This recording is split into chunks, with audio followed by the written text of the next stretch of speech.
there when what I we shall drew when the this blue the starlight sheeple dies emote? and all is I drew through. the sheeple Now, red uppy dawns and blue screaming stars sound emote. very similar to Casilda's So that's song in or some of chat the other now. imagery we've seen associated with Carcosa. But in Bliss Carmen's full poem, it continues after this and says, If we have loved but What the well heck? under the sun, Why is it let mad the at last me? morrow tell Wait, what why we am have I done. locked out So of the my poem own is effectively emote? saying, It's love my while we can, channel. we don't have forever. And similar to The Mask, this story seems to be It a looks sort super of cute. romance.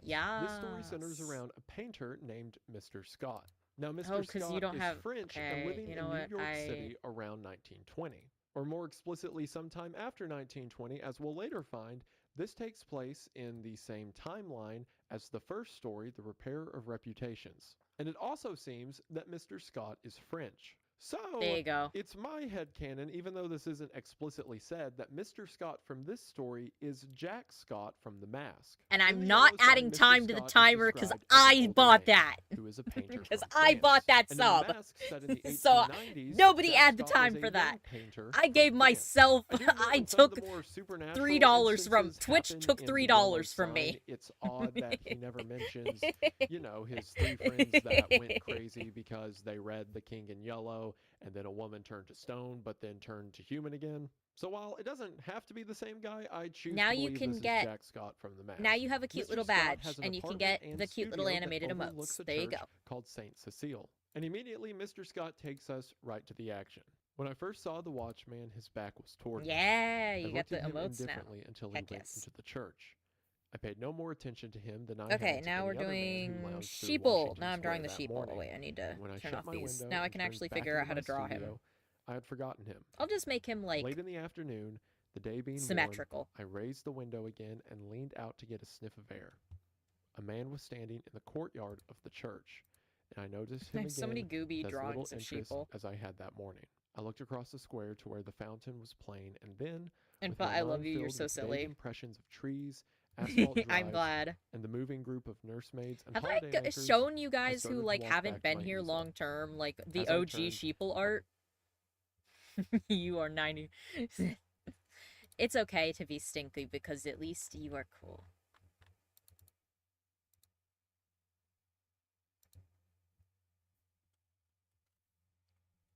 That's a Z. I don't want to look up a Zuzu pet.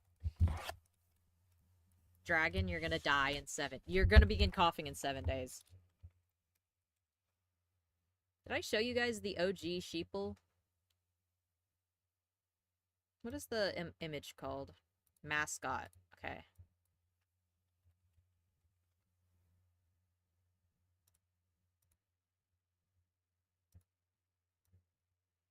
Why is this such a big ass image? Jesus.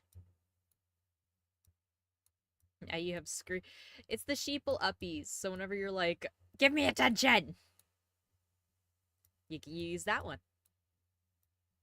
You are crying. You crying for mother. We need to play Roblox together. Yes. We do need to play Roblox together. Okay, this was the... I did this back when I was first designing, you guys.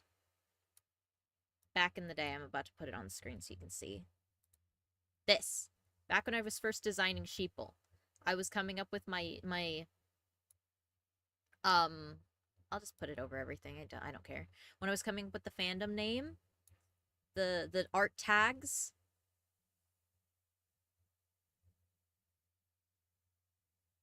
This is what I drew. I drew the... And yes, I did draw with the Kuso Miso technique faces, because I thought they were really fucking funny. The sheep was so silly. Yeah. He's got cans of red sheep and monster energy. Sheeper energy. The stupid ass faces. I literally just looked at a picture and was like, yeah, I'm drawing that. And then the Family Guy death pose. Hi, Denpa, back. How's the drawing? How was the nap? The nap was pretty good. I am showing what people who weren't here in the beginning of me. This is because this was my original. This is when I drew the sheeple. This was what the original sheeple design looked like. And right now you can see. Let me zoom out on my model.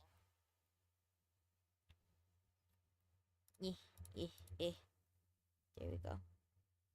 This is the sketch right now for what it'll look like in the arms. It looks kind of weird with the model underneath, but if I take away the layer, I think that looks Pretty good. Where's the dap up emote?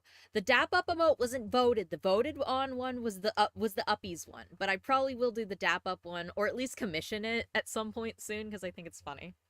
Denpa dap up one. Eventually, maybe, if I can figure out what the hell that's even supposed to look like. But yes, that's what we're doing right now.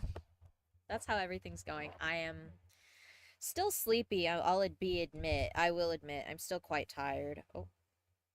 Yeah, you better autosave. Damn, I got scared for a second. It, like, had the little autosave loading, and I was like, huh? I was so out of it. God, same. I'm still exhausted. It's like whenever you take a nap and you're like, oh, I'm fine, and then you're like, actually, no, I'm not. I'm actually 10 times more exhausted than I was earlier. Ugh. But yeah. I have a couple, like, different pictures.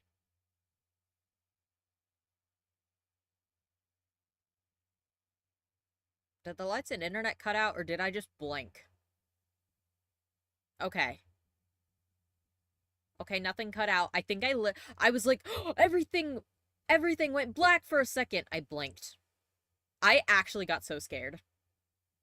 For a solid, like, 10 seconds, I was terrified that everything just got fucked up. Nope. I'm just an idiot that blinked. I was gonna reveal my presence by sharing my watch streak, but it skipped the number it was supposed to be, so I can't share it. Oh, no! Oh. What number are you on? What number are you on, Based? Oh, and we have Wendigoon playing in the background. Where is he? My listless glance included the man below in the churchyard. There we go. His face was toward Now me it's not as loud. And with a perfectly involuntary Up, movement, up, up, up, I up, didn't up. see it. At the same moment, he raised his head and looked at me. Instantly, I thought of a coffin worm. Whatever it was about the man that repelled me, I did not Right know. now we're drawing the sheeple impression itself. of a plump white grave worm was so intense and nauseating that I And I'm must looking have at shown it in my old pictures. expression. How'd you come up with your Returned his design, by the puffy way? face away with Oh, a like, movement for which made me oh, think for of me, a like, disturbed personally, throb for in me the as chestnut. Denpa, We are already seeing a lot of similarities to In the Court of the Dragon. let me, In that actually, story, you a man know, was in I'm church gonna and pull became up haunted something, by a because white-faced I man from remember within the church, I and here made, we so, like, someone I who have lives next I to have the a church and is folder in haunted my, by like, a Google white-faced man who Photos stands outside of the church. that I've had So off for, the like, bat, from what we've I have a learned from folder previous stories, that's we can essentially, assume this pale-faced man who disturbs Mr. Scott must be quiet, Wendigoon. Okay, let me put my background music back on just so that way it's less awkward while I chat. There we go. So there is a folder that I keep on my Google Photos that I've had for a while. And it's mostly just like random OCs that I make. When did I start making? Because I'll just make random OCs for fun and sillies. I have a bunch of different characters. But I think it was back in 2020-ish. I was like, okay, I am gonna make, me and my friends were jokingly like, let's make an idol group. And it was very much like non-serious. Like we were not actually going to do it. But we were like, what if we made a fictional idol group of some of us? And I was like, okay, I'm gonna make myself a character. And I was basing it on how I actually, like, looked IRL. Like, I have blue hair. At least, well, obviously, me as Denpa has blue hair, but, like, I have blue hair. And so I just would come up with different designs for this character of me. And it kind of evolved. Since 2020, I would just kind of be like, because I obviously, like, a lot of people who draw or who, like, just, like, so, you know, you like to make, you, like, if you draw or you write or something, you have, like, your character, you know? You have, like, a character that's kind of, like, nearest and dearest to your heart. And back in that time, what's my oldest image that I have saved of, essentially, OG, of, like, beginning Denpa? It's, can I inspect it? What is this? What's the age of this image? July 2020. Yep. So now with the idol group, it came full circle. It kind of did, yeah. She didn't start as, like, a demon, or even Jiraiya. She was just an anxious girl. She was just kind of a... Actually, she started as just a full-on straight-up Chuny. Like, just a straight-up full-on Chunibyo that was just, like... I wanted to just make her super, like, edgy and shit. So, wait, do I have the pictures? I have to find the screenshots. I literally made them in fucking custom cast. Download. Yes, this one. I made her in custom cast, and I was like, ooh, I'm gonna make her all edgy, and she'll, like, have, like... She'll think she's a demon, but she's not actually a demon. Custom cast, yeah! Custom cast is old as fuck. Like, I gave her big eye bags, and she was tired. And she was just, like, kind of a freaky loser. Hold on. I'll pull it up. You know, you guys get a treat today. For sitting here at all during me sleeping through stream, you guys get the treat that is me, showing you my OG, like, custom cast posing. Oh, yeah. There we go. OG Denpa design was this. Damn, girl, why your phone at 13%? This is what it looked like back in the day. This was OG Denpa. I was like, oh, she'll be, like, edgy and think she's a demon. Like, okay, when I tell you, I literally based so much of her character off of Yohane. Yohane from Love Live. From Love Live Sunshine. Because I was obsessed with Love Live Sunshine, and specifically Yohane. I still love her. She is still my favorite character in all of the Love Live series. But I based her off of that. And, like, she wears, like, fake wings, and she, like, fake, like, black angel wings, and she's like, I'm a dark demon descended angel. Fallen angel. Fallen angel Yohane. And I was like, yes, I'm gonna be like her. And then, throughout the years, I literally would just, like, when I was bored, I would just kind of tweak her design here and there. Let me find some other old pick crews. For a while, it was just, like, cringy Chuny girl with, like, pigtails.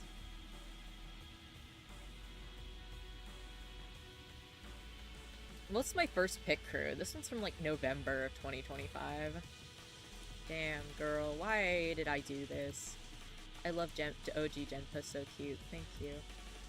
There we go. This was one of the originals. You know, just kind of pick crews where I made so many OCs. Yes, I thought I heard Yohane for a second. No, no. No, not Haku. This was another pick crew I made of her. This was like OG, like, once again, just schoolgirl, because I was still in school at the time. I literally was like, when I first came up with her, I was literally still in high school. And then at a certain point I was like, what if I added the, like, glasses, because I wore, okay, I don't wear them anymore. I have different glasses now. But back in the day, I actually did used to wear, like, the classic, like, red frame glasses. This was another one where, this was when I first started, like, kind of developing the idea of, oh, she's, like, a demon. And she's got, like, glasses and braids. This was another one. I have my old model from when I was, like, 14. Holy shit. Yeah, I started developing Denpa, like, as a character. She didn't have the name yet. I called her a bunch of different things. And actually, I'm gonna let y'all in on this. When I first started developing Denpa, Denpa was a boy. Because I was experiencing lots of different gender feelings at the time. I still obviously have, like, a lot of different thoughts on gender. As y'all know, I'm non-binary. But I play Denpa as a girl just because I think she's cute like that. And this was one, yeah, this was this version of her. When I really was like, okay, she's gonna have glasses and chunky braids. That was kind of a part. And then Jirai K fashion. I found out about Jirai K fashion and was like, this is the cutest thing I've ever seen. Oh my god. Ah, the jump scare. Did you guys ever use the Reality app or know about the app Reality? It's still a thing.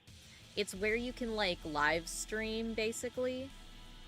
But it's, like, pre-made, like, 3D models. And I made her in there. And this was, once again, like, me cementing the character of, like, okay, low braid, low hair. They didn't have braids. They don't have braids in the app. Kind of gothic-y demon girl with, like, cute little moles and shit. This was when I really was, like, solidly, like, this is what she'll look like. And then... there was, like, one very particular, like, pic crew I made that I was like, oh, this is Denpa. This is what she looks like. Oh, it was this one. This is her. This is what she looks like. This is her aesthetic. Proto-Denpa. Yeah, that's a platform I haven't heard in forever. Right? Reality. It's still, like, popular. I remember my old username. I'm not going to tell you because you guys will be able to find it. This was my very first profile picture as Denpa Sekai, and also, like, the thing that really cemented me as Denpa. You know? This was kind of it. I remember sending this to my model artist, being like, this is, like, what I want to base my character off of. And, of course, we tweaked things throughout the process, because obviously I didn't want to be like, oh, I didn't want to obviously just be like, oh, this is the exact thing, because, like, I don't want to be weird about it. So I worked with my artist to, like, design the actual outfit to look a little different. Yeah, and then from then on, it's stayed pretty much the exact same. Pretty much the exact same since then. This was... when did I make this? March 2024? No, it had to have been before that.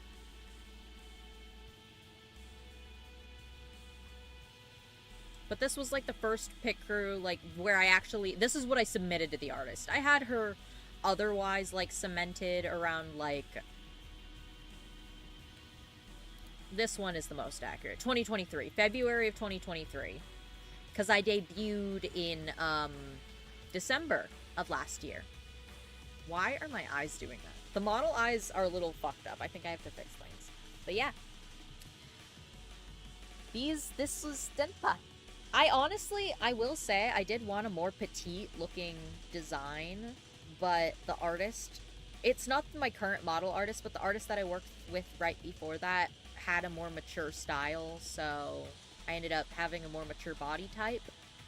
So I've kind of maintained that, but I honestly want kind of a cutesy or more petite style just because I thought it was cute.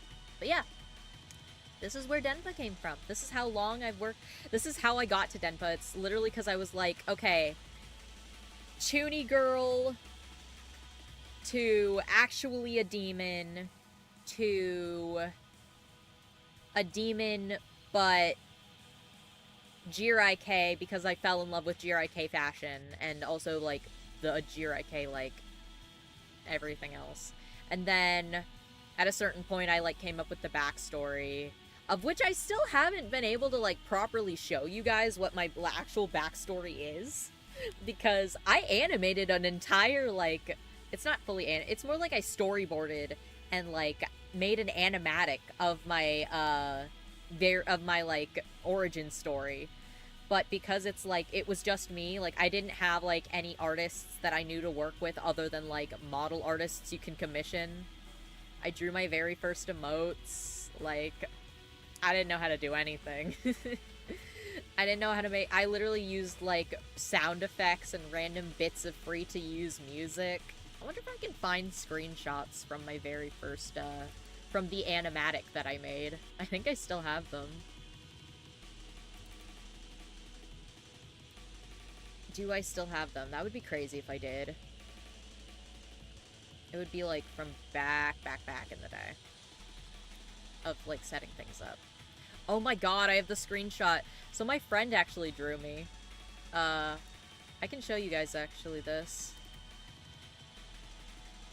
where I made my first overlay, made my my friend drew me a PNG like for free because I was like, "Hey bestie, can you do that for me actually?" This. There I was. That's the very first art of me from my friend. Everything else was Pit Crews. This was the very first art my friend ever drew of me that I ever had drawn of Denpa. This was OG. This was all the way back in the day. OMG baby Denpa. Yeah, baby Denpa.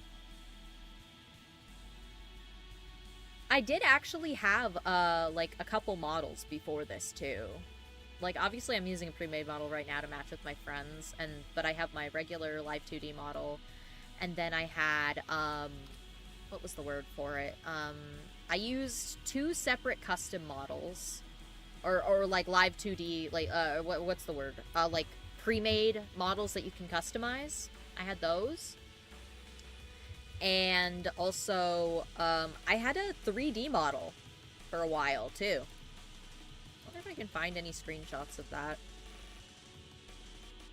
That was when I was really, like, trying to start as Denpa. Do I have any of that? That would be really funny if I did. I'd be like, oh shit. Why are you still alive? Why are you in the building still? Now! Gosh, there was so much art that I downloaded onto my computer just to, like, be like, okay, this is what Denpa will look like. Oh god, even the art that I drew myself is on here. Because I was not very good. Now look at you on the road to 1,000 and killing a subathon while creating an amazing community. I really like it. I have the old Live 2D... old 2D files of my older models. Yes, I still have them, like, on here. Like, I could just pull them up, but I'm like, I think I would regret it too much. I think it would be too awkward. Oh, yo!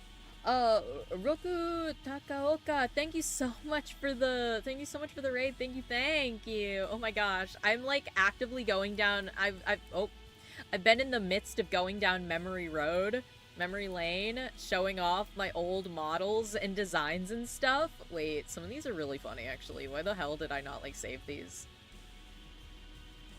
Some of these are really funny. I'm showing off, like, what my old design used to look like back when I first made my, like, live 2D model. And my very first designed, this. Hold on. Let's, scrunk it down a little. You guys can see. This is oh my god, its quality is so bad. It's so crunchy. But this is a V-Roid model that I made myself. I like colored the outfit and everything. How cute. Yeah, but thank you so much for coming in. You were playing Genshin? Oh, that's fun. How was Genshin? I only recently picked it up, but it was really fun when I was playing it. I really quite like it actually. Yeah, but welcome in. I swear I had other funny images of the den. Yeah. Oh my god, this one's really zoomed in. Holy shit.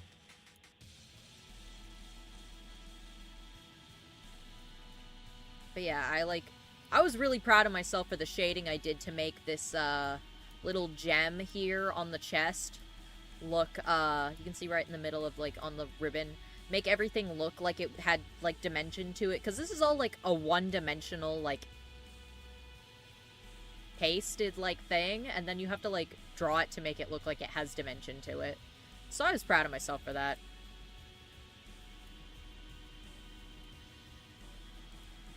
There we go. Now you can see the heart. Little heart. There I was. This was the first model I think I ever streamed with. Yeah. Anyways, I'll stop going down memory lane. Today I am drawing today I'm literally just drawing assets for my my tubers. I'm drawing assets and stuff. This one you can't really see it very good, but it's here. Let me do some zoomy zoom. It was fun, but the audio was pure ear bass boosted. I didn't do it on purpose. My CC decided to. Oh no, that's happened to me before where like I have absolutely straight biffed it with trying to like do the audio leveling. This is what we've got so far with this. Oh, something just cracked in my elbow. Oh, big stretch. I'm doing a big stretch. Oh, tired. But yes. And also, thank you guys for accompanying me down memory lane again. I do this every once in a while where I'm like, wow, I did this. I've done this. I'm here now. That's crazy. How did I do that? How did I go here? Oh, thank you for the water break.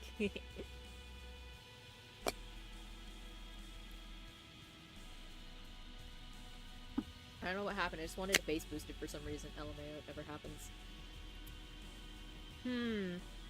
Sometimes audio leveling can just kind of fuck up like that. If your, like, computer isn't used to running OBS or stuff like that. So I get you. I get it, man. I understand.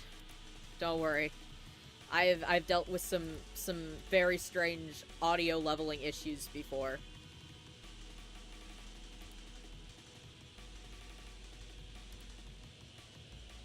Ooh-ah, ooh-ah.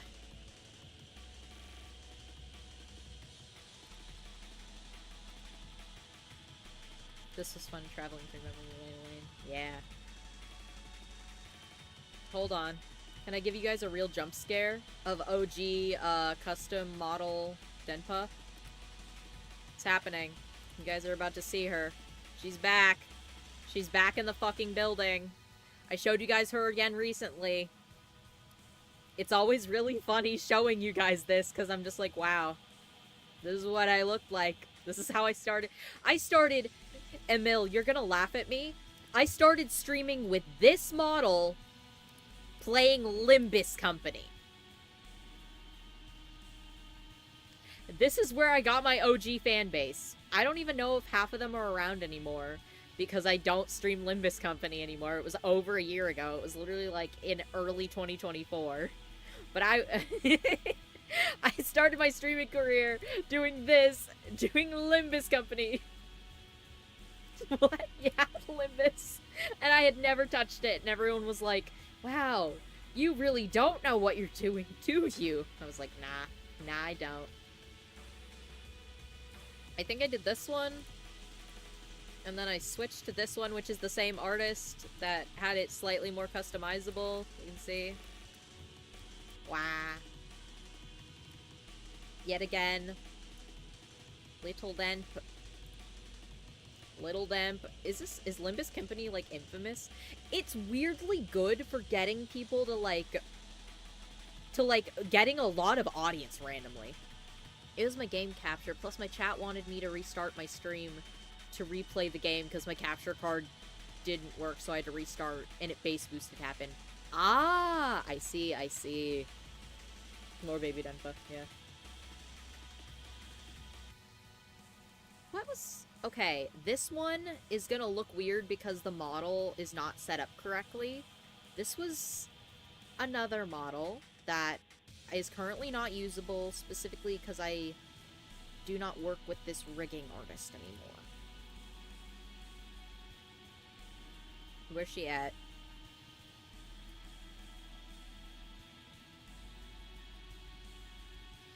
This one. The rigging is not suited to match my face, so I have to look very specifically, and also the heart eyes are not there. So I have to be very careful with how I move. I haven't seen this Denpa form. Yes, she is, she's a little more, hidden. By the way, the music is a vibe. I'm in love with breakcore. Same, I love breakcore. I've commissioned a lot of it. Stylized Denpa. Yes. Highly stylized Denpa. I plan on changing it, though. I want to use this model again soon. The problem is that I don't have Live 2D anymore, and it costs a bit to rig it, so... See, I have pointy teeth. I do have heart eyes. I wonder if I have the heart eyes as like a toggle. I'd have to let me check.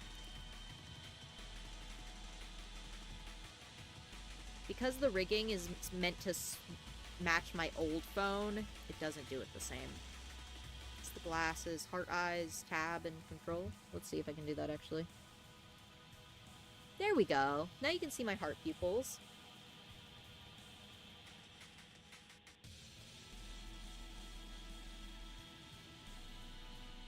For the most part, though, it just makes my eyes look like they're closed. Wah. Yes. And then on to, the normal me, the usual me, the one you guys usually see. I'm just like, look at my history. You're making me want to drift my Nissan. This is so beautiful. Haven't seen this in a while, right? Next year, Gentle will show actual model while using 2.0 from memory lane. I'd be like, okay, we're gonna stream with my old V-Roid model using a program that I literally deleted from my computer because it doesn't even work anymore. This is the usual, and now oh, I forgot that I have like the little. Some of the cutesier... Do I have this one? Yeah. Hold on. Little pixel bitch. Where's my little pixel baby? Hold on. I always forget what tab I set to be, like, what I look like. Hold on. This is, like, the base model for it. Tab... Windows. Well, there we go. Demper. The deeper. The Deepa. This little guy. Have you tried the art challenge? I haven't done an art challenge with it. She's pretty cute. Yeah! I think literally this model was like $17 because it's a customizable. What's it called? I need it. Hold on. Hold on. Hold on. Hold on. Let me open up VGen. I will literally send you the link to this artist. My orders. I bought it off VGen. Like forever ago. Because I wanted a little pixel model for whenever I do little guys.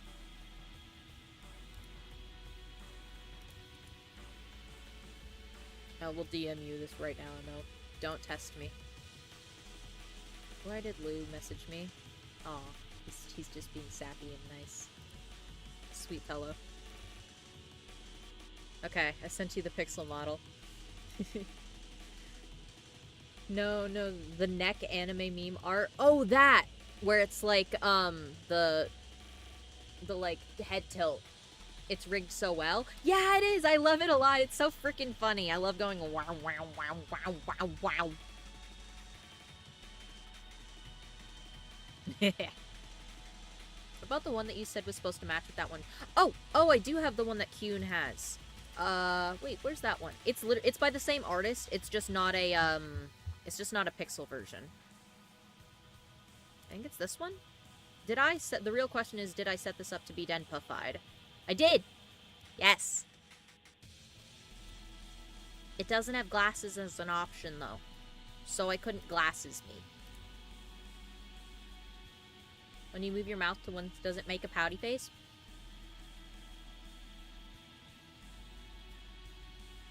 Yeah, like if I do the... And if I, like, puff out my cheeks, it's like...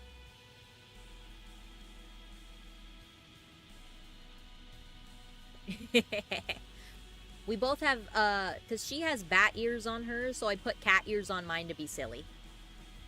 Wow, wow, wow, wow. For the pixel model, it's the same thing. I think it's the same thing, at least.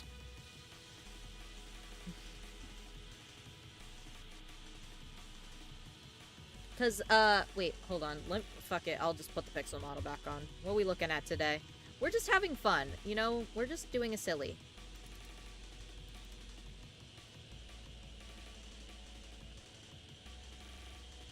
I think it's the yeah.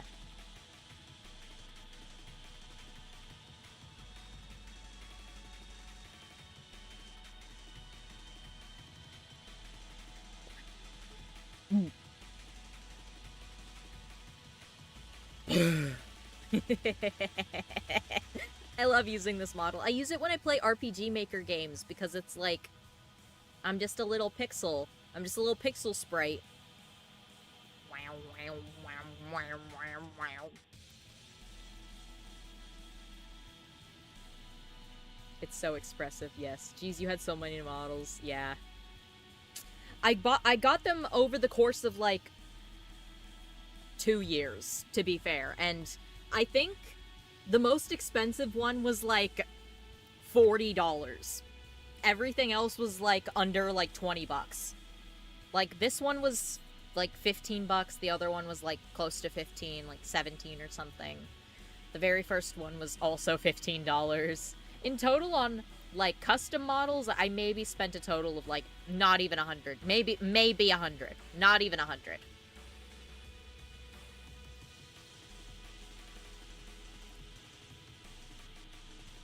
Or like those ones.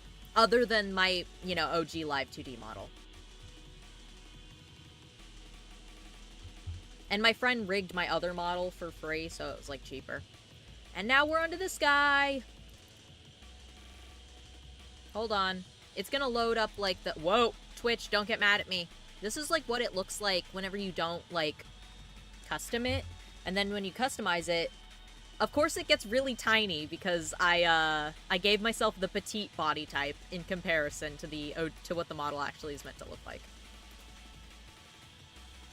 Iron deficient mouse.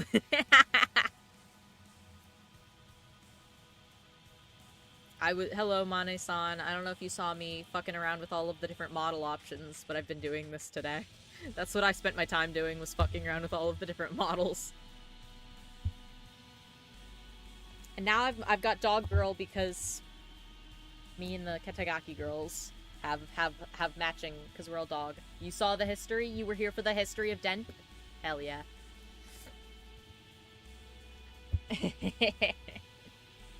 I love you, Iron Mouse. She's like one of the reasons I got into streaming, because I was like, I literally can't like do a proper job, like, because of disabilities, because of my disabilities that I have. And seeing like her and like people like Quinn Bennett stream really like inspired me. Because I was like, yeah, man, maybe I can do something. She got a global Twitch emote. Yes, Iron Mouse, low Iron Mouse level 1. She's a dent ped.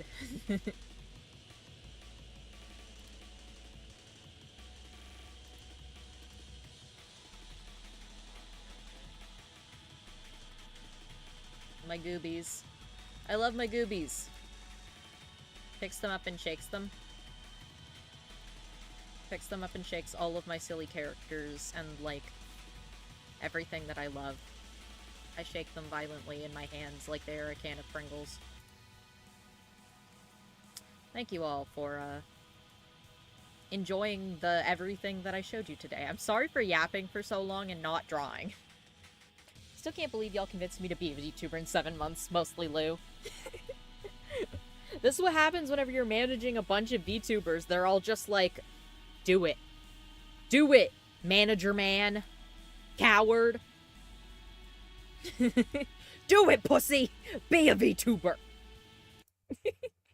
Anyways, drawing in Wendigoon. Be an agent of the King in Yellow, as he is once again Me when buried I am an in agent of the Howl's King in Mask. Yellow. But as we're going to find out, unlike in the Court of the Dragon, Mr. Scott hasn't come across the King in Yellow yet. Unless, of course, my theory's right, and this is the same Jack Scott from The Mask, in which case he did come across the effects of it even if he never read the play. Regardless, it seems the entities of the King in Yellow are already haunting him, even if he hasn't done anything to cause it yet. This also makes Someone in the clip Court that. of the Nightmare, Dragon the nightmare, odd nightmare, man bitch, out, nightmare. as even if this Mr. Scott isn't Jack Scott, he later says in the story that he heard about what happened to Hildred Castaigne. So that ties this story I'm making to the repair a of compilation. reputations, Oh god, and Mane-san, the repair please. of reputations was tied to the mask because Boris's fates were mentioned in the repair of reputations. And if I'm right about Jack Scott, all of 3 of them connect in a circle. So the only one that isn't Pulling touched up is in the Board of the gooby ass Dragon. dem Not that it matters sheeple that so that much, way but you it might guys be can part of the see what I'm reason trying to that our draw. protagonist was Ginsu, never happy named in that gays story, giving. You're as it's fucking just an gay. example of someone being haunted and killed by the king in yellow, and that story was more so just about the inevitability of the king rather than characters who are thrown off by the king's influence. As we never even had time to know the protagonist of that story before he was affected. What's by that the one plague. meme? Anyway, back to the yellow Do you sign. guys know As the mentioned, we Mr. love Scott is a gay. painter I and he's love working- gay. Do you guys know what I'm talking about when I refer to that? Do you guys know that video? Hold on. Hi gay. Do you know that? Do you know that? Hi gay. Audio? Yes, I remember. Okay, good. I've brought it up so many times. I'm like, everyone has to know that hi gay thing that I refer to constantly. with a nude model named Tessie. He keeps making progress on his painting and then undoing it because he doesn't like the way the colors are coming out. He describes the colors he's making as unhealthy and sickly. We see a cute interaction between the two as Mr. Scott is getting frustrated when she says, "Is it something I've done?" "No, I've made a mess of this arm, and for the life of me, I can't see how I came to paint such mud as that into the canvas," I replied. "Don't I pose well?" she insisted.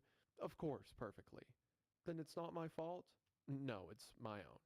"I'm very sorry," she said. Mr. Scott continues to scrub turpentine and try to fix the color of the image, but as he tries to fix it, it just gets worse. He describes it as an infection that starts in one place and then spreads over the rest of the painting. He eventually has Tessie come over to look at it, and she says, "What have you been doing to it?" "Nothing," I growled. "It must be this turpentine." "What a horrible color it is now," she continued. "Do you think my flesh resembles green cheese?" "No, I don't," I said angrily. "Did you ever know me to paint like that before?" "No, indeed."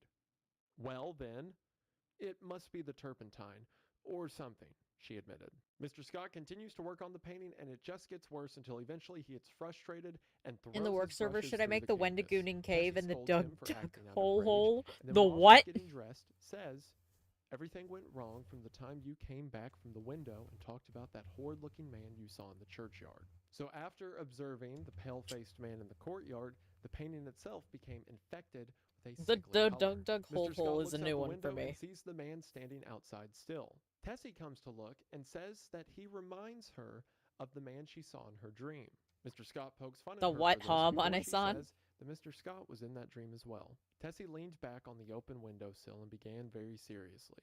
"One night last winter, I was lying in bed thinking about nothing at all in particular. I had been posing for you and I was tired out, yet it seemed impossible for me to sleep.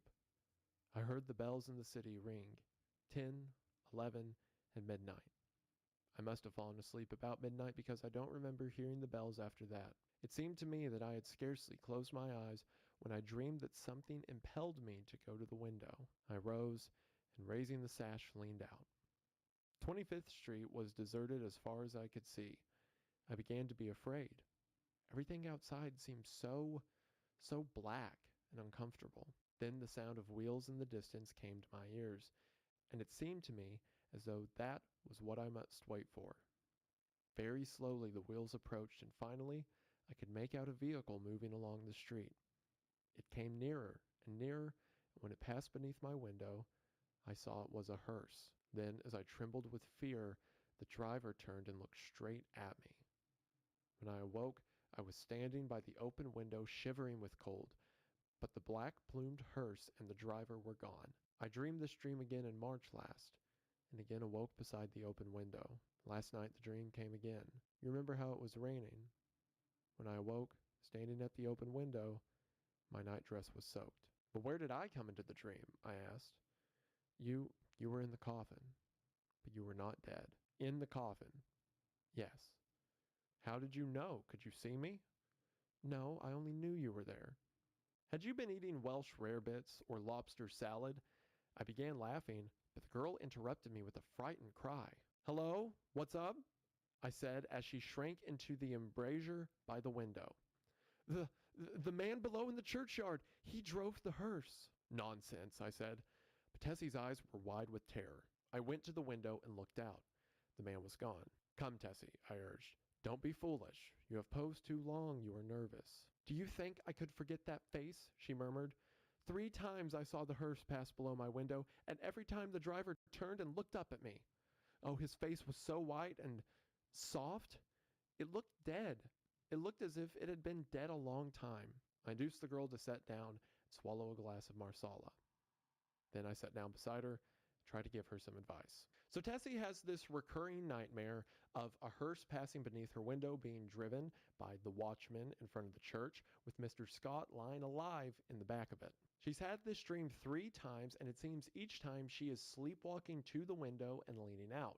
Last night she did it and allowed herself to get soaked in the rain, but continued to dream regardless. This story keeps a consistent tone of inevitability. It's like the things that are happening to these characters were predestined for them, and they're simply passengers to what's going to happen, just as Mr. Scott in Tessie's dream is a live passenger in the back of the hearse, unable to stop his own funeral. Mr. Scott tries to tell Tessie that she's just getting worked up over nothing. He describes what she has as a soft-shell crab dream, which is very funny. I've probably had some crabs in my time that were bad enough to see a few hearses. The next day, the bellboy, Thomas, comes to Mr. Scott to bring him the paper. Thomas also says that the Catholic church right outside has just been sold.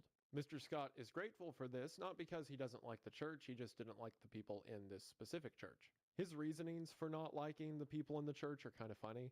He says, "My nerves were shattered by a blatant exhorter whose every word echoed through the aisle of the church as if it had been my own rooms, and who insisted on his R's with a nasal persistence which revolted my every instinct." He then says this, "Then too there was a fiend in human shape, an organist, who reeled off some of the grand old hymns with an interpretation I make of his cheesy own. ramen. And I Ooh, longed for that the sounds blood of a good. creature who could play the doxology with an amendment of minor chords which one hears only in a quartet of very young undergraduates." So he's saying there was an organist that was so bad at playing the organ that he wished they could just have some undergraduates come in and play more simply so that he doesn't have to hear that guy anymore. Now, you could draw similarities between a fiend in human shape who plays an organ at a Catholic church. I think that's mostly just a reference, and in this story, Mr. Scott just doesn't like the way the guy plays the organ. And then after that, he says, "I believe the minister was a good man, but when he bellowed, 'And the Lord said unto Moses, the Lord is a man of war, the Lord is his name. My wrath shall The wax hot, and I will kill Lord. you with the sword.' I wondered how said, many I will centuries kill of you. purgatory it would take to I will atone kill for you such with a a sin." sword. Like, you could hear the minister in there, and he spoke in such an annoying way that Mr. Scott was like, I mean, what, 400-500 years? It can't be that bad. Thomas and Mr. Scott continue to talk, and the following interaction takes place. I walked to the window. The young man with the unhealthy face stood by the churchyard gate, and at the mere sight of him, the same overwhelming repugnance took possession of me. "By the way, Thomas," I said, "who is that fellow down there?" Thomas sniffed. "That there worm, sir? Is night watchman of the church, sir. He makes me tired of sitting out all night on them steps and looking at you insulting like. I'd have punched his head, sir. Beg pardon, sir. Go on, Beg Thomas." pardon? "One night, coming home with Harry, the other English boy, I sees him a-sitting there on them steps. We had Molly and Jen with us, sir, the 2 girls on the tray service, and, he looks so insulting at us that I up and says, 'What are you looking at, you fat slug?' Beg pardon, sir, but that's how I says it, sir. Then he don't say nothing, and I says, 'Come out and I'll punch that puddin' head.' Then I opens the gates and goes in, but he don't say nothing, only looks insulting like. Then I hits him in one, but his head was that cold and mushy it'd sicken you to touch him." "What did he do then?" I asked curiously. "Him? Nothing. And you, Thomas?" The young fellow flushed with embarrassment and smiled uneasily. "Mr. Scott, sir, I ain't no coward, and I can't make it out all why I run. I was in the 5th Lancer, sir, bugler at Tel El Kabar, and was shot at by the Wells." "You don't mean to say you ran away?" "Yes, sir, I run." "Why?" "That's just what I want to know, sir. I grabbed Molly and run, and the rest was as frightened as I." "But what were they frightened at?" Thomas refused to answer for a while, but now my curiosity was aroused above the repulsive young man below, and I pressed him. 3 years' sojourn in America had not only modified Thomas's Cockney dialect, but had given him the American's fear of ridicule. "You won't believe me, Mr. Scott, sir." "Yes, I will." "You'll laugh at me, sir." Nonsense. He hesitated. Well, sir, it's God's truth that when I hit him, he grabbed me wrist, sir, and when I twisted his soft, mushy fist, one of his fingers come off in me hand. The utter loathing and horror of Thomas's face must have been reflected in my own, for he added, "It's awful, and now, when I see him, I just go away. He makes me ill." When Thomas had gone, I went to the window. The man stood beside the church railing with both hands on the gate, but I hastily retreated to my easel again, sickened and horrified, for I saw that the middle finger of his right hand was missing. So one night, Thomas, with some ladies, decides he doesn't like the way this night watchman is looking at him, goes up and punches him, but his head was soft and mushy, and when Thomas rips his fist away from his hand, the guy's middle finger comes with it. It's like the guy is just a bag of bones and skin that loiters around the front of the church.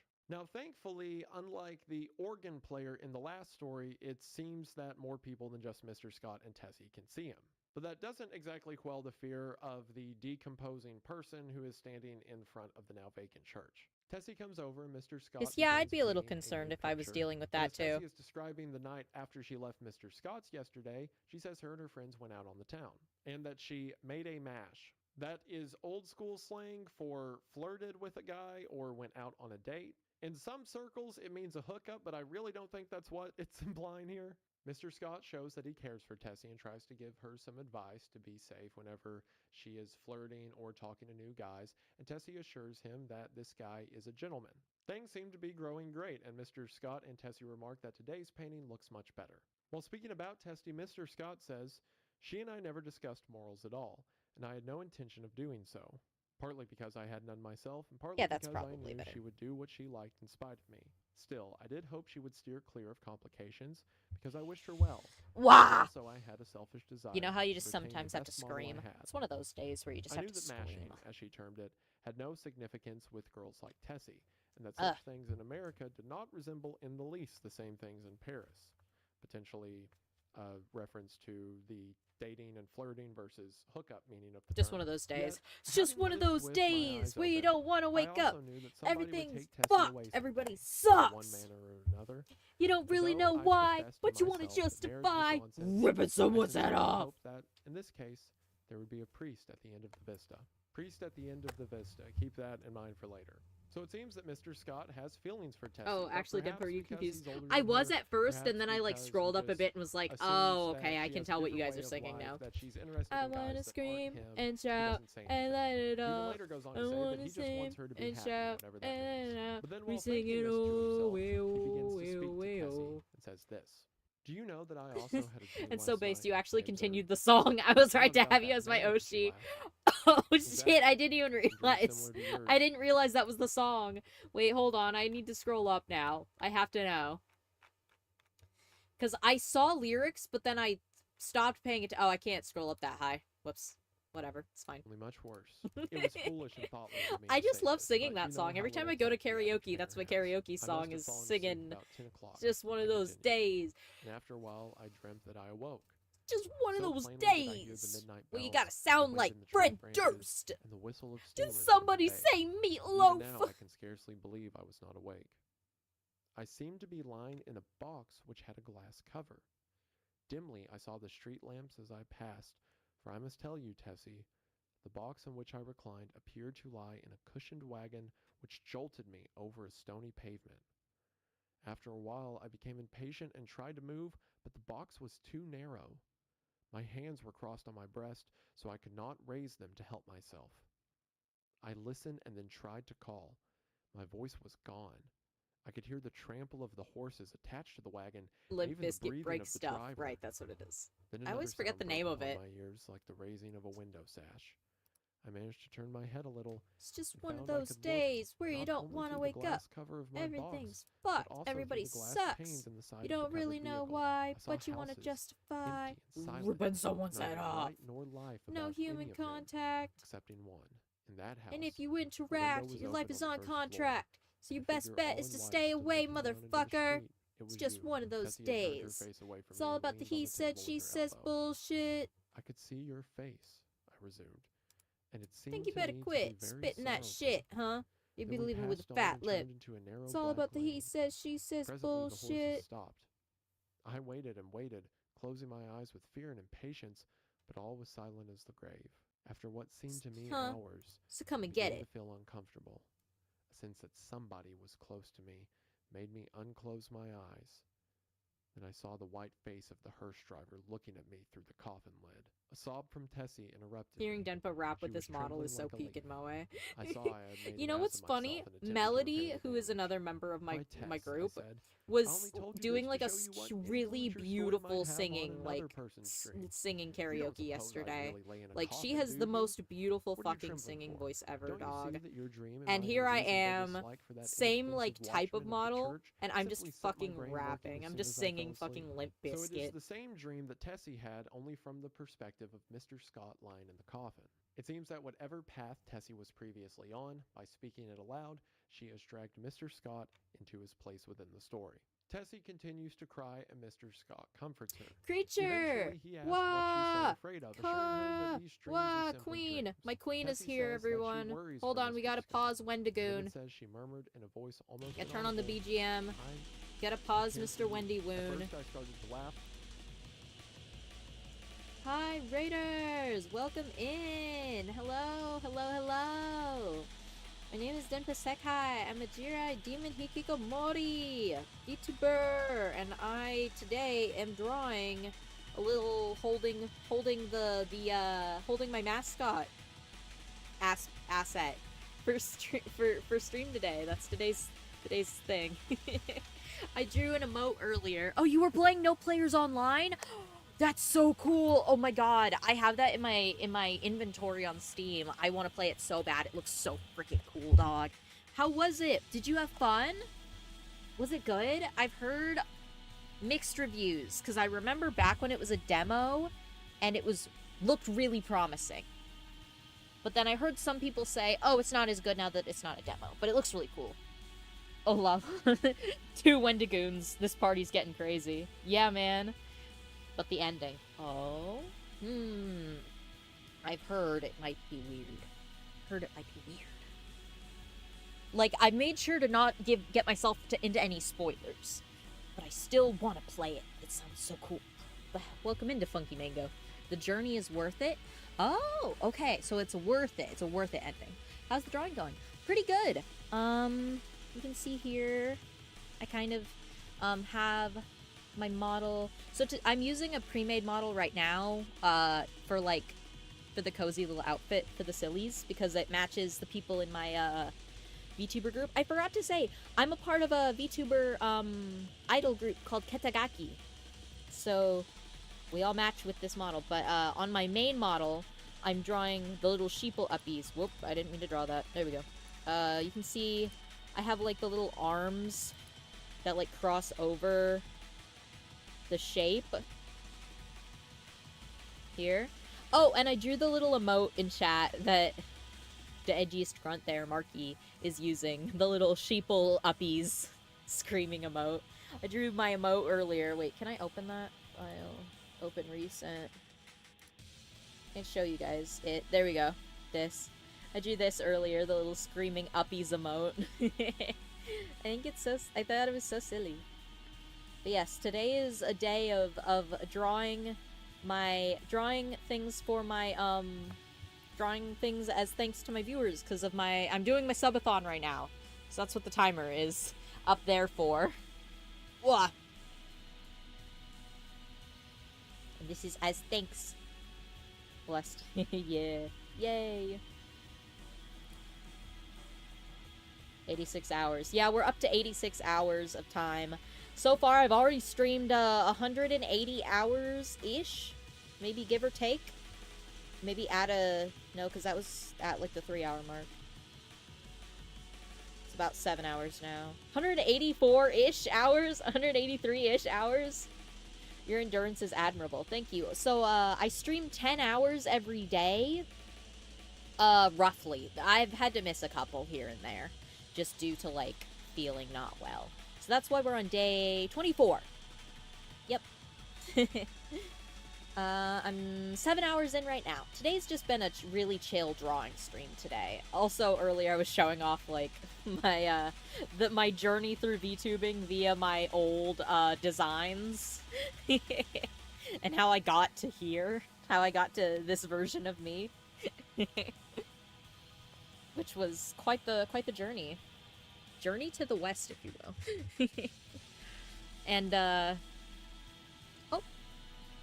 I see Marky is in the YouTube chat. Hi, Dinpa came by to say, on the YouTube side, you're the best and cutest demon, Jiraiyoshi, ever love you. And now I return to purple. Thank you. Yeah, I've streamed over 180 hours total for the subathon. I still have 86 hours. Yeah, I'm gonna die. But, you know, we do it for the ability to move, and also the ability to, improve my computer, because it's, like, low-key dying a little bit. That's so many. Godly streamer. No, you! No, you! You're godly streamer. You are so cool, epic girl. I love you. I big love you. Mwah mwah. Yes. This is where we're at, and as you can see, I have now worked on... Oh. Autosave. Please autosave, computer. There we go. And now I'm working on the actual sketch of the actual sheeple shape potato PC. It's not that bad. It's just kind of bad. It's like a medium amount of bad. To be fair, I deleted one game and it literally was over 100 gigabytes. So it was fucking killing my PC because I didn't realize it was that big of a game. It was literally like, it was another Hoyoverse game. I think it was Honkai Star Rail. I was like, okay, I haven't touched this in like months and months. Let's delete it for now, and Hoyoverse should keep my game account, so it's fine. Games take over and so easy to forget, right? Like, that was my whole thing, is I was like, holy shit, how is it that big? Because my computer was reporting that it was, like, only a medium amount, but it was actually one of the biggest used apps in my entire thing. It was, like, almost bigger than Minecraft. Minecraft is the biggest game I have. Hoyo games are enormous, right? Hoyo games are crazy. I think it was, like, 115. I think, because I went from, like, having, like, 8 gigs open to, like, 114 or something. That's, like, how big the game was. But yes, thank you so much for the raid. I do appreciate hanging out.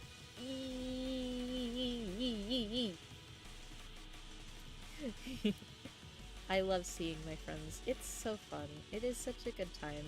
I've had so many lovely friends stop by to say hi today, and I for you, little Uzi, a Rob Zombie poster. That's me as fuck, bro.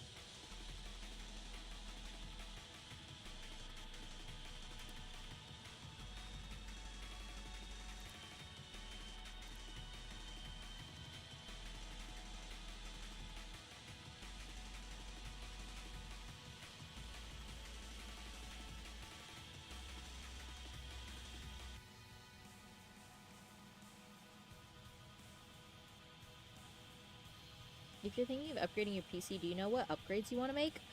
Honestly, I'm not entirely sure. I know my friend said that my graphics card is a bit out of date because I think this is like a year or two old. It's not that old, but it's not like you can't like do certain things with it. And maybe I think storage space was one of the other things because I have 1 terabyte. And my friend was like, oh, that's totally fine for, like, if you're just playing, like, games. But if you're streaming and doing all this other stuff, then you're gonna need a lot more space. So I probably just need to get, like, an external storage drive to put, like, a bunch of my other folders and things onto it.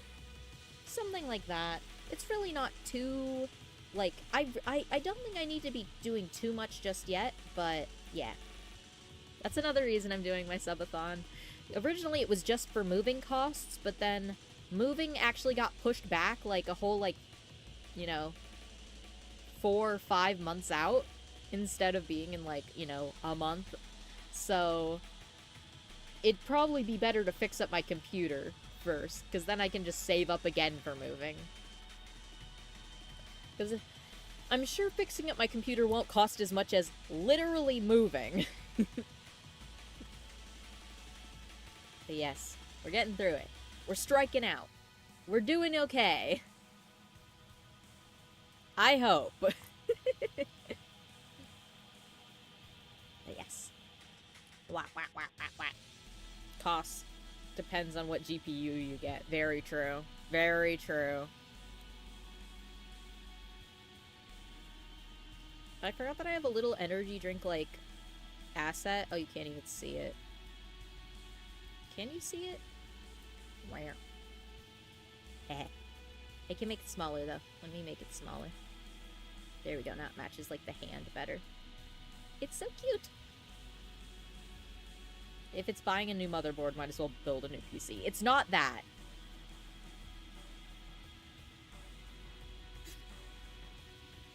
Blah. Wow. Luckily, I don't have to go that far. I do think my friend told me, because, okay, when I got this PC, it's not that I got it necessarily intentionally, it was more like my friend was gonna build himself a PC, because he liked the case, and he got, like, 1 or 2 things for it that were, like, the lower end things, and then he realized, wait, he wants to build, like, a $2,000+ really, like, god tier PC. Like, bro wants to do 3D modeling, he wants to play fucking Rust and do all, like, sorts of crazy shit with it. He's gonna have, like, screens and artwork on the outside of it. He's doing everything. So, he took, and the case that he had for it, this one that he gave me, would not have fit all that. So instead, he bought a bunch of, like, budget product, like, a bunch of budget, like, pieces. And he stuck them into this PC, and he was like, you work off of an old gaming laptop. Do you want, and I know you want to do VTubing, do you want this? I'm going to give this to you as a early birthday present. / Christmas present. / next birthday present. So that's how I ended up with it. So it was essentially a gift. It was a gifted PC. It's a good PC, I'll admit. It's gotten me this far. I've been streaming on it since, like, August of last year, or April of last year, at least. And it works. It works pretty good. It's just, it gets a little clunky when it has to do things. To be fair, the other reason that stuff works not so good is because we have bad Wi-Fi around this part. So I have to get a new, we have to get a new router.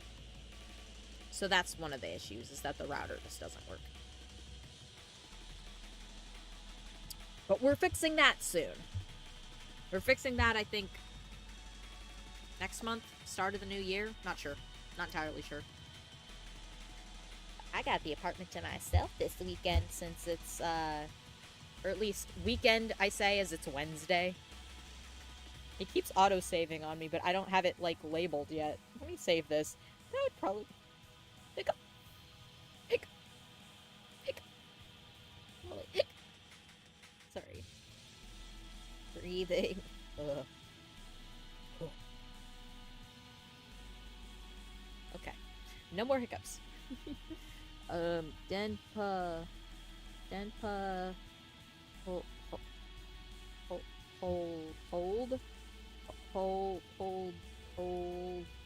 Ding. Ding. Ding. Where's the N? Ding. Sheep. Oh. Sheepko? Sheepka? Sheep. Where's the L? L. Sheeple. Create a document. Thank you. Rip, we don't have a hic command. I don't hiccup that often, luckily. I'm lucky that I do not have consistent hiccups. God, that would hurt so bad if I had consistent hiccups. I think the only ones that we have are, like, burping. I don't burp a whole lot, but, anyways. Back to Wendigoon. But when I understood her, a shock passed through me. I like how this has just been him reading, like, it's not like him talking about, like, ooh, spooky cognito hazards. It's like, bro is reading a book from, like, the 1920s. And I sat like one turned to stone. This was When the was this crowning even bit of written? idiocy I had committed. I have to double check. During the moment which elapsed between her reply and my answer, I thought of 1,000 responses to that innocent confession. I could When was pass this it by book? with a laugh. This I book could is from misunderstand her and shame 1895. her as to my health. I could simply point out that it was impossible she could love me. But my reply was quicker than my thoughts, and I might think now when it was too late, for I'd kissed her on the mouth. So after Tessie confesses his love for him, Mr. Scott no longer hides his feelings for her. After this, Tessie goes home, and Mr. Scott thinks about how he will no longer deny himself the love of Tessie. He does say one interesting point of note. So at the beginning of the story, in the opening paragraph, there's a line that says, Sylvia bent half curiously, half tenderly over a small green lizard, murmuring to think that this also is a little ward of God. So we have a woman named Silva looking compassionately at a small lizard. And then in the paragraph where he is thinking to himself of how he cares for Tessie, but should let her be with Maybe a man that's the one. who is more That's an her old book, speed or right? her age, he says, a man who lives as much alone as I do must confess to somebody. Then again, Sylvia was Catholic, and it was reason enough for me. But I was speaking of Tessie, which is very different. So it seems at some point, this Sylvia character that he referred to at the beginning of the story was a woman he once loved. But here, as he's walking outside, thinking about how him and Tessie kissed earlier, he says, there was no back out now, and I stared the future straight in the face. I was not good, not even scrupulous. What does but a I had sheep no idea of even look deceiving like either myself or from the Tessie. front? The one passion of my life lay buried in the sunlit forest of Brittany. Was it buried forever? Hope cried, no. For 3 years I had been listening to the voice of hope, and for 3 years I had waited for a footstep on my threshold. Had Sylvia forgotten? No, cried Hope. So you could take this to mean quite literally Sylvia was a woman he loved, perhaps his wife, that died and is buried in a forest in Brittany. But I think given that line, for 3 years I had been listening to the voice of hope, and I had waited for a footstep on my threshold, had Sylvia forgotten. I think Sylvia was a woman that he had a fling with, that for several years he waited on her to come back, but she never did. So now he's conflicted because although he loves Tessie, he doesn't know if that means giving up on a love he once had. And while thinking to himself that he isn't deserving of love, he says, in one thing alone, except my painting, was I serious. And that was something which That's lay probably hidden, the best not we're gonna lost, get for his in the little brown legs. forest. Again, another mention of this lost love, lost in the forest. I interpret this to mean that he had a love for a woman named Sylvia, who he had lost in a forest. Something that may have a connection later on in this book, not something we're going to cover today. He is a little sheep, so but he's if got you to be read it for floofy. yourself, a thing to keep in mind. He has a whole debate with himself, saying that he's unworthy of love, that Tessie deserves better, but eventually he decides to give love a chance. I mean, as the poem that opened up this story suggested, love while you can, right? We don't know how long we have. Later that night, as he's making his way home, the following takes place. There was not a soul in the park as I passed along the trees and took the walk which leads from the Garibaldi statue to the Hamilton apartment house. But as I passed the churchyard, I saw a figure sitting on the stone steps. In spite of myself, a chill crept over me at the sight of the white, puffy face, and I hastened to pass. Then he said something which might have been addressed to me or might merely have been a mutter to himself. But a sudden furious anger flamed up within me that such a creature should address me.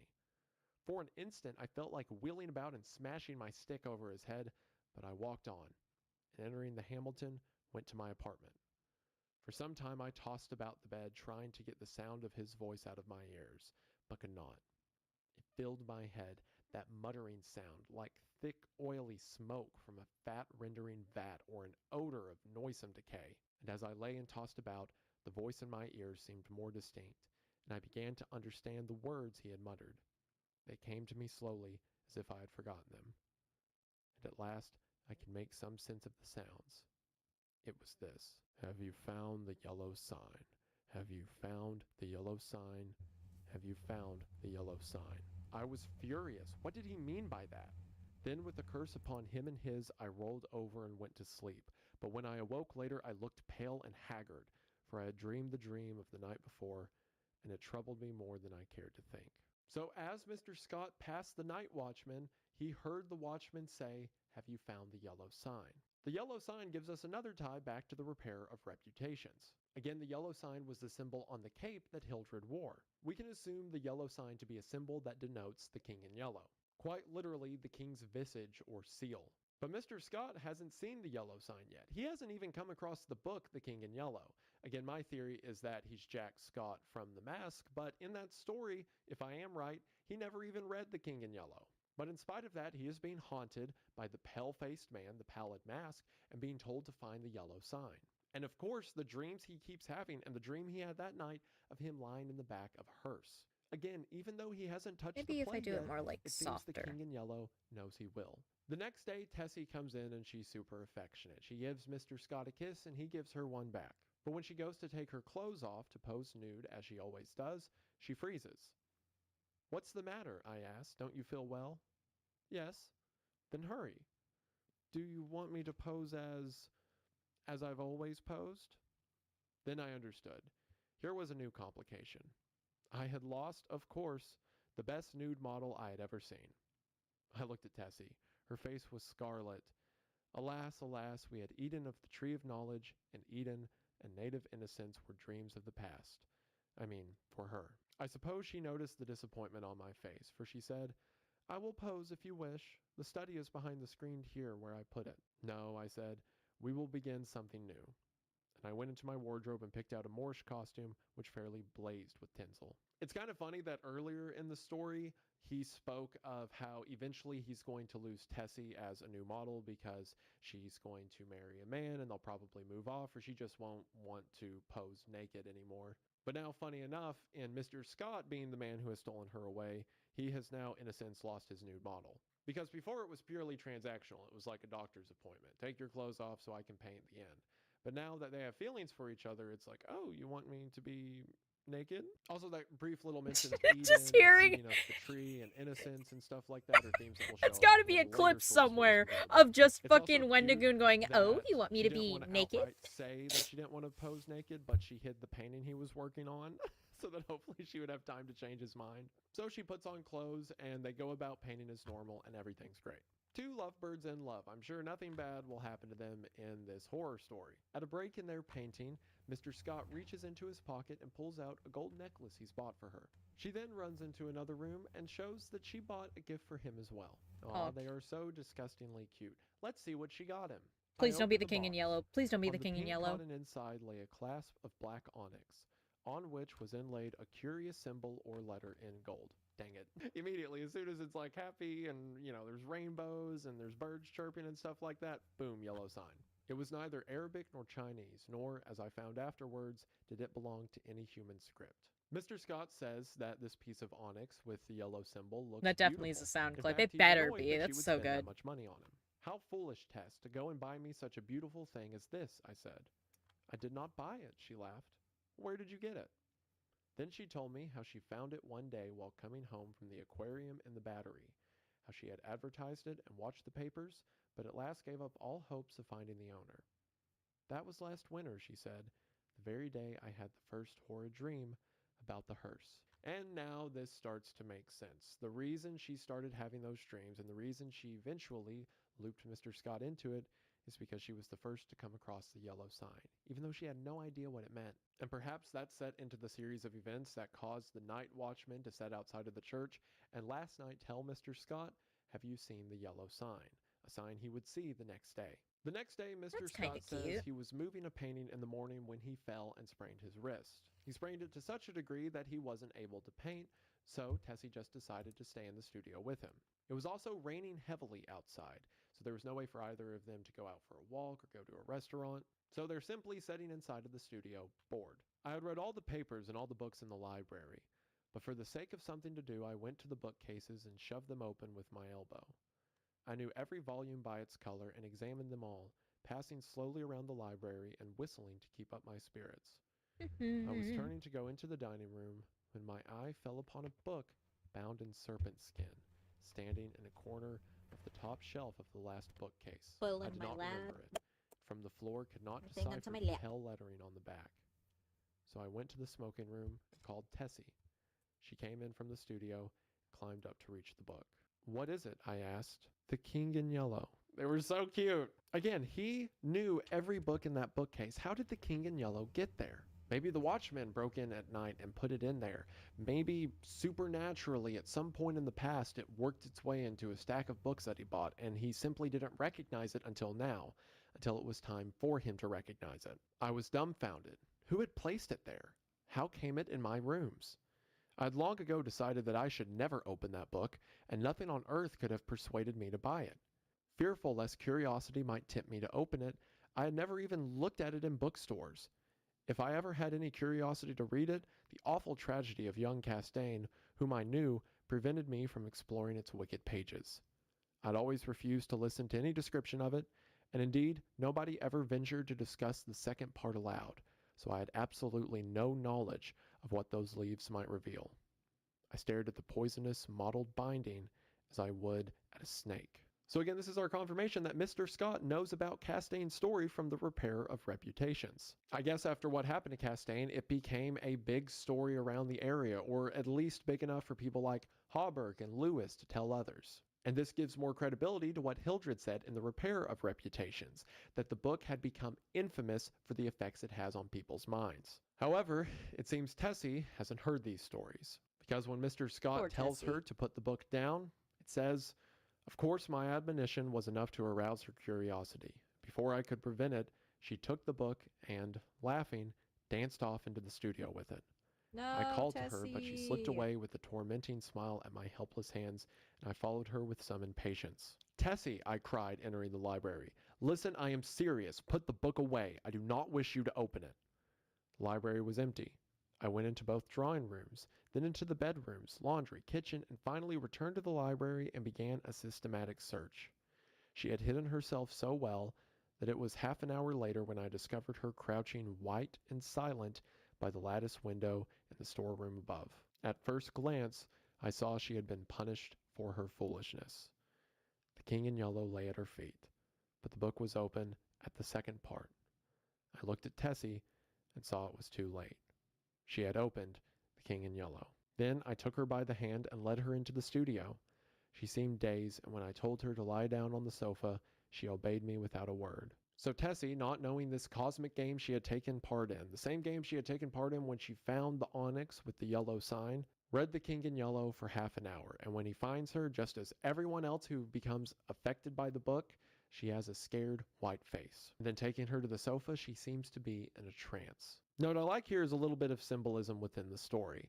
Earlier, he mentions Tessie as Eve in the Garden of Eden, Eve who ate of the fruit of knowledge and was cursed by it. And here again, Tessie has taken of a knowledge she was not supposed to know, and it seems she's suffering the consequences of it. But just as Adam saw what Eve went through and couldn't let her go there alone, it seems Mr. Scott feels the same way. Maybe I For a should just long color in the while, I whole sat thing silently underneath as, beside her, but she as a neither stirred base. nor spoke. And at last I rose, and entering the unused storeroom, took the book in my least injured hand. It seemed heavy as lead, but I carried it into the studio again, and sitting down on the rug beside the sofa, opened it and read it through from beginning to end. Adam also ate of the tree of knowledge, and it seems here Mr. Scott has done the same. When faint with excess of my emotions, I dropped the volume and leaned wearily back against the sofa. Tessie opened her eyes and looked at me. So Tessie, who had read The King in Yellow, went into a trance, and she was catatonic until Mr. Scott fulfilled his part in the story and read the book as well. This is just like how back in The Mask, Genevieve was catatonic until the time came for her to tell Boris that she loved Alec in front of both of them. And then as soon as Alec was sick and put away, that then became time for Boris to carve his face into the statue and then for Genevieve to throw herself into the pool, which led to Boris's death. The King in Yellow is using people like puppets, hurting them in order to make the others do his bidding. I believe Tessie might have laid there in a coma forever until Mr. Scott decided to read the book, at which point the King in Yellow got what he wants, and now they are ready to carry on the rest of his plan. We had been speaking for some time in a dull, monotonous strain before I realized that we were discussing the King in Yellow. Oh, the sin of writing such words, words which are clear as crystal, limpid and musical as bubbling springs, words which sparkle and glow like the poisoned diamonds of the Medicis. Oh, the wickedness, the hopeless damnation of a soul who could fascinate and paralyze human creatures with such words, words understood by the ignorant and wise alike, words which are more precious than jewels, more soothing than music, more awful than death. We talked on, unmindful of the gathering shadows, and she was begging me to throw away the clasp of black onyx quaintly inlaid with what we now knew to be the yellow sign. I never shall know why I refused, though even at this hour, here in my bedroom as I write this confession, I should be glad to know what it was that prevented me from tearing the yellow sign from my breast and casting it into the fire. I am sure I wished to do so, and yet Tessie pleaded with me in vain. Night fell and the hours dragged on, but still we murmured to each other of the king and the pallid mask, and midnight sounded from the misty spires in the fog-wrapped city.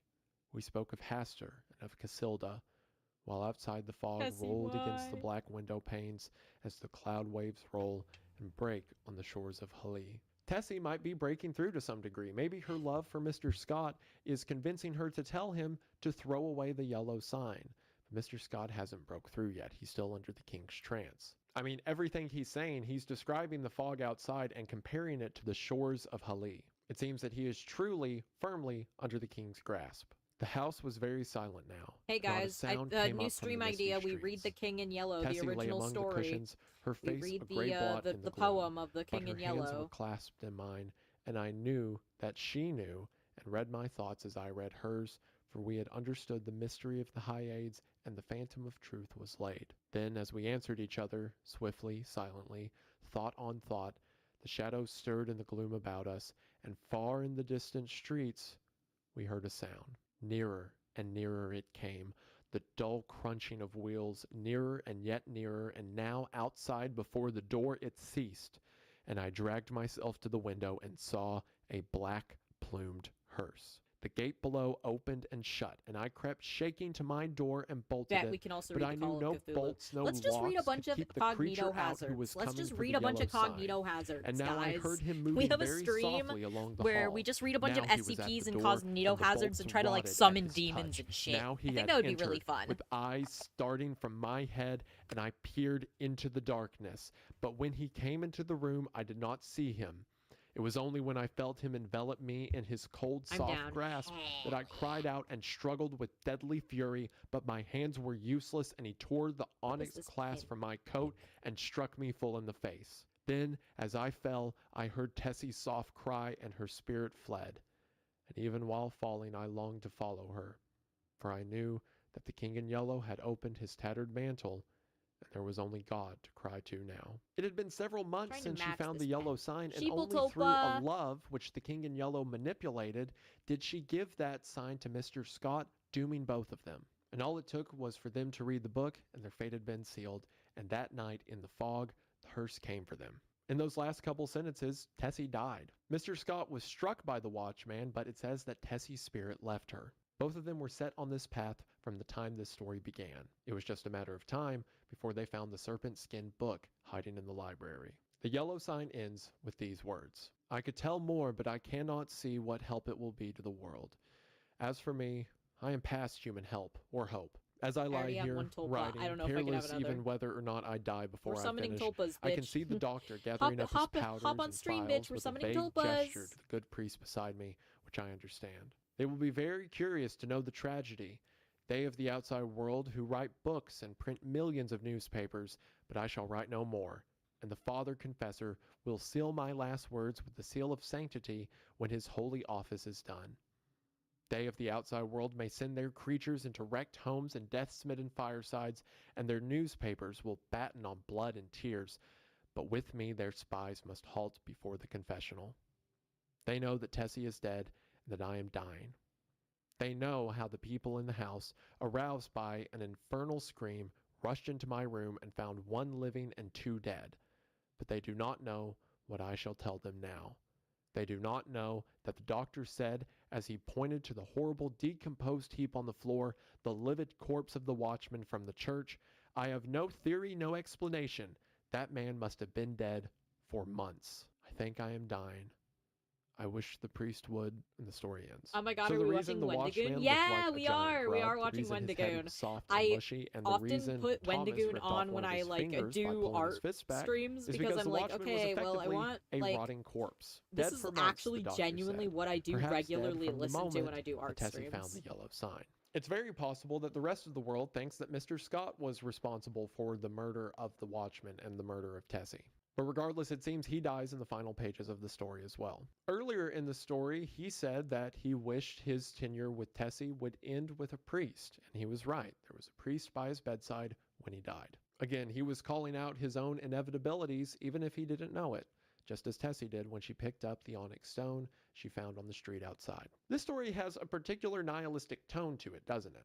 I mean, in the other stories, except for in the Court of the Dragon, but again, our character in that story didn't seem super important or detailed. But in the other two stories, the characters had a way out. There was a humanity that surpassed the influence of the King in Yellow. Or there were characters like Lewis and Constance who were able to stay out of it. But here we have two characters who, before the story began, already had their fate set in stone. They already had the visions of the hearse that was going to get them, and she had already found the yellow sign. Perhaps there was a scenario that, in spite of the King in Yellow being inevitable, they had some control over when it would happen. I mean, the only reason that he read the King in Yellow is because he hurt his hands and decided to lazily look through his library where he came across it. Perhaps, as symbolized in the Court of the Dragon, similar to death, the King in Yellow is an inevitability. It's just a matter of when it is to happen. But regardless, that inevitability came for them in the end. I also like to mention when Mr. Scott realizes what's happening, he goes to the door and locks it shut. But then it kind of describes that the lock decays off and the Watchman simply passes through the doorway. We get these recurring themes involving the King in Yellow of disease, of sickliness. And it seems that rot spreads to the very world around him. The Watchman simply approaches the door and the lock rots off. Or I mean the Watchman himself being a rotting carcass that is upright and speaking like a man, if garbled and distorted. And again, anyone who's affected by the King in Yellow becomes sickly and pale. It's like the King in Yellow is the essence of rot or disease. And you can kind of take that idea and push it onto the whole. Everywhere the King in Yellow goes, it's the rot of the human condition or diseases of evil in the world. It's pushing people to horrific alchemy and forbidden love. It's pushing people to visions of grandeur and violence. And in our last two stories, it literally pushes people to their death. Sometimes there are stories about it, sometimes it simply gets in the way, but regardless of how it happens, the King in Yellow is always there. Now, after the yellow sign, there are 6 more stories within the anthology book, but we're not going to talk about those today. That's because these first 4 stories are the only one that explicitly mentions the King in Yellow. And while in the 6 other stories there are certainly themes and ideas that tie back to the greater idea of the King in Yellow, the King in Yellow and the play and its influence are not explicitly mentioned. And again, I want to keep this video about the mythos around the king itself. If you're interested in learning about those 6 other stories, then of course you can always read the book for yourself. There's several copies of it available for free online as well. Or you can check out a YouTube video by fellow YouTuber Flaw Peacock. Peacock has done an incredible job going through every story in The King in Yellow, talking about a lot of the different themes and characters and ideas. And he goes through the 6 stories that I'm not covering today. And that full video is 7.5 hours, I believe. So a ton of cool information to dig into. I'm loving this book so if you're breakdown, interested in very that, I'll have a interesting link stuff, to it in right? the description. I love it. Can't I love recommend it videos like enough. this. But these first 4 stories are the mythos that we get around the play, The King in Yellow. Again, a play that doesn't actually exist but has so much influence in the stories we just read. We see glimpses of the play, characters like Camilla and Casilda. We hear about the Lake of Hali. Imagine living in an era where people will actually sit down and read the script of a play. As a place far from Earth. Other times, it's we need to bring that as back. a primordial ruin that came long before us. Sometimes Why am I it's lagging? described as the place that awaits us when we Probably die. because It's like the King my in Yellow computer still embodies hates me. the very essence of the unknown, of the id, of the thing in the closet, the monster we don't want to look at. Concepts of death, disease, eternity. All of them are kind of encapsulated in this mythical king and this mythical land we can only hope to understand and we only see glimpses of even now. Regardless if you view the King in Yellow as a sort of eldritch god, as this ancient being that controls the reality we live within, or if you just see the King in Yellow as the essence, the symbolism of evil, of bad, of the unknown, either way, the King in Yellow is all about inevitability. And the horror of it comes from our inability to do anything about it. I mean, if the King in Yellow is a being that was here before the earth even existed, that has these lost ancient cities of towers that go over the moon, and all of that was turned to ash and rot, and the King in Yellow still exists, then how could we ever hope to go up against him? Or if the king is simply the embodiment of death, disease, and evil, well, how can we hope to go up against that? The first story we read was about someone completely consumed by the idea, the grandeur, the temptation of the King in Yellow, but our other stories were people who were just living their life, and then the King in Yellow stepped in.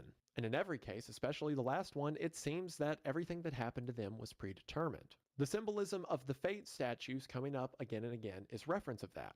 The idea that our birth, life, and death was all decided for us from the beginning. The idea that free will, choice, is just a hopeful dream, a dream for fools. It's a fear that is incredibly common, a fear that is seen across religions, beliefs, and cultures throughout history. And I think it's because of that, the King in Yellow idea has resonated with so many artists. Because even if you've never read The King in Yellow, even if you've never heard of it before I've talked about it today, I guarantee you know something that is inspired or directly related to it. So why don't we talk about a few of those?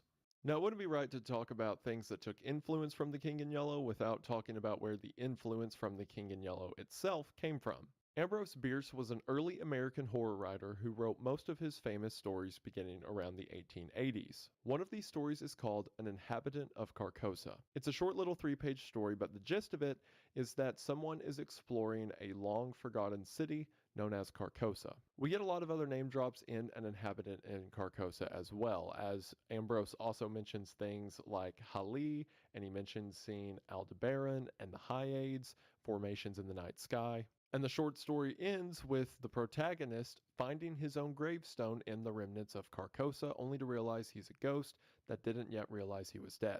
So not only do you get some name drops, but you get some idea of inevitability, of a predestined death that people can't escape from. Of course, Chambers took these names and created the Forgotten Play and the King in Yellow, and mostly used the nomenclature from Ambrose's story to create his narrative. But again, there is some tie between the inevitability of death between both. Ambrose himself is an interesting author, not only in his writing, but also in his life, as not only did the guy serve in the Civil War, but he also never officially died, as he simply vanished off the face of the earth. Oh god, I Chambers wish then that was read me. An Inhabitant of Carcosa, adapted a lot of the language into his story, and from other of Ambrose's work, adapted words I like just want to Hastur. disappear off the face However, of the where earth names one like day. Hastur You guys will and like never Hali know if I'm and dead stuff or like not. that is much more well known That's like culturally, a dream, at least, isn't it? is within H.P. To just Lovecraft's disappear. work. H.P. Lovecraft read The King in Yellow and was very impressed by it. So impressed, in fact, that he incorporated things like the Lake of Hali, the Yellow Sign, and Hastur into his 1931 story, The Whisperer in Darkness, which is one of the main stories that tie into the Cthulhu mythos. So because of that, as Lovecraft and Cthulhu became super popular within occult horror circles, names from The King in Yellow became popular as well. Other adaptations that would build off of Lovecraft's work would try to put more meat to the King in Yellow idea.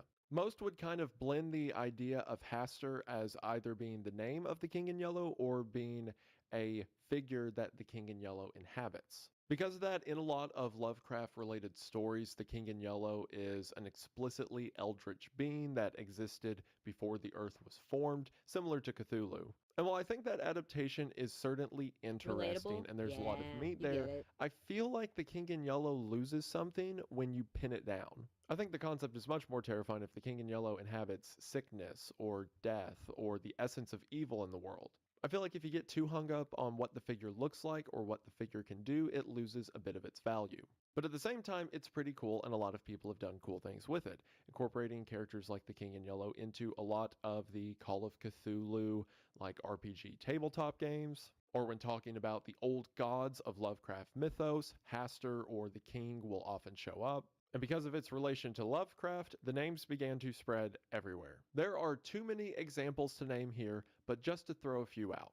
The King in Yellow is a character within some of the Warhammer 40k novels. Warhammer The King in 40k Yellow becomes a mention! character in Grant Morris's graphic novel, The Invisibles. There's also a ton of graphic novels that adapt either Chambers stories or other King in Yellow mythos itself.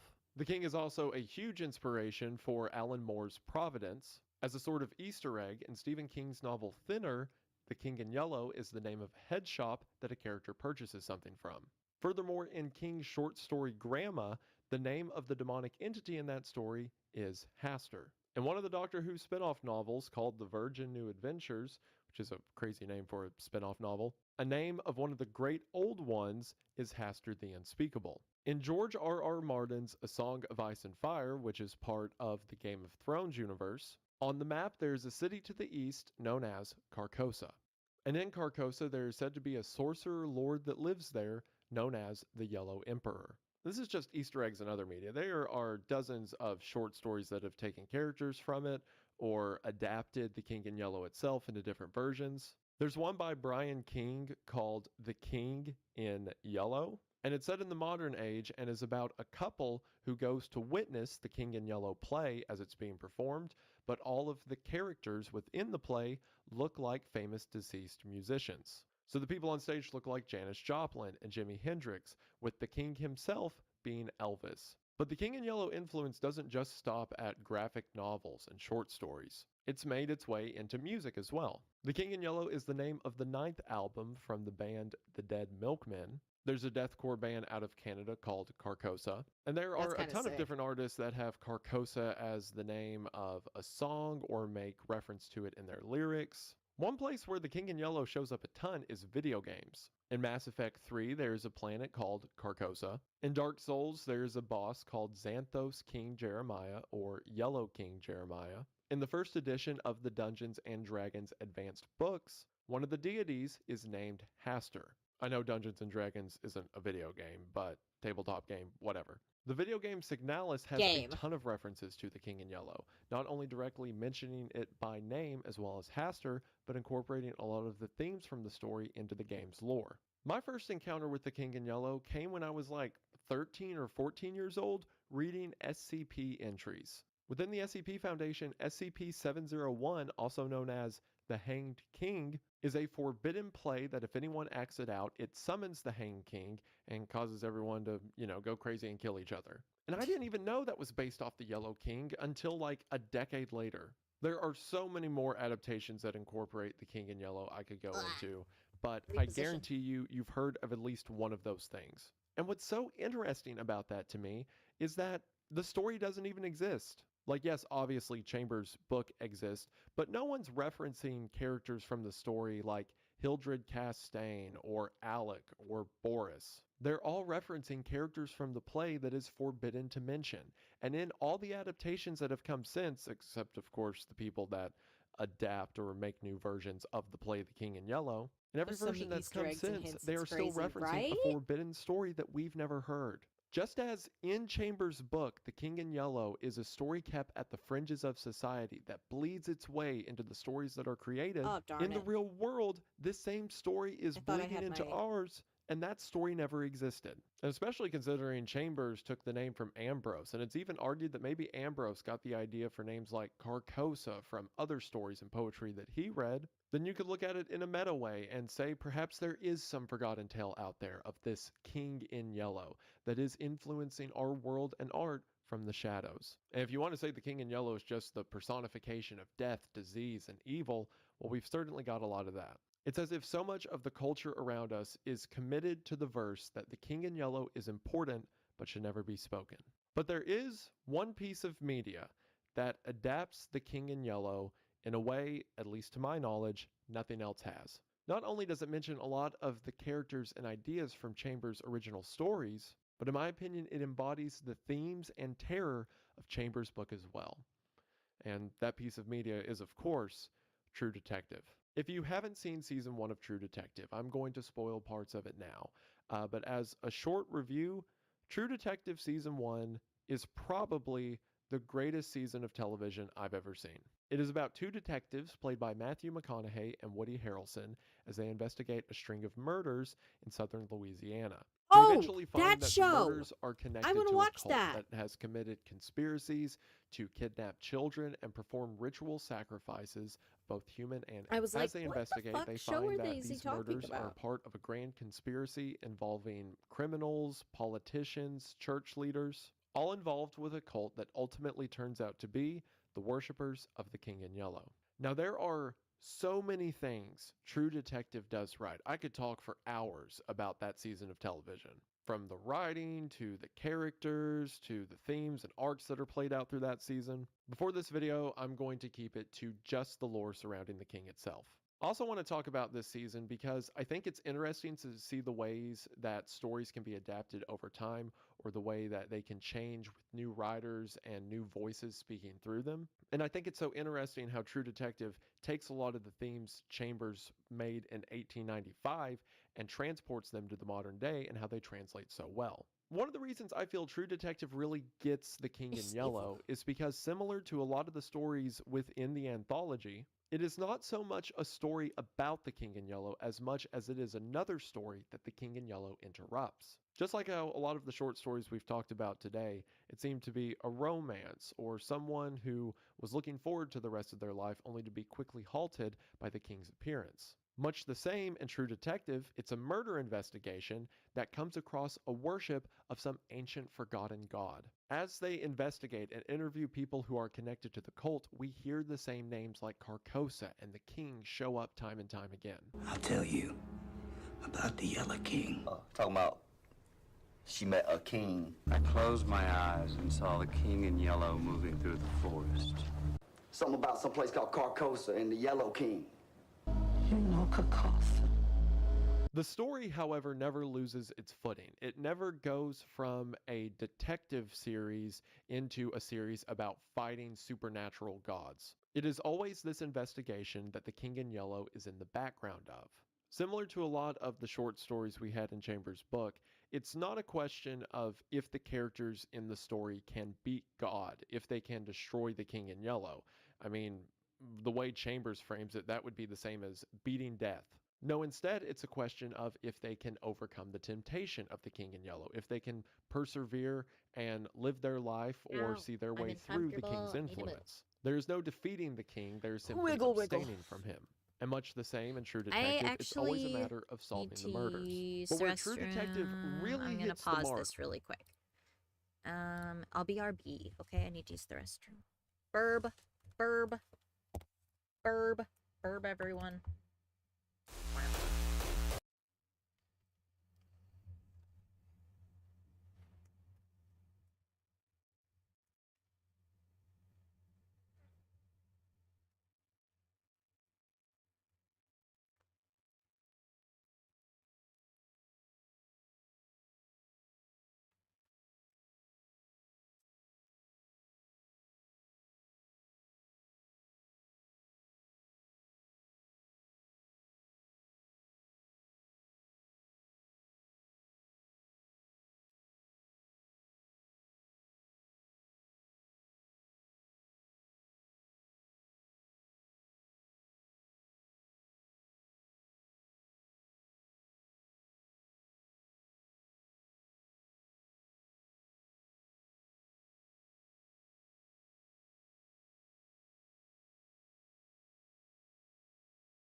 I'm alive. I'm alive. Music back. Okay. I meant to mute my mic, and I muted my fucking BGM music instead. Music back. Dent back. I'm determined to at least get some of this done, because I have been working so hard on it, and I want it to be done. It's gonna take forever to get the hands and stuff right, but, like, I think this looks okay. Like, okay, let's see how this looks in comparison to, like... Okay, I think the line art matches relatively alright. I think the line art matches relatively well. I'm trying to get the line art to match up, you know? I think that's alright. Now we're gonna move on to the color. We're moving on to color. Be gone, opacity beast. What color am I working with now? This one. Okay. Hello? Oh, I forgot that I'm doing this. There we go. Wah. There we go. I know what I'm doing. I always know what I'm doing. This is lie. Wow. Okay, back to... Did we finish this video? It's just about over. Let's watch another video. I freaking love everything by Anthony Gallego. There was a tiny bit of pink in the dark blue. Where? Where is it? I mean, I'm still fixing it all together. As you can see, like, there's still, like, bits, but I'm slowly going through and, like, fixing it up. So luckily that will be okay. I have to go here, under this layer, and then I erase. See, like that. Yeah. Mother horse and the flesh interface. Mother horse eyes. This is 6 fucking hours. Oh, yeah. So keep an eye open for that, right? Actually, no, wait. wait, no. There is a Minecraft ARG, and I normally do not get fucked up by Minecraft ARGs, because I'm literally like, okay, dude, it's literally, like, it's Minecraft, bro. Like, just turn off your PC.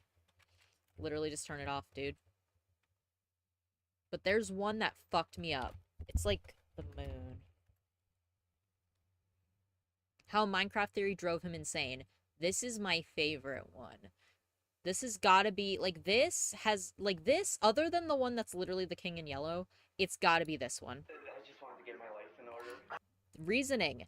Because, yeah, the don't turn left one, the one that we watched first. The reason I love this one so much is very specifically because it includes a lot of, like, genuine recording. I think it's maybe because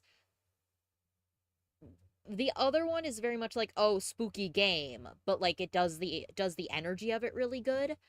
But this one has, like, something genuinely horrifying in the decay of a human's sanity. And I love that. That's some of my favorite horror, is realizing that there is some creature, something, even if there's not even anything, the decay of humanity or a human sanity, because that's real horror. That's, like, actually something that could happen. Maybe not necessarily something real hurting a person, but a person hurting is, like, real horror to me. I almost died in this. What? I mean, you're gonna think I'm stupid, but the conversation was about the moon. I think there's some deeper meaning why it exists. It's a fake moon. There's people inside Ignore the of it fucking watching DDLC everything audio that they decided to edit to make this creepy. Eventually, the actual video is... The video is actually scary to me. Okay? 4 years ago, Legend Finder makes his way to the YouTube platform. His first few uploads were nothing special until he stumbled across a Minecraft forum explaining ways you can interact with the moon in Minecraft. Slowly but surely, his channel would become dedicated to this moon ARG and allow us to witness Legend Finder's slow descent into insanity. How could a Minecraft theory cause someone to go mentally insane? Viewer discretion is advised. The story of Legend Finder will be my most disturbing video yet.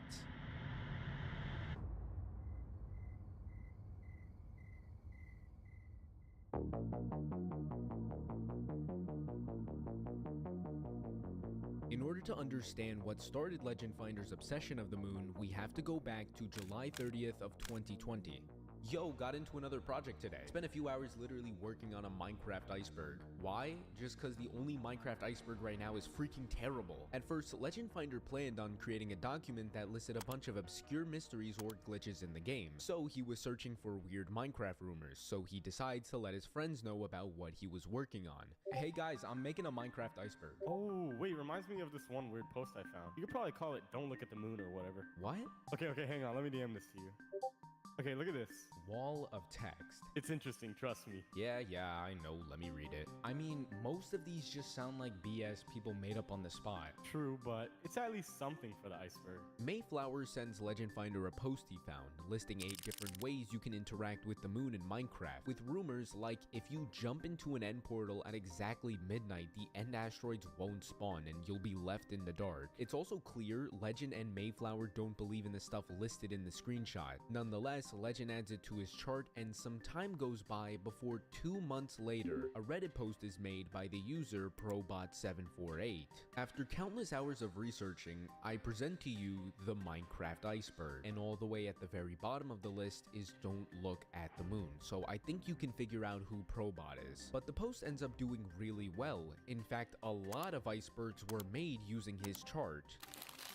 This was a while ago, but do you remember that Minecraft iceberg I made 2 months ago? Obviously you do. It did pretty good on Reddit. It might become the most popular one now. But now you're probably thinking, how does someone go mentally insane if they don't even believe in this stuff? Well, after Legend posted the iceberg, he linked a document he made going over every single topic. And all the way at the very bottom of the document is "Don't look at the moon." Still, I decided to test them out for myself. And when you click on the link, it sends you to a video called "Look at the Moon," uploaded by Legend Finder, marking the beginning of Minecraft's darkest rabbit hole.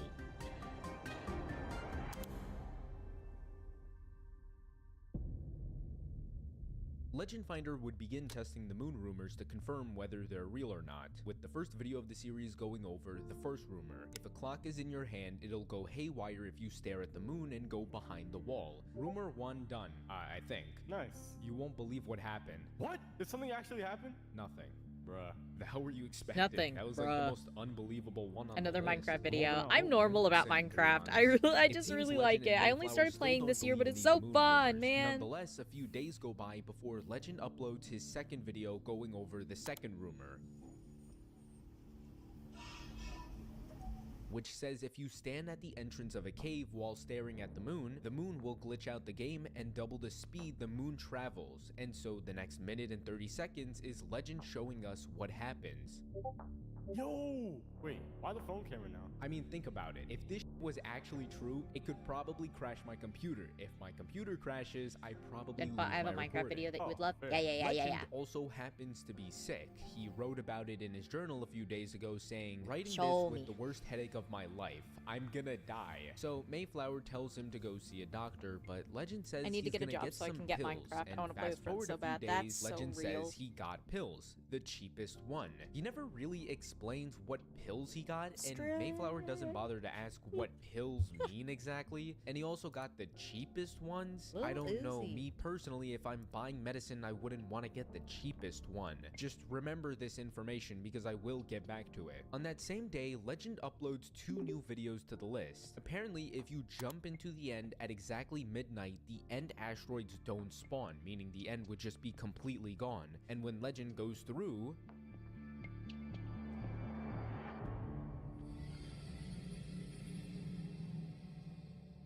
before you freak out, turns out Legend's computer was just taking a minute to load, and he purposely cut the video off because he thought it would be creepy. Again, Legend isn't taking this seriously. But then we move on to the 4th video, and here he has to stare at the moon for the entire night, which will apparently cause the game to glitch out, and once day hits, everything will be set on fire. And so for the next 10 minutes, Legend stares at the moon, and then we get this.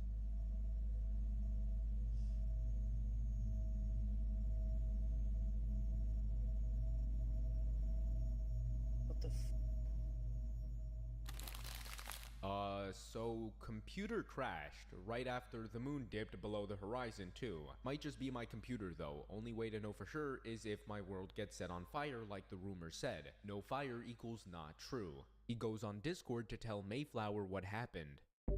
I don't know what the happened. In the video? Hello. New Hi, video. Omega Something Man. happened though? Not gonna Welcome spoil back. it. Fudge you. Okay, let me watch it, I guess. I'm actually like, I'm shaking. I don't think it's directly. I don't know, man. Skip to the end. Holy sh! That can't be a coincidence, right? Oh crap. Did you do rumor 5 though? The one with the item frame? Video is I called started 1000 it, Players but I Simulate don't really know Civilization what to Rich do with versus that. Poor by But Asians bro, from its it own crashed the peak. computer. Okay. But then I'll look into that Mayflower one. says this. Devil's advocate. Your Mac just up. It did crash a few days ago too during the Bruh, then it's just your computer. When did you get your computer? I don't remember exactly, but I know it was not long after we moved into our apartment, so late 2012, which is a lot of time, I know. That's 8 effing years. How is it still working? Legend ends up concluding that it was probably just his computer being old, but then again, he still hasn't logged back into the world after his computer crashed. Fast forward 3 days, and Legend still doesn't seem to feel well. The crash didn't mess up your game, right? Oh, right, I haven't checked yet. Man, I have the worst headache. Are the pills not for headaches? No, they are. Actually, they help a lot, but it's not really going away. I'll try booting up Minecraft in a few days. I've been in bed since morning. Later that day, Legend uploads a new video, and we finally see if, like the rumor said, I want to the know what entire world what gets brush set my on my fire. art mama uses. I legit got so attached to the story and even got emotional. I think Hell. the rumor Okay, was that's wrong. kind of It based. doesn't result in fire, it results in endstone. Everything endstone, like the moon. So I stumbled in some sort of Minecraft mystery. I don't know how to progress, but crap, this is cool. And I think I'm the only person to find it. I could only enter the world once before the game refused to let me back in. Maybe I missed my chance? This is definitely strange. We've never heard of a Minecraft world turning completely into endstone. Like Legend said, the endstone block resembles the texture of the moon. But even with this crazy information, Legend wouldn't even update Mayflower about this until the next day. So? Oh, right. I checked yesterday. Oh? The world was completely corrupted. Let me upload the video. Hang on. Doesn't that mean the rumor's true though? On the screenshot you posted, it claimed my world was supposed to be set completely on fire, but that wasn't the case. So it's dubious, but plausible. Wow, all endstone? Yeah, definitely strange. How long were you in that world? Then they start getting off topic before the conversation just ends. Like, this is just something that happens every other day. But that's where I was wrong. 2 days after, Legend uploaded another video going over the 5th rumor, which says clocks placed in item frames may randomly desynchronize, going faster or slower than they should. This only happens every 1,000 or so clocks. This video is short and hard to see, but just by increasing the brightness, we can just barely see the clocks in the item frames. And I seriously couldn't tell you why, but something happens in this video. And not like in the video, like something in Legend just switches after this video. Compared to his other stuff, this one is more ominous and eerie. The description says this project was never finished. I hope you understand. We can't tell if the rumors are true because it's so dark we can't see if the clocks are desynchronized. Maybe there's something that Legend sees that we don't. And the reason I say this is because moments after this video is uploaded, Legend snaps. Oh wait, this and video. things Yes, get this one's my interesting when he favorite. gets on Discord. Yeah, I'm not buying it. No way, this is just a f***ing coincidence. I thought we already agreed or Mac did it. 1, right after the moon dipped past the horizon. 2, all the blocks replaced with endstone, the closest texture to the moon. It literally crashed a few days before that moon thing, man. Your computer's just on its last legs. It'll probably be permanently effed in a week or so, just saying. And it's probably just confirmation bias. No, you're not listening. Look at point 2. Okay, cool. It switched everything to endstone. You know what else would have made you just as shocked? White concrete, white wool, quartz, literally anything white. Doubt it. Endstone specifically carries connotations of space. It's inherently supposed to be extraterrestrial rock. It's inherently supposed to be from the end, man. The F are you on about? Oh my The god. F are you on about Obviously, it's is the limited by funniest the part to me. constraints Just of the F are you on Minecraft, about, bro? but the symbolism is there. You're just creating the effing symbolism. What else could it be? Your computer crashing, a registry bug, all pointers pointing to a random block or texture or whatever. Oh my effing Ouch. god, seriously, you got everything from the Minecraft wiki. You know how extensive they are? You're just deflecting. If this could happen just by staring at the moon for the entire night, someone would have found it by now. There's having millions of players. Hell, people can just look at the code. That's probably how they get spawn rates and percentages and stuff. Oh, and you trust them enough to believe they documented every last corner of this dumb game?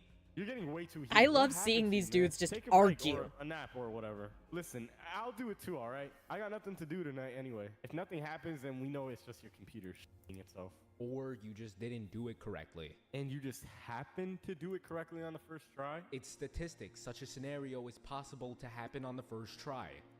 Whatever. See ya. Your call, but this disproves nothing. I'll try looking into this more.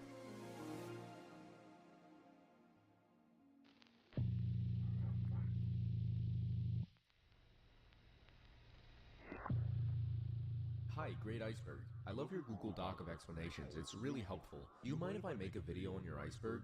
Thanks. Sure. Okay, thank you. By the way, Are you I was really looking homies at if the you don't videos berate you each other in linked DMs? Don't This Go is to the Moon. true. Did you make this creepypasta? I know the videos are on your account, but I just wanted to make sure. Not really a creepypasta, but they're my videos, yeah. Oh, okay. So do you know what the monster in your update video was? What monster? The video called Update Vid 2020-10-12 at like 26 seconds, top right. Watch. You see it? Did you see it? What is that?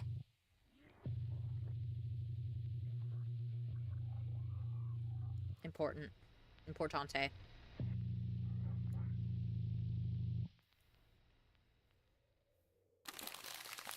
I knew it. I knew it. There was something there. It paid off. I don't know how I didn't see it before, but now that I know, I think it will only be a few days before I solve this mystery. It's been a while, but not for long. I can finally rest. I just have a few questions. I'm not sure why Mojang added this into the game, but what does it mean? Is there a reason why they put it here in this game? For me? Is there something else I'm missing? Maybe this is just the beginning? I can't say until I've reached the end of it.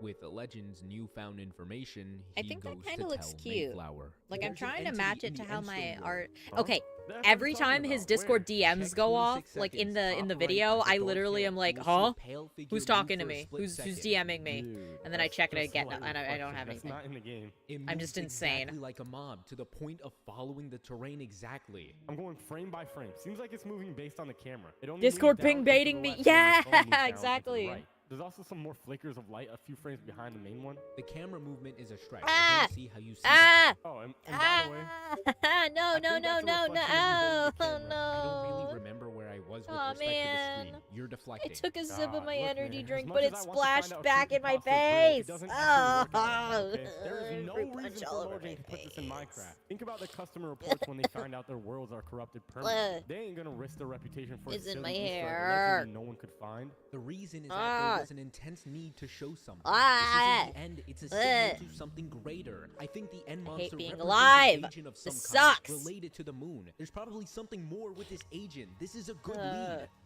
You there? I had an old T-shirt May? next to me. It's only been So I 2 just months wiped my face since off with Legend that. I gotta decided to do dive into this laundry and moon take a ARG, shower and anyways it's clear to today. see how much he's changed. Legend also attempted to contact Mojang You see my themselves. I don't know if it's possible for you to check mail going here, but I need you to explain what the purpose of the moon mystery is. Why did you add it to the game? What message are you trying to send? I've been trying everything. I can't get anywhere. I need a hint. Please, just anything. I don't know where to go, but I found the first step. At least please help me get to the next step. I want to continue your ARG. Legend never got a response.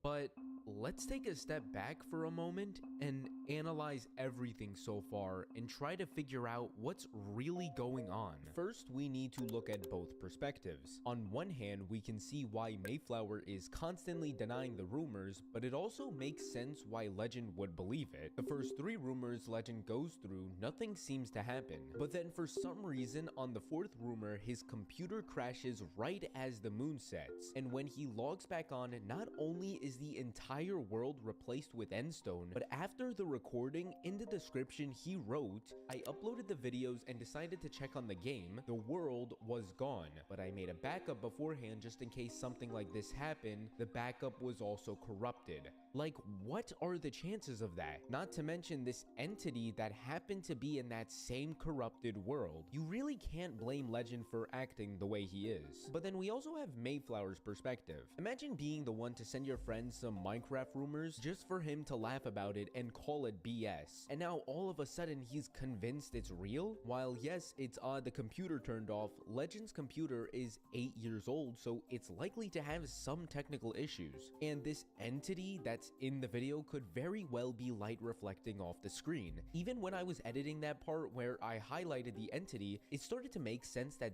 this is probably not an entity. Of course, when the entire comment section is all saying the same thing, it's kind of hard not to believe it. The only stump I found myself in is the world corruption. Out of any block it could have been, it just so happens to be the closest block that resembles the moon texture. And after you've joined the world once, your world and backup world somehow corrupts. Mayflower says it could be a registry bug, which is unlikely. I could only find one post about anything remotely similar to what we're seeing with Legend Finder, but they're on Bedrock and not trying to solve a freaking moon ARG. Needless to say, it's understandable. I don't know how to shade a little sheep. I'm coming to this realization. Every art I have of the sheeple, they are flat. The moon rumors, the one that started it all, is just nowhere to be found. Mayflower took this screenshot from a website called Messenger Geek. This frame on Legend's video where he has the whole screenshot pulled up is the clearest we'll get of the post. Other than maybe, no like, I have like username, one or two just a pieces where profile he's picture not and a completely a post flat in the shape, category but called for the raw most part, and random. And of course, when you go to look it y'all up, are there's flat. just nothing to be found. With a Legend Y'all are world a flat corrupting, shape. he starts becoming more determined to recreate his only lead of this ARG's existence, and he uploads another 3 videos just staring at the moon. Ignore the burp. And if you I'm look fine at the and third normal video's and not description, gross at I all. don't think I need to tell you how they went. But it's at this very point of the story where Legend Finder's belief of the moon starts to leave Minecraft. 2 weeks since his last recording, we can see his next video takes place outside. He seems to be recording a playground late at night. He keeps randomly zooming in until the video abruptly ends. It becomes more clear what Legend is doing when we take a look at his journal. I walked outside and I saw that the moon was different than it was before. It was larger and you could tell from how it gloomed brighter than the night. The moon's That is expanding Justice and you can tell Tuscany. for yourself there are signs. The dots in between you and the moon change distance. It cannot be captured on photo or film or digital reproduction or any secondhand service. You can only see it with your own eyes. It seems Legend was trying to record the moon and show us how abnormally large and bright the moon was. But according to him, it just so happens video footage tampers with the moon, meaning the only way to see its true form is in person. I really might have to take back me trying to justify Legend's behavior, but it's okay because it only gets worse from here. After witnessing what he claimed to be the moon being abnormally large, he decided to start doing some research, and that's when he stumbled upon what's called the moon's expansion. Every year the moon gets further away from Earth, specifically 1.5 inches per year. Without the moon, Earth would become life-threatening to everyone, but with the moon expanding, it would have to take billions of years before the moon is no longer associated with Earth. But for some reason, Legend finds this information very concerning. He wrote about it in his journal, saying once you learn about the dots, the expansion, it never leaves you. It just burrows into you. But once I'm done, I'll never have to think about it again. And so from December 1st through December 8th, 9 p.m. every day, he would begin measuring the moon's right ascension and altitude, basically listing the moon's position from Earth. I'm not really sure what Legend was getting at with this. I think he just wanted to see if he could see the moon or not. That's why all the titles are either I can see it or I can't see it. Legend would then come back to Minecraft, but this time he would make a 25-minute video listing 10 different things you didn't know about the moon, and let's just say Legend is going insane. So the first thing I have, the moon phase effects. There's different phases of the moon. I think I could probably show you. Legend is going to use the phases of the moon as a connection to a lot of things that don't make sense. But something caught my attention. Just listen to this clip. Also I fixed the moon disappearing in the last video I showed you in November is because the texture for the moon was deleted. I just had to put it back. Got it from the yeah.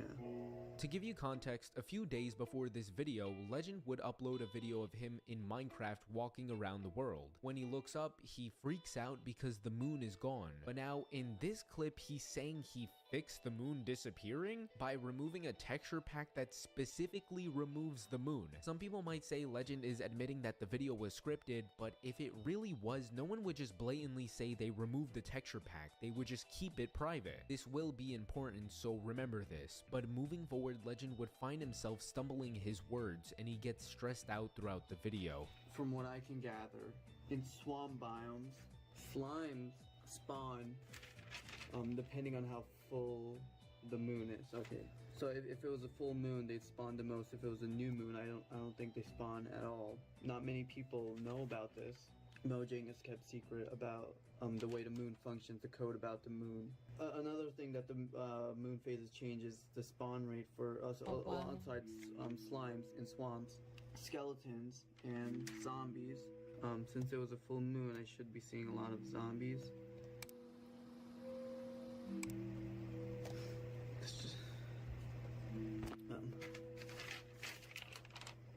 I have here on a full moon, 50% of cat spawn is black. I could try doing that with a spawn egg.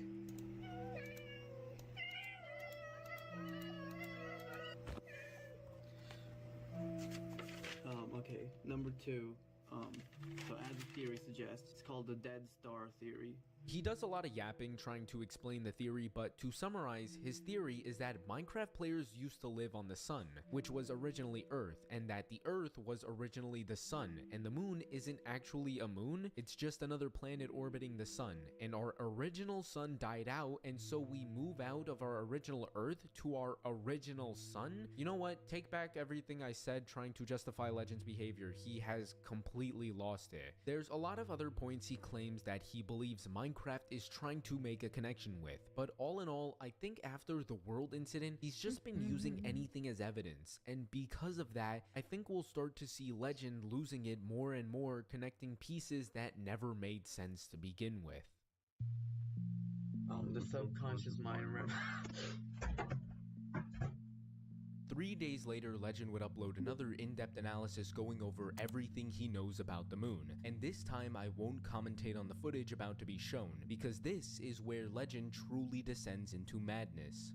The whole history of digital-based mysteries. There was the first one. It was for the movie Artificial Intelligence, and it was just a bunch of different homepages linking different places. You follow these paths, but it sort of jump-started this whole idea that you can create by just stringing things together, stringing places together. Everything is not on the same site. You have to search things yourself. So going back to this, obviously, the mystery started in Minecraft. It wouldn't necessarily end or continue in Minecraft.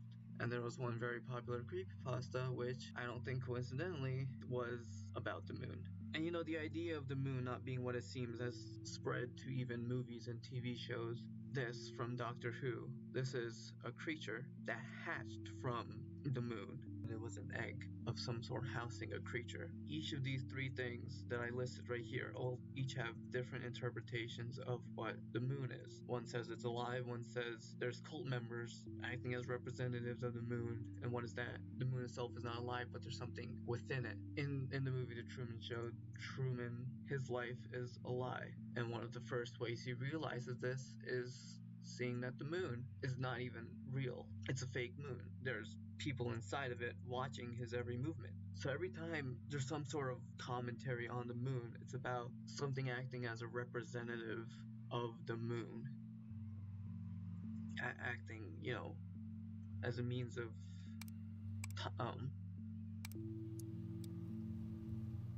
So I've listed out what the moon could symbolize. So first we have the passing of time. This mystery originally began in Minecraft because it only began when you looked at the moon for the entire night, the full moon cycle. Stretch out again. I've been crumped up like a little shrimp. How long have I been going? 8.5 hours? That's not bad. The moon. This is another example of that. What Ow! this entity is, Punched what my it wants finger from us, in I'm the not drawing entirely tablet sure. I'm again. going to be I love talking about that in another doing video. that. I love when I like do the that. fact that That is all so these much different fun. pieces of media about the moon have this same pattern within them means that they all know something about the moon. The third piece of symbolism Yeah, pretty good about the time, moon. exactly. It This is so much ties fun. back to Minecraft in an important way because it represents the. I knew this. I had this in my mind when I was starting the video. This is the mind, like the mental aspect of this whole thing. I think that maybe if I make this a little bigger, it'll like help me feather it out a little. One Oh piece of yeah, that's a symbolism lot about the better. moon. The subconscious mind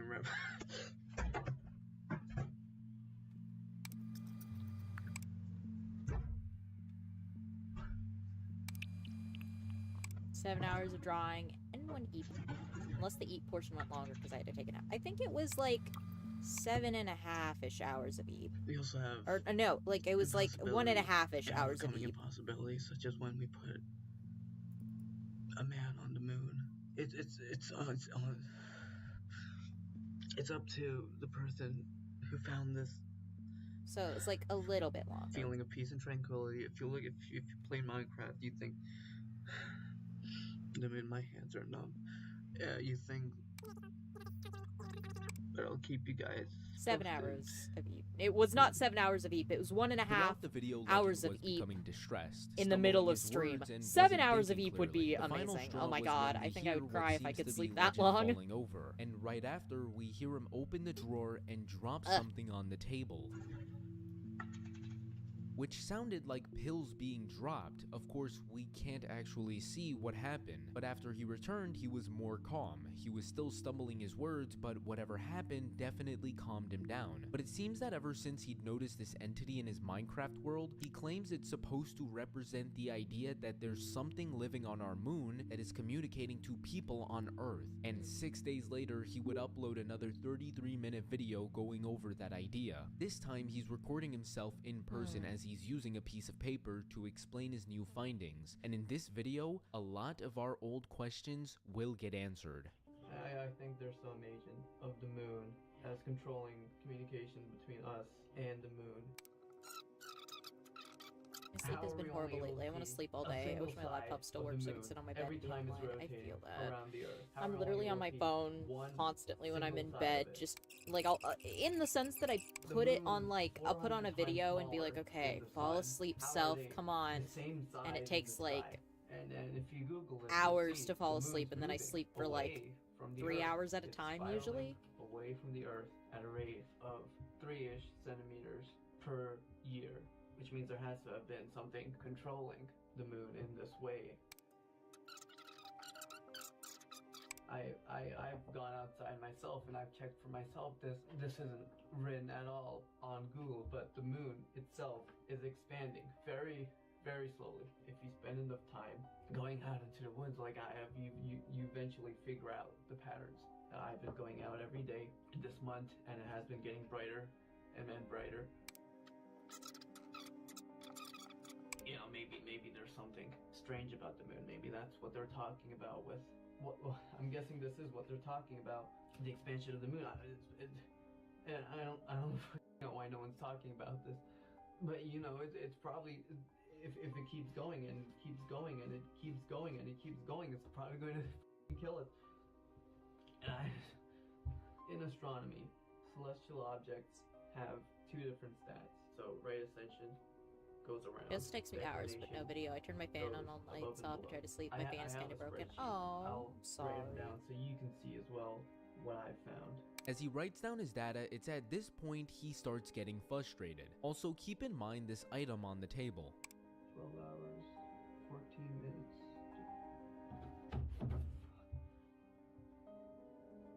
12 hours, 14 minutes. And you see, these are pretty consistent +1 hour jumps. And I want you to see, this is from what I've Googled. It's exactly. If you're like, why are you doing? Why are you drawing like that? More, not a minute less. That's a great fucking question. I'm gonna be honest. Anything listed. This was my final day looking at the moon. I couldn't find it. You know, on that day, it didn't even rise because it knows? Hang on. We can see Legend takes his pill bottle, and at a point of frustration he decides to take them. And the sounds we hear of him dropping the pills was the same one we heard last video. But after this, he starts explaining his theory that the moon could be made out of a heating substance, which means this substance could cause the moon to expand until the point of popping. It's going to get bigger and bigger and bigger and bigger and snap. At which point, pieces of the moon will probably fly, you know, everywhere. Why do you think NASA is so keen on going to the moon and bringing back moon rocks to study them? Because they're not moon rocks in the traditional Earth sense. They have slightly different properties than what we know of here. And lastly, I have a fourth theory, which is that the reason why the moon is expanding is because it's...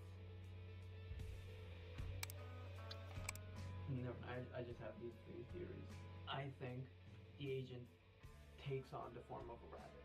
He explains about an old mythology called the moon rabbit. Back then, people took notice of the moon's appearance, resembling the shape of a rabbit, and he believes that this agent takes the form of a rabbit and was sent here on Earth, and he claims he knows where to find it. But I found it, and it's not far from my house.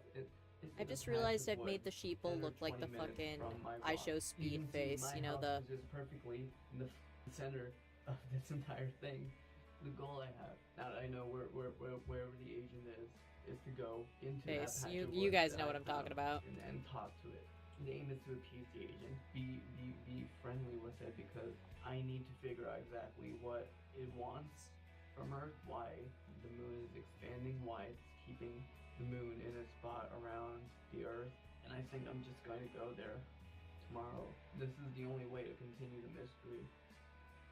Legend would eventually go to the woods, but before that, because of Mayflower and Legend's friendship growing distant, a new person my to talk sheep about the kinda moon stuff would be homeless. added I to need the story, this. and that person Come on, would I need turn this out to one. be My sheep Legend's kinda cousin. homeless. Help me out. Yo, someone told me you made a Minecraft iceberg. Why didn't you tell me? Looks pretty good, not gonna lie. Thanks. Is the moon entry real? Your channel took a weird turn. Someone else gave me a list of rumors about the moon, and one was real. I'm just trying to find more about it. How are you finding more about it? I have a theory, and I want to test it. I've been taking some notes about the moon, and I think I've discovered something nearby. Do you mind coming with me tonight or tomorrow night? It's some patch of woods. It's not far from my house. I can't do tonight, my bad. I'm gonna see about tomorrow night though. Also, like, are you sure there's something actually there? I can't be sure until I see it for myself. Again, this is just a theory, but I'm gathering evidence, and the more I find, the stronger my case becomes.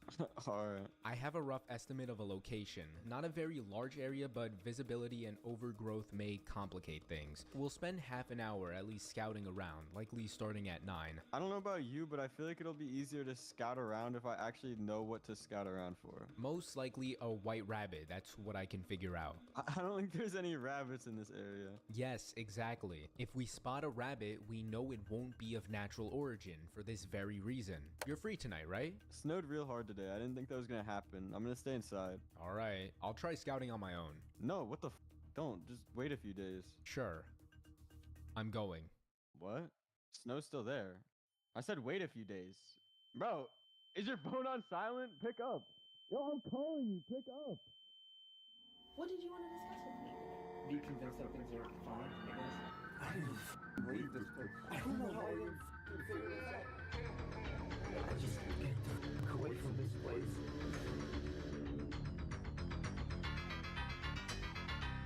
I'm not very good at shading. That's why my shading always looks like fucking doo-doo.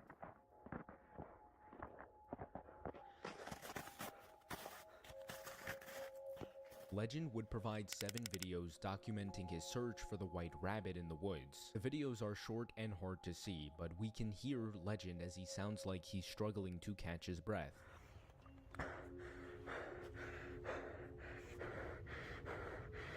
All this shit about the moon remind me of the Eggman pissing on the moon. It's at this point he's I'm not gonna even piss on the walking moon, you anymore. He idiot. seems to be crawling his way around, and then eventually he comes to a complete stop.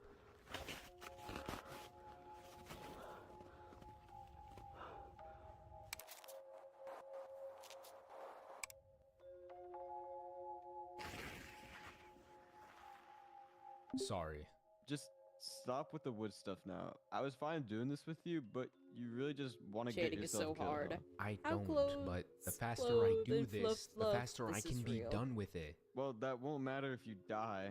I'll try. It died just now. My computer isn't turning on. I've tried everything for an hour. It's not turning on.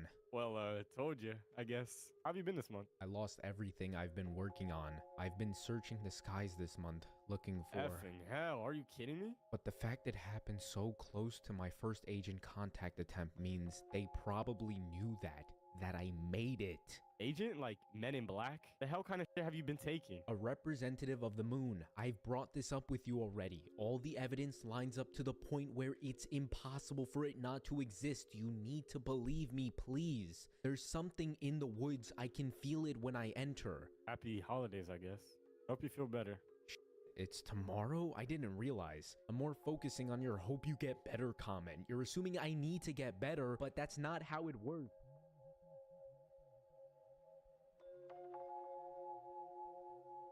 Because Legend decided to go out into the woods while it was still snowing, this clip of Legend coming to a complete stop was him passing out due to the cold weather. And at the end of the clip, Legend's cousin finds him in the woods and drags him back home. Not only that, but Mayflower has officially disconnected himself from Legend. The person who introduced him and followed him with this ARG series is now gone, leading Legend Finder into a dark year as 2020 comes to a close. On the first day of 2021, he would write in his journal, "Every time I go outside, I feel a piece of me die, and the moon is growing each night, and I think it is killing me. I can't go out at night anymore. If I go, I die. I need to stay in my room. In my house, I don't care how long. I just want to live. Please let me live. Please, I don't want to die."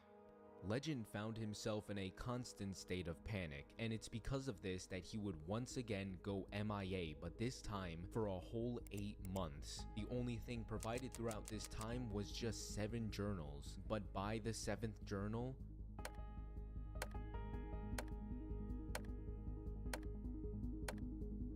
Legend's handwriting would become unnoticeable, and realizing this, on August of 2021, Legend would stop writing his journals and begin using audio logs. August 10th, 2021. I'm going to switch to audio journals for now because I realized making the last journal, my hands were too shaky for me to even read. August 12th, 2021. I got some more refills for my cough pills. I think I can get as many as I want. The pills have been carrying me through these days. I don't know where I'd be without them. And I'm glad I had the pills in the first place back when the cough was starting. Pay attention to what Legend just said. I'm glad I had the pills in the first place, back when the cough first started. He's referring to when he told Mayflower he got the cheapest pills, which was 10 months ago. Coughing shouldn't have you on medication for that long. Time and time again, these pills are always seen whenever Legend starts getting frustrated. I also believe they're somehow causing Legend's absurd behavior. The dates seem to line up with when Legend started to indulge in the rumors and start taking the pills, but we'll have to get back to that later, because although Legend seems to believe the pills are working, it doesn't seem to be the case. August 13th, 2021. I threw up a lot today. I was basically just over my toilet for half an hour. I'm 18 now. It was my birthday today. The cake was good. Everyone was happy for me. We took a lot of photos, but you know, if you could see those photos, you'd see I was looking somewhere else because I was still thinking about this fucking... I think it's going to haunt me for the rest of my life. Or maybe not. I think I'm getting to a point where I think I'm slowly putting together the pieces. I'll have everything settled out, sorted. I won't have to think about this anymore. Legend would continue to feel unwell, but during this time he would reflect on his visit with the agent, and he's confused on where to go next. I've been really f***ing sick. I've been throwing up. I've been coughing my f***ing lungs out. I can't think properly.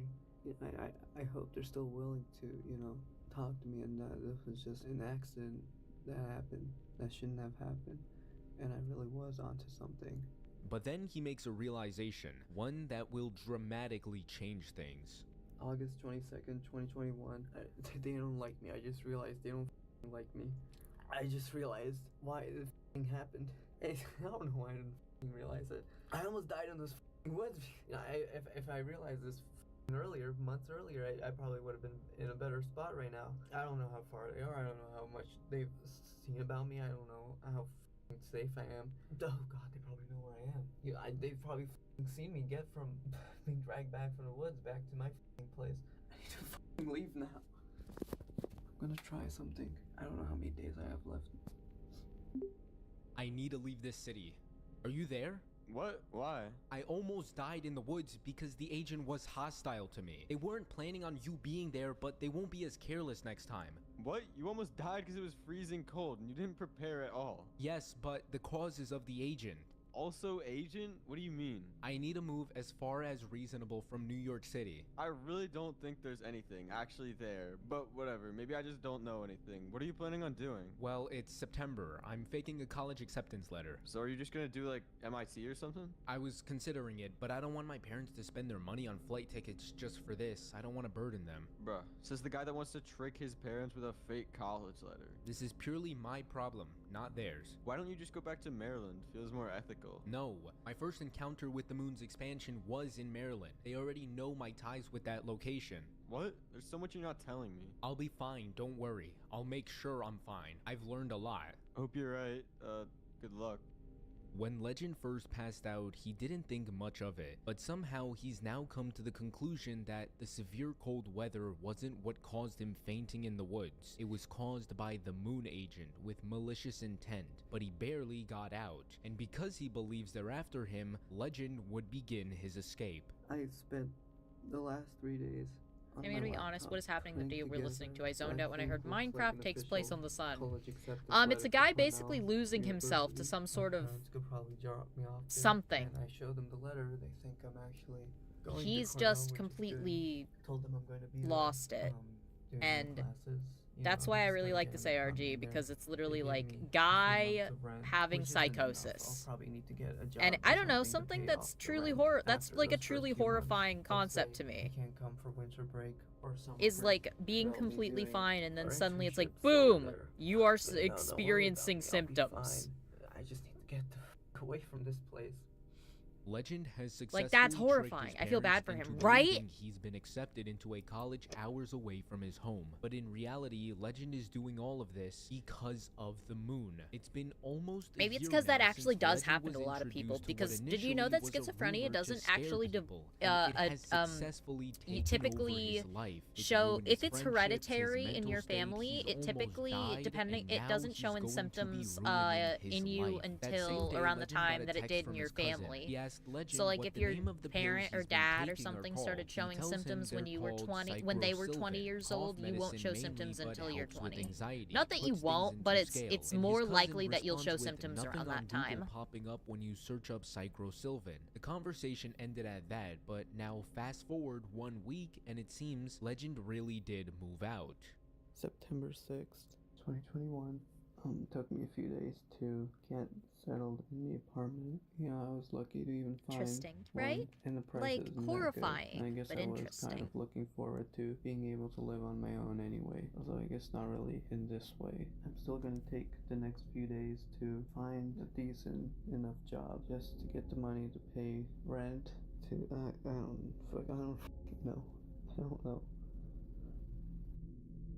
My room in this apartment isn't very big. I kept drinking water, but I just kept throwing up. Sometimes I feel like this whole thing was just a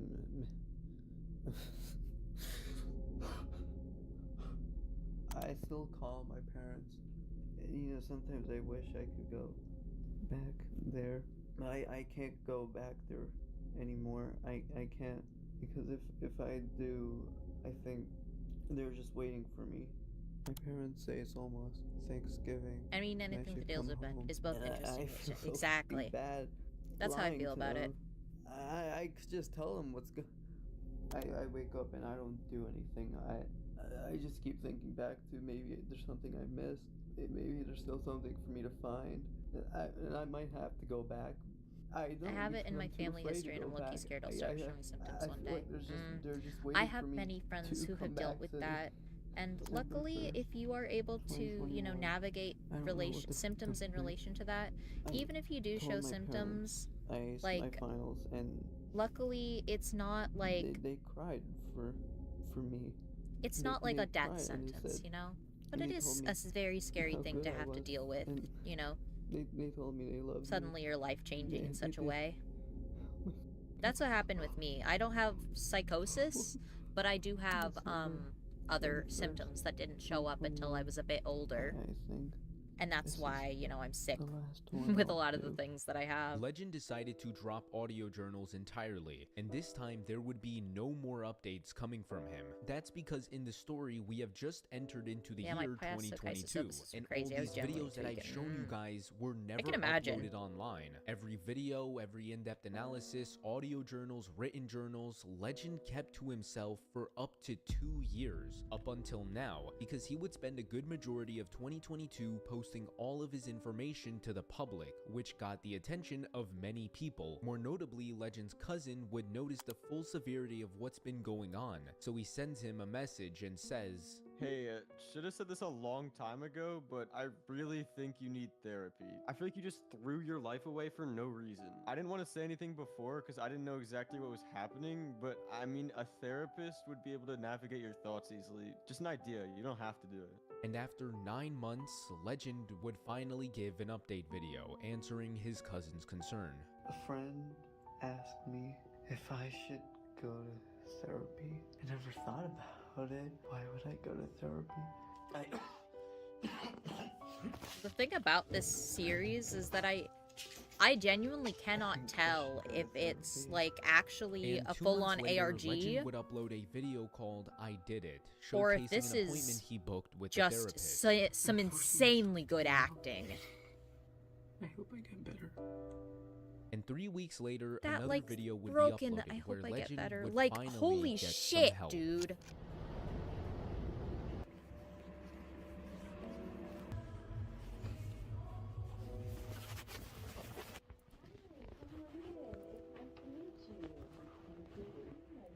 Oh, what did you want to discuss with me today? I just wanted to get my life in order, and I don't know.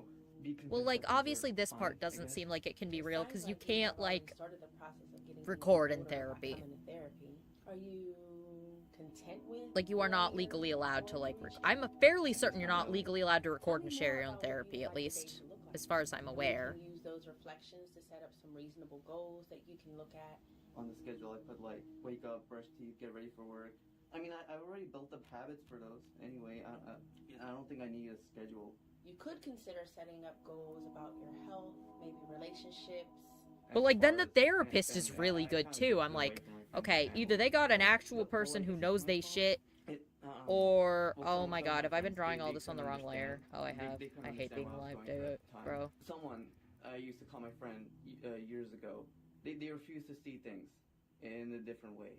Do you know what led to this moment? Yeah, it was. It was. You don't have to answer. It's fine. I mean, you're gonna think I'm stupid, but the conversation was about the moon. I think there's some deeper meaning why it exists, why it's here. My friends just couldn't. There's a lot of things in the world that seem to have a greater purpose than what we're used to. About looking up at the sky and the stars. I'd love to hear your thoughts about the moon. This seems really fascinating. It can't be a coincidence that the moon lines up perfectly with the sun during an eclipse. Can't be a coincidence that we only ever see one side of the moon. Do you know what I mean? I believe they can record it if the patient consents, but if it gets leaked, it's a Yeah. massive HIPAA Well, it thing. is Yeah, that's what very I was thinking. interesting to think about why an eclipse might happen. To me, it sounds like you're trying to say that the sun and the moon feel like a perfect fit. Like they're intentionally placed in the sky to the world and the universe that we can fully perceive on a normal level. To what I can gather, it's causing you some significant problems. May depend on the state, Or stop true. Thinking about the unknown. Your lack of sleep may be causing you more anxiety than normal. Have you spoken to a medical professional to get any treatment for your anxiety? I'm getting refills for some pills. I think it's called psychrosilvan. Psychrosilvan, you said? Yeah.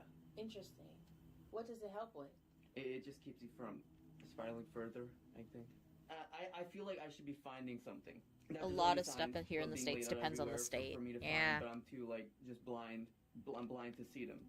Stuff like that. To me, it sounds like you're looking for a specific, logical answer, and you're trying to figure out these mysteries you have. But when you can't, you're causing yourself stress because you're upset with yourself and your thoughts.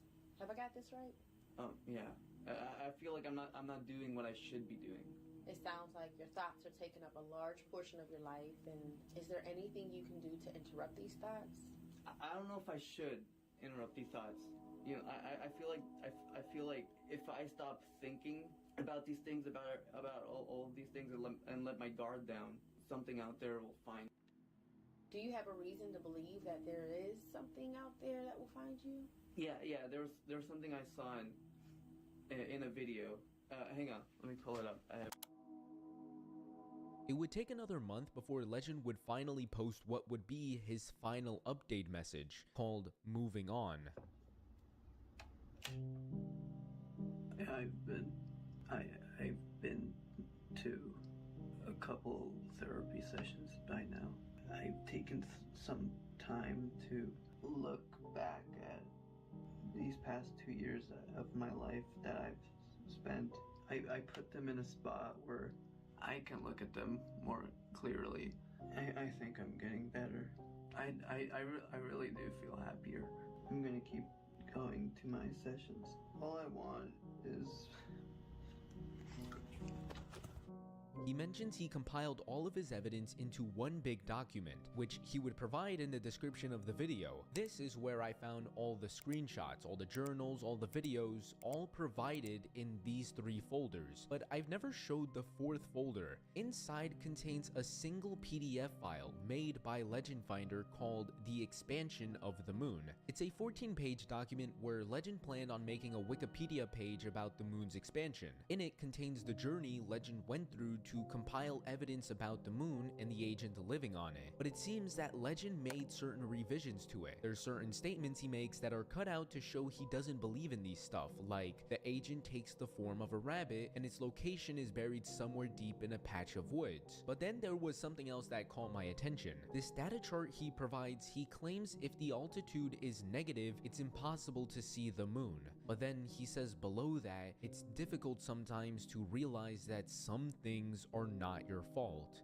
When we hover over the red text, this some things lead us to a Wikipedia page about Psychrosylvan, which shows it doesn't exist. It's never existed. These pills Legend's been taking, which he claims was supposed to be his cough medicine, never even helped with his coughing. He continued to feel sick throughout the years. The same day he bought the pills was also the same day his computer crashed after staring at the moon. I think at first the pills didn't kick in, that's why he initially wasn't worried about it. But after a few days of taking the pills, that's when he started to believe there was something more going on. Not to mention, the entity in his world passing out in the woods, the moon slowly moving away from Earth were all unfortunate coincidences that happened around the same time, making Legend connect the dots that were never correlated to begin with. There's even a theory he had where he said popular theory suggests that the expansion of the moon is nothing to be worried about. My theory suggests we only have 5 years left on this planet. Then he goes on a tangent about it. But now things seem to be different,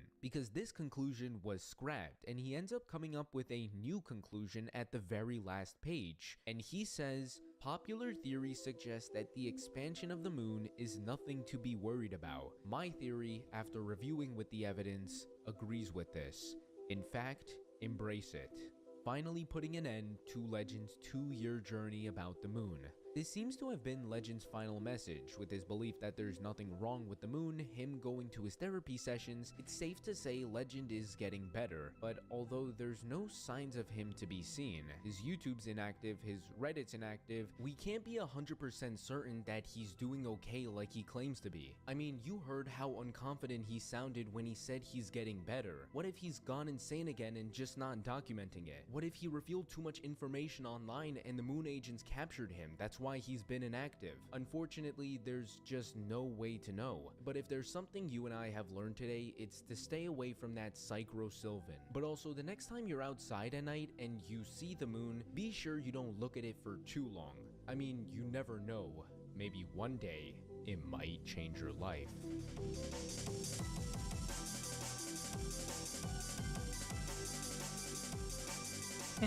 Just where can I get the ARG pills?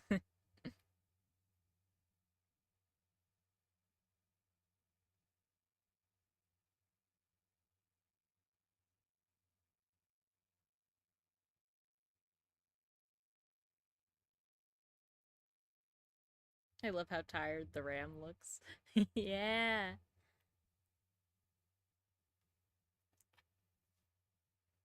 The little sheeple. I am slowly but surely, shading him in.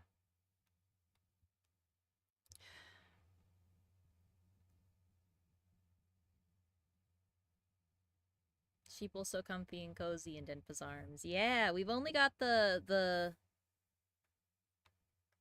we've only got the sheeple done. Not much so far on the actual, like, arm asset part, because I think that's gonna be kind of hard, the hardest part to match, like, because at least with this I can take some, like, liberties in how it's, like, drawn, but with the arms I want to try to match it to the model to the best of my ability.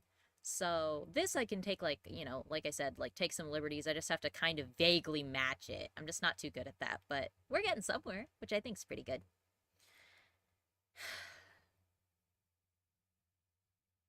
I'm sorry for all the sighing. I was checking my DMs and I got some bad news, and now I'm kind of just sad and, like, trying not to cry.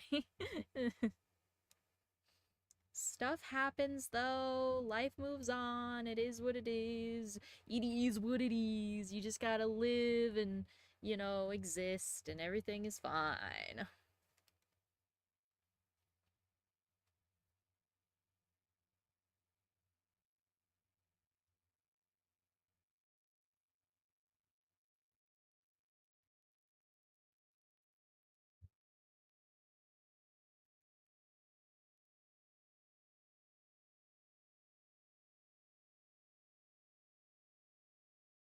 I will not cry on camera. I will not cry on camera again. I have to, like, yell at myself to remind myself that I will not cry on camera again.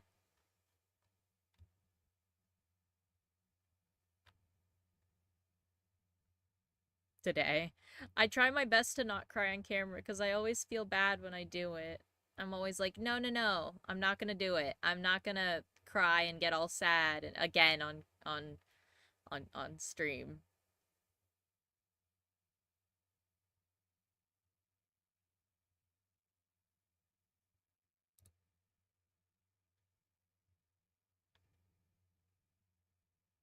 Solving the Matchbox mystery from Whiffies is pretty good.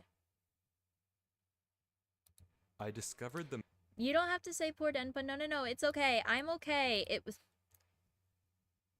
I guess I can say it just because it's like, it's not even like it's a big deal. Okay.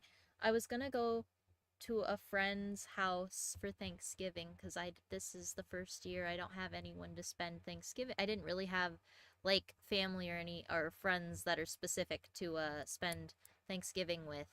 But last minute plans got changed and they're not hosting. So my friends aren't hosting anything. So and since I'm alone this year, because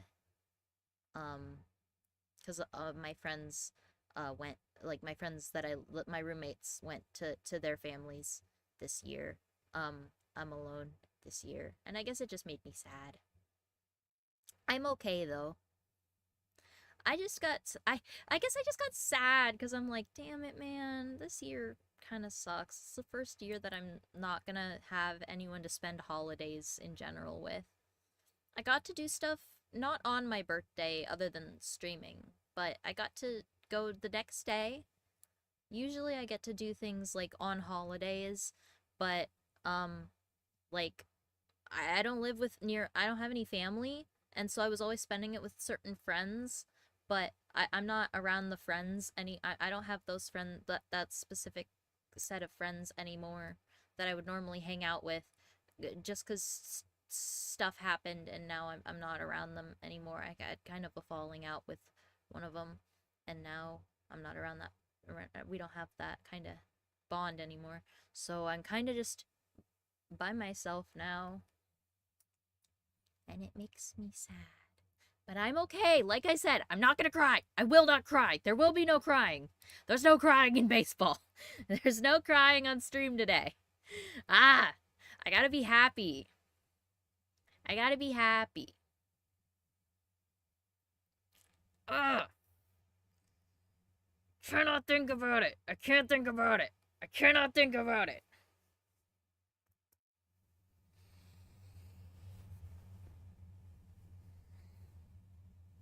It's one of those things where, like, there's this one post I saw recently where it was, like, talking about, like, the concept of, like, regressing whenever you're experiencing trauma.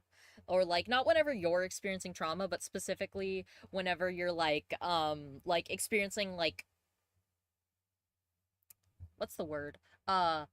Like the anniversary of something that made you of trauma or something, and it's like, oh, I guess I have to be 8 years old about this. It's like, it feels like that, where it's like, I just want to like throw a tantrum and cry, but I'm like, I can't do that now. I have to be an adult, and I cannot be sad about this.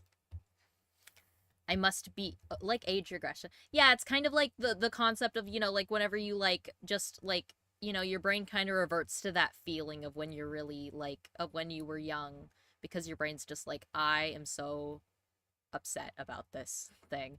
I'm so upset. Or you're like, oh, I'm reliving these past memories of thing that happened when I was in specific age. I have to be this age again. My brain is like, oh, I feel like I'm back there.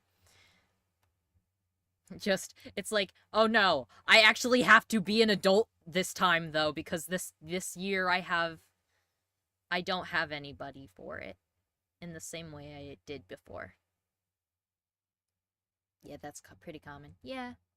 Yeah. I think it's because this year it's like, before it was kind of like I had the people in my life that I could spend the time around, but also it was like a year ago we were, you know, 22 and 23, and now we're all 23, 24, 25. So we're all getting like to that age when we're like, oh, we have to be adults. We have to start like visiting, like we have to go to work, or we have to go visit family on holidays because they're asking about us. Or, you know, families like, oh, hey, you're in a relationship, like, how's your career going? Like, we're not like college age even anymore. And it's like kind of weird of a feeling to be like that now. Yeah, it feels really strange. The passing of time is so brutal. It really is. 'Cause like I could kind of, I don't know, escape some of the harsh parts by being like, oh, I'm young, and I don't need like blood-related family to be like, oh, what are you up to? Because, you know, I had like close friends that I could be goofy with, but now that they're like doing stuff,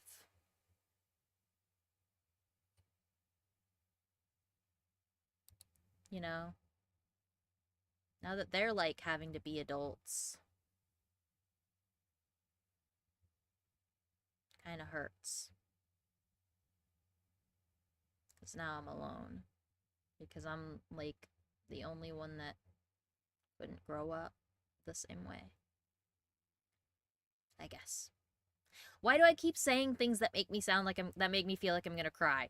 I've gotta stop. I just have to be happy. I just have to be happy. That's what stream is all about. Stream is all about having fun and not being sad. You know?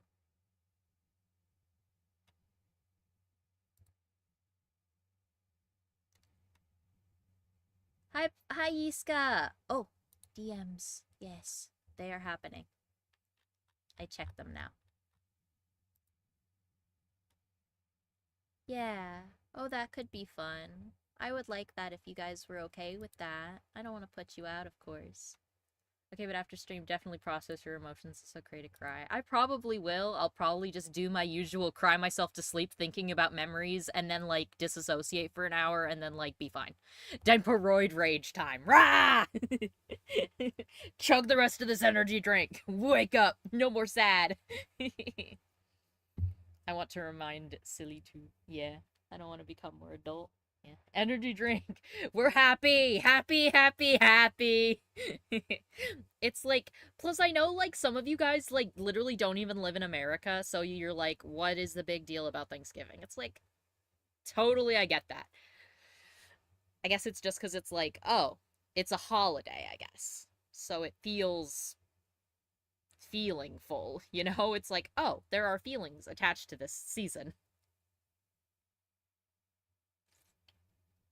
Wah. Oh god, that's such a ugh. Energy drink. Okay. I'll just it's chill. We're fine. We are good. I burped energy drink and it got on my fucking tablet. Oh, that's embarrassing. We're just gonna do a little bit of this. You know? Just a little bit of ooh. Ooh.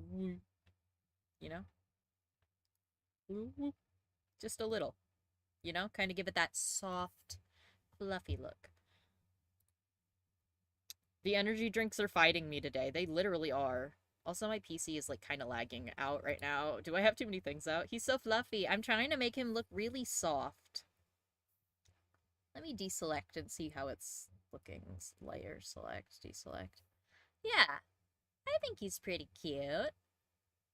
I like him. I think he's cute. I want to, like, how he look with the hands. That's that. And then there's hand, and then arm, and then other arm. Yeah. Yeah. It's like, I'm doing all this shading, but I'm literally covering up most of it. The tired old man energy is immaculate. Did you see what his original design looked like, Senro? I pulled him up earlier. It's this. Here it is. This was his OG design when I made him back in, like, January, I think?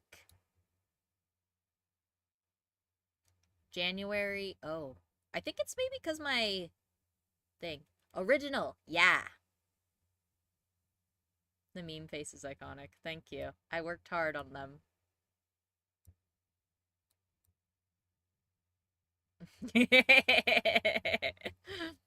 I love drawing these faces. They're so silly.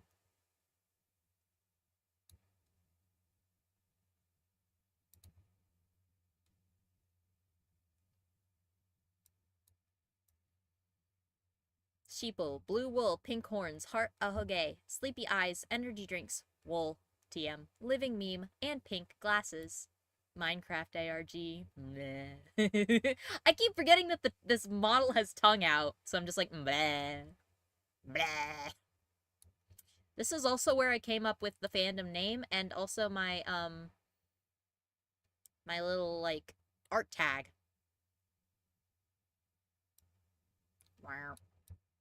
I've been keeping in the corner, but... Oh, no. Reselect, please, computer. Please reselect. There we go. I need to redo my sheeple. He's the one with the little hat, right? The little top hat.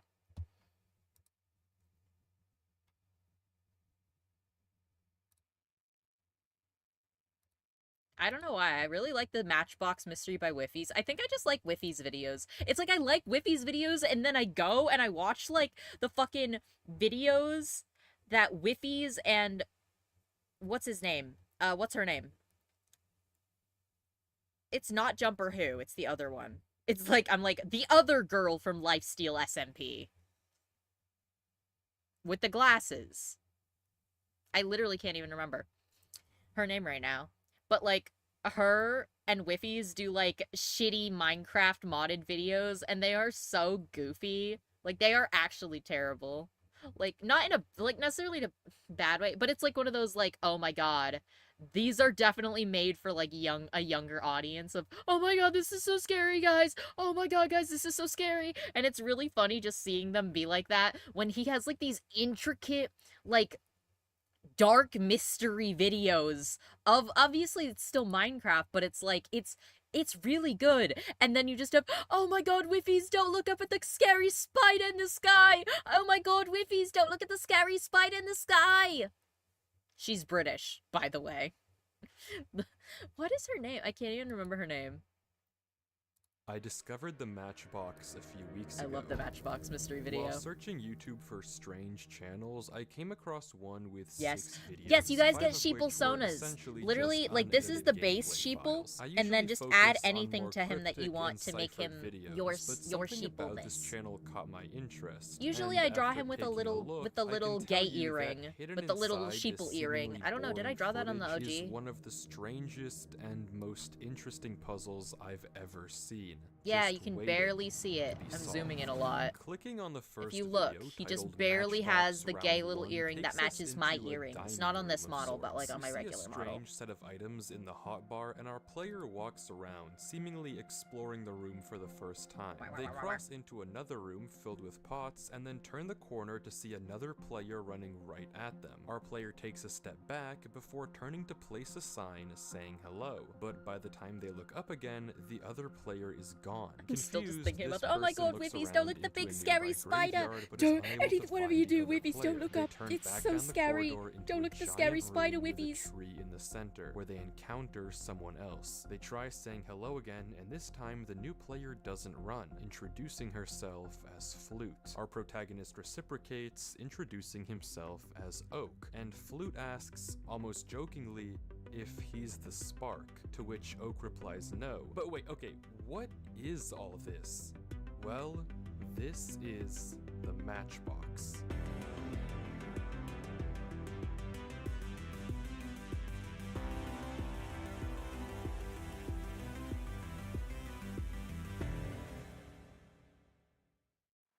As we can find out by clicking on the video titled Matchbox Rules, everything we're about to see is a sort of puzzle. The premise is that 7 players are competing I'm to shitting split myself. $1,000, but one of them is the spark. The goal of the spark I literally think that's exactly what she says, though, is the fucking... I think she literally goes like, Whiffies, whatever you do, don't look at the sky. Oh my god, Whiffies, if you agree with me, don't look up at the sky, look down and nod. And she says it exactly like that. I have to find it. I have to find it right now. Hold on. I know exactly which video it is, too. Hold on. I'm pulling it up. The accent is so good, right? I'm like, wait. I know exactly what video it is, too. Arachnophobia mod Minecraft. And what's her name? It's not this guy. It's the other one. Where is she?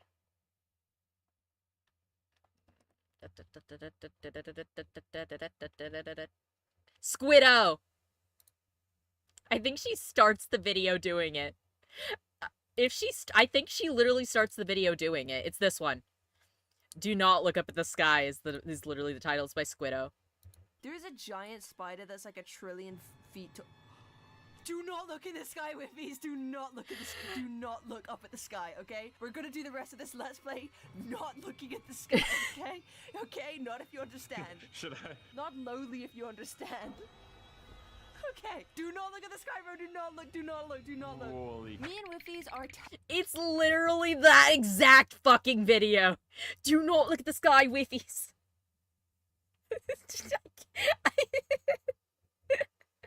I'm mad at myself that I remembered exactly that video. When did this come out? This came out 2 days ago. This video came out 2 days ago. It has over 500,000 views. I love Squiddo. She's so goofy. I also like her goofy little animated, things. But anyways, back to the actual scary Minecraft video. Is left standing. They do this by marking one person each round by right-clicking them with an open hand. Look at the When sky, the round Whiffies. ends after 10 minutes, whoever was I'm so marked sorry, that's just in my head dies, forever unless today they now. were protected by the other role, the medic, which also marks someone with an open hand. It's then up to the remaining players to discuss who they think the spark is and vote them out before the discussion timer ends. The twist is that we don't know who the spark is either. We're just as clueless as the players in the footage, and using what we see in these 5 videos, it's up to us, the audience, to solve the puzzle of the matchbox and find the Nightmarish spark. whenever So you take with off that the said, art, fact the that line this art. player that Oak ran into had their open hand out is already a little concerning, but the round is far from over, and Oak asks Flute if she wants to explore the map with him, but as he does, another player approaches them. Oak and Flute step back, evidently concerned, but the player introduces himself peacefully as Glove. Oak asks if he's the spark, and Glove replies that he probably isn't, asking if either of them have seen a player called Mustard. Oak says no. and Mustard! Flute also says no, unless Mustard was in the dining hall. Glove says Mustard was in the junkyard, a room we'll soon see, and asks why he even showed up to play if he's just going to hide in a corner all game, to which Flute responds, for the money. After a bit more chatting, the three of them decide that if they ever run into each other again, they'll quickly flash their axe as a greeting. That way they'll know it's really one of them. The three of them cross into the library, explore for a little, and then venture into the scrapyard, where, as Glove mentioned, they run into a player crouching in the corner, just watching them. The three of them turn down the other hallway into the lounge room, exploring a little further before suddenly they get blindness, indicating the round has ended. The meeting starts, and we learn that Flute is dead. From this first round alone, we've already met 5 of the 7 players in this game: Oak, Flute, Glove, Mustard, and whoever this was at the start. Given that Flute must have been marked at some point in the round, it's very likely that Glove could have killed her, though given his immediate reaction in chat, it's unsure. The actual meeting footage is just a long chat conversation though, and for the sake of an entertaining video, I've constructed my own meeting room and will turn these chat messages directly into voice-acted audio. Every line you're about to hear is straight from the meeting chat. Whoa, Flute? What? We were just with- Hello? Are you stupid? Calm down, it's not a big deal. Are you kidding me? You can't just go shooting the first person you see. That's ridiculous. Well, you aren't holding a tool, bro. The fact that I know who these voice actors are. Mock me. So surely you'd They are from the only do Lifesteal that if you're the SMP. I know exactly who each Genuinely, person you is. must be the spark. How? I don't know how someone can be this dumb. Dude, it makes perfect sense. Dude, this idiot is gonna be the reason. too we lose autistic for this. $1,000. Ridiculous. If you're wondering what Knife is talking about and why he's so aggressive, I can only answer the former. You may have noticed that Oak, and everyone else, is given a crossbow. Each round, they get one arrow that can reveal the name tag of whoever they shoot. Cardboard, seeing that Knife had no item in his hand, must have thought he was going to get marked and shot him, an act that Knife does not take lightly. Well, if anything bad happens, just know Knife wasn't holding an item. Come on, come on. There's no way we're serious. You have to be trolling. Can we just vote this guy out? He's practically useless. With your attitude, we might as well just vote you out and save ourselves the trouble. And who invited you, smart guy? Last I checked, the girl you were with was the first to go. So don't you think it's a little bit more likely that you're the spark as opposed to me and Blockhead over here? You think I killed her? That's why I'm surprised. She was with us, but it would be stupid for Oak to kill her round 1 while I was also with him. And the same goes for me. If anything, I say that makes both of us less suspicious. Yeah, likely story. I think it makes sense. Mustard, do you have any info? No, I didn't see anything. Well, you're just a bundle of joy, aren't you? I could say the same thing to you. Damn, bro. So, who is it? We don't know yet. We don't know, dimwit. If we knew, the game would be over. He's such a bitch. It's not gonna get you anywhere to insult the guy. How about instead we just think up a plan? I agree. We only have like 30 more seconds left anyway, so let's at least get our info. I finished the game with Knife and Cardboard. Glove, you and Oak were with Flute right before she died, right? The round ends with Glove asking this. And I take it no one was swapped with anyone? If so, that'd be good info to have. No. Nope. The final thing I have yet to mention about Matchbox is that every 2 minutes, by pressing G, the This spark one's not can even swap necessarily an positions ARG. with This a one's more random just like a player on cool the map. escape So room checking for swaps type seems like a thing. good strategy to get information. Wait, Yeah? how would we know if we were swapped? Idiot, you wouldn't be in the same space. You cannot be serious. With Fucking hardly any idiot. information after the first meeting, it seems like Glove may be the most likely candidate for Am who I might biased flute, because I know meaning exactly who's that voicing Oak him? may Maybe. have just befriended the killer. Regardless, Then, but how the long next is the stream round gonna be? We're starts almost with at Oak 10 in the hours. scrapyard, and he Oh, it's runs just gonna towards go the at to lounge 10. and What are we immediately at? bumps into another We're at player 9 exiting 9 the hours gate. and 20 Oak minutes, swaps to his so axe, we'll be and good the ending other at 10. player, Glove, does the because same. that's After when 10 confirming that neither hits, of them had right? run into someone Just else about. on the way here, We'll be Glove right around mentions 10. that whoever killed Flute was likely the person she saw in the dining The ish hall video who will she be thought amazing. could have been Okay, Mustard. I Oak will agrees, keep and that in then mind Glove then. suggests I a want to watch stakeout. it on It my leads Oak own, up a and then secret next path time he if we spotted do in the drawing tree at the again, center or of the something, you know, atrium. like Their this, plan is to where hold a it's more stakeout and chill, try to and we're catch just someone having in a stuff on, lie, I'll and put this it's on. not I'll put that one long on. before they spot someone. Two players emerge from the direction of the pot room, one following the other. The one in front places a sign, and Oak turns down his FOV to try and get a better look. The text is admittedly hard to read, but seems to say something like, "Stop following me." The other player tries to place a sign in response, but the first player breaks it before they can finish typing,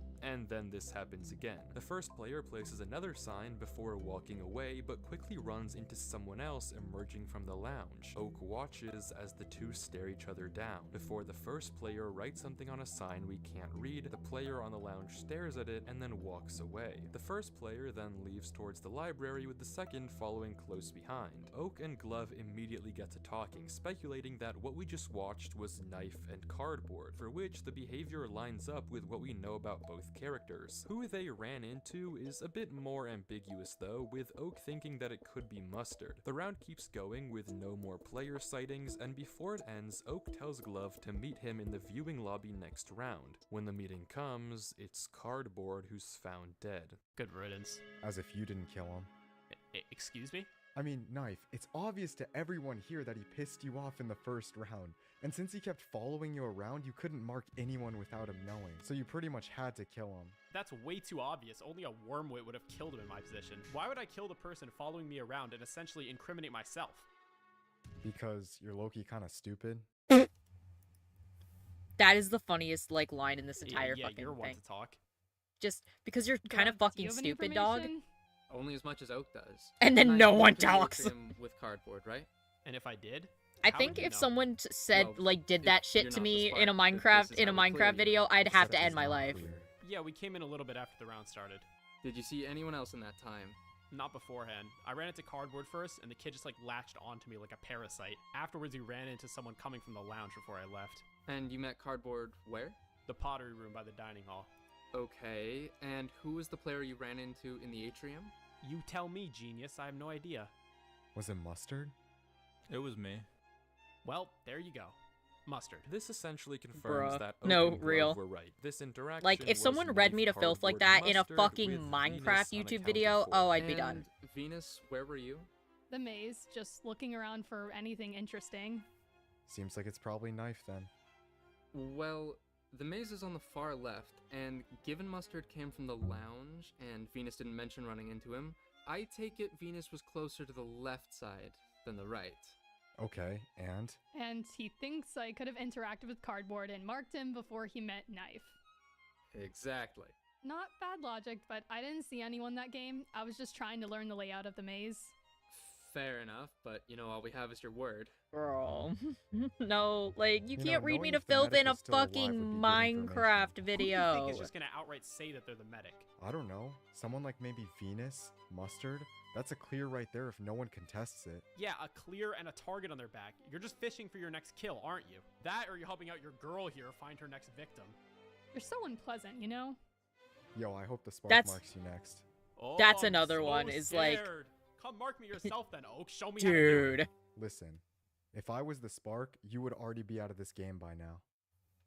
With that, the meeting ends. Imagine and Oak everyone is sent saying, into the hey, library I'm not the for bad round guy, but if I 3. was, First, I would let's fucking discuss kill for a you. second what we already know. So far, 2 people have died. Flute, who was with Glove, I'd and lose it. Oak, and It'd be Cardboard, over. who was with Knife. I- So I'd who have to could change my made name. these kills? I'd The literally obvious have to delete suspect my is Microsoft Knife. The account at guy that is point. clearly hostile Not and just has a very Minecraft, good reason to Microsoft, kill Cardboard, all of though, it. as he pointed out, Xbox, seems it's all stupid gone. to kill the person following him and incriminate himself. As for the Flute kill, it's possible that any of Knife, Mustard, or Venus could have been the player that Flute ran into at the very start of the round. As Glove points out, Venus is totally unaccounted for Cardboard's kill and could have also marked him right away. Mustard, on the other hand, has a very clear alibi. He was at the bottom right with no way to see Cardboard. The most interesting suspect here, though, is Glove. He could have easily gotten the kill on Flute in the first round without Oak noticing, and while the Cardboard kill looks impossible, Glove did start the round coming out of the maze, the same side side of the map we know Cardboard started in too, given he met Knife in the pottery room, but evidently we still don't have enough information to accurately confirm who the spark is, so the only way to get it is to watch round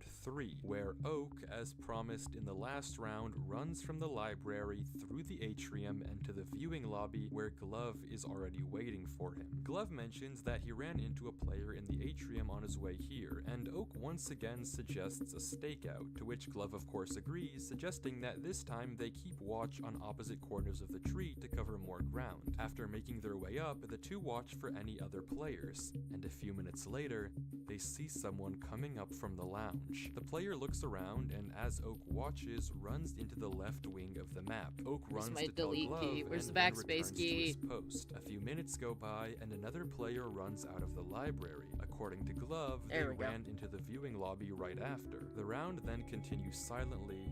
I actually have to until go to the this bathroom happens. again. Boom. I'm gonna leave the Minecraft video on Oak for is you guys suddenly though. swapped into the maze, and we get our first Just because look at the I inside think of you the guys would like tunnels. it. Surprised, I'll he BRB. wanders the I'm not gonna go to the labyrinth for BRB last screen though. minute I'm just of gonna the leave the round, Minecraft video but on for when you the meeting guys. starts, Guys, Yes? Yeah? I was marked. What?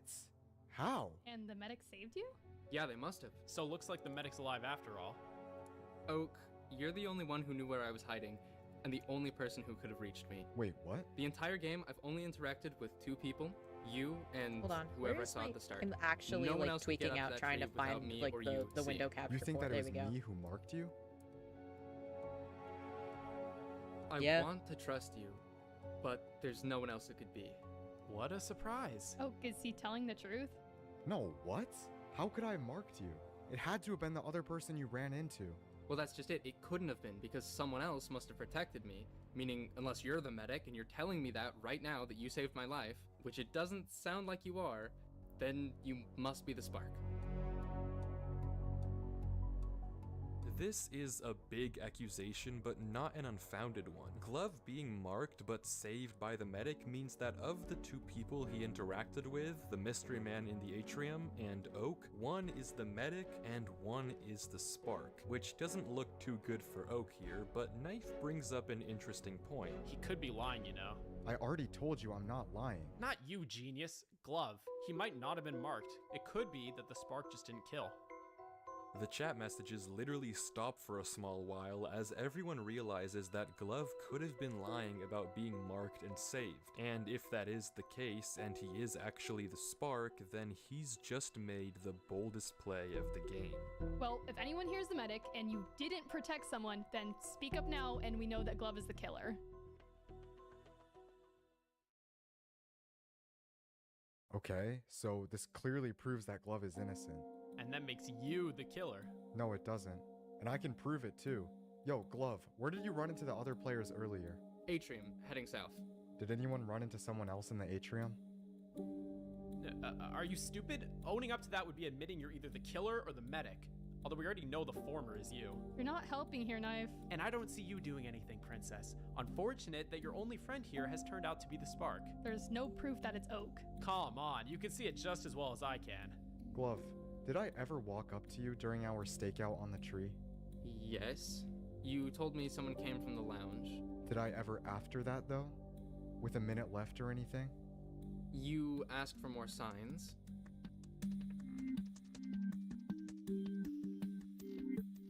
And don't you find that odd? After we left the viewing platform, we hardly talked. I would still have a whole stack left, so why would I ask you for more? Why did you? Well, that's it, isn't it? Is that not obvious to you? Glove, just think about it. That wasn't me. I got swapped. How convenient. He's not lying. I was swapped as well. Thank you, Mustard. Thank you. Someone was fishing for swaps. They swapped with Mustard and then swapped with me. Saw you, Glove, and then went to mark you, posing it as just asking for signs. That's the killer. You know, if you are the spark, that is quite the 40 chess move. I'm telling you, I'm not. Knife then launches into a speech about why he thinks it's Venus, which Glove agrees with and Oak denies, and the video ends there with Mustard refusing to say where he was swapped to, Knife saying he could be the medic, and Glove arguing for more information. But in the last few seconds, Oak has a realization. Wait, Knife. You said you were in the maze? What about it? That's exactly where I got swapped.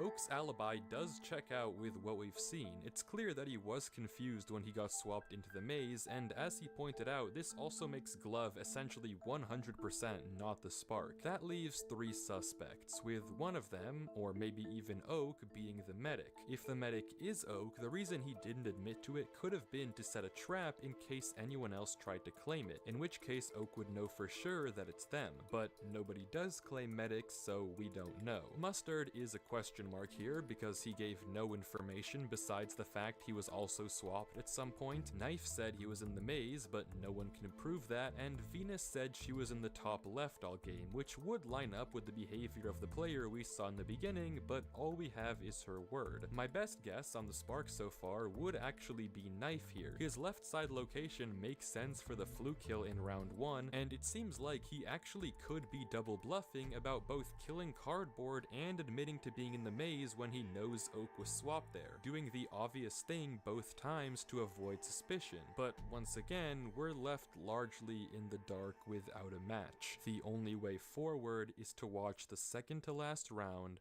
Round 4. Once again, Oak and Glove meet up in the viewing lobby, Oak seeing a random player on his way there, but way too far to have marked him. Oak tells Glove about his growing suspicions of it being Knife, and Glove agrees it's possible, but admitting to being in the maze would be a weird play for Knife to pull. Oak also mentions trusting Venus, and then Glove suggests something interesting. A trap, using himself as bait to lure the Spark over since he's the most innocent person in the lobby. Oak asks how the Spark would know it's Glove, and Glove demonstrates just that.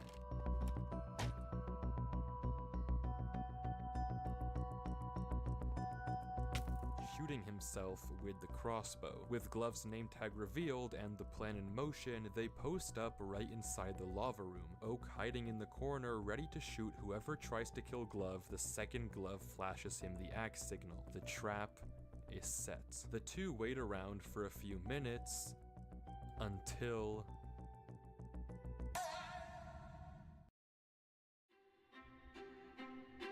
Oak is swapped into the maze again. He immediately begins to run, panicking, because if he was swapped here, that means whoever is with Glove at this moment is without a doubt the Spark. All Oak has to do is shoot his arrow at the person next to Glove, and he guarantees himself the identity of the Spark. All he needs to do is escape the maze before the round ends. He runs through the tunnels, hitting dead end after dead end after dead end, the seconds ticking by. If he can't get to Glove, he'll die, and the whole trap will have been for nothing. He keeps running. A minute left. 45 seconds. 30 seconds left.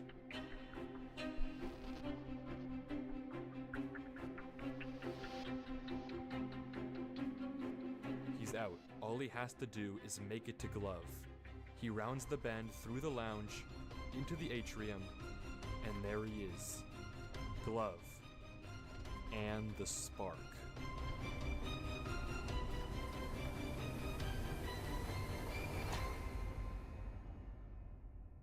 He's too late.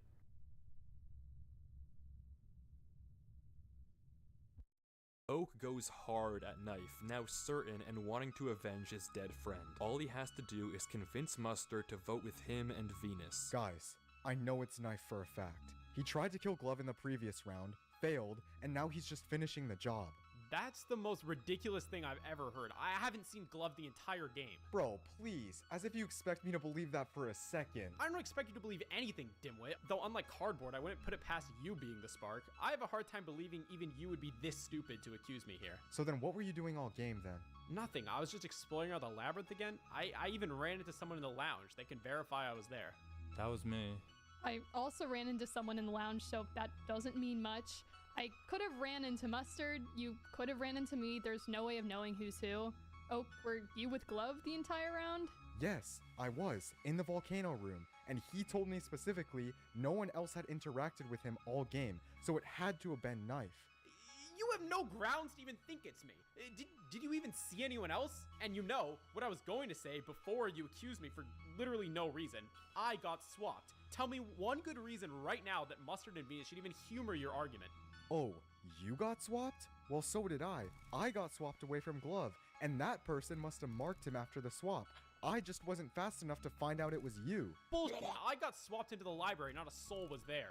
Wait, that's a blatant lie. I got swapped into the labyrinth, and that's exactly where you said you were. Oh, come on. You just want me out. It's so obvious. You're just trying to cover for the fact that you pretended to befriend Glove just so you could kill him out and throw it on me. Nice plan, genius, but it's not gonna work. Are you serious? That's what you're going with? Venus, Mustard, tell me you guys aren't seeing this. This guy's obviously been hostile the whole game and he's clearly the spark. He killed Cardboard because he annoyed him, and then killed Glove because he was onto him. He's obviously now just trying to bluff his way out of this. So, Knife, you said you were swapped into the library, and Oak, you were swapped into the labyrinth? Yes. Yes, but he's lying. Mustard, you weren't swapped, were you? No. Okay, neither was I, meaning that for certain, one of the two of them is lying. Yeah, and that Probably person Knife. is Knife. Exactly. You know you're the worst spark in the history of this game, and there's no chance you win, right? Even if you vote me out here, you made it clear to Mustard and Venus there's a 50-50 between the two of us. They just hide until the next meeting and you lose. Well, luckily, we won't have to worry about that since once we vote you, the game's gonna be over. Venus, I know you're an idiot, but Mustard, I have hope that you have at least some semblance of reason, and we'll vote Oak here. Mustard, listen to me. I was in the volcano room, all game with Glove. We tried to set up a trap together using Glove as bait. It's just I got swapped away, and in that time, the spark, aka Knife, must have marked Glove. Vote with us, and I promise we will win. It is clearly Knife. Venus has an alibi running into you. You know you didn't get swapped. It has to be Knife.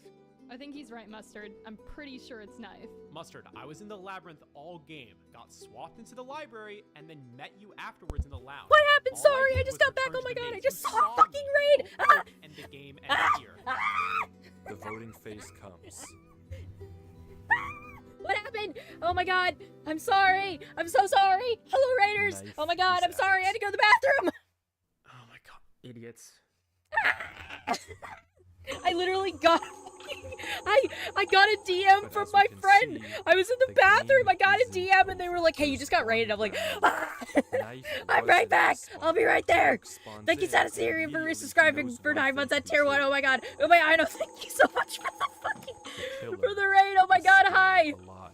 He runs, loading his Hello, crossbow and everyone. anxiously My looking over his let me shoulder in pause the case fucking someone is Minecraft following him after ARG. hesitating for an Hello, everyone.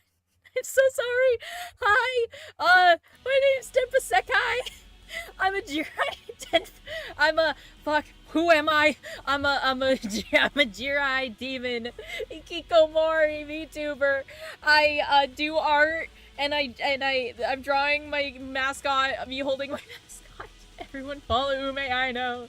Everyone follow. This is a threat, because they were so kind. Just fucking. Oh my god. Oh, I'm going to hell. I'm going to hell for this. I'm going to hell for not for. Oh, it was 5 minutes ago. Oh, this is the worst thing that I've ever done. Oh, guys, my life's over. Guys, my life's over. Pack it up. Anyways, what were you doing? I saw. Wait, what did it say? It said Silent Hill.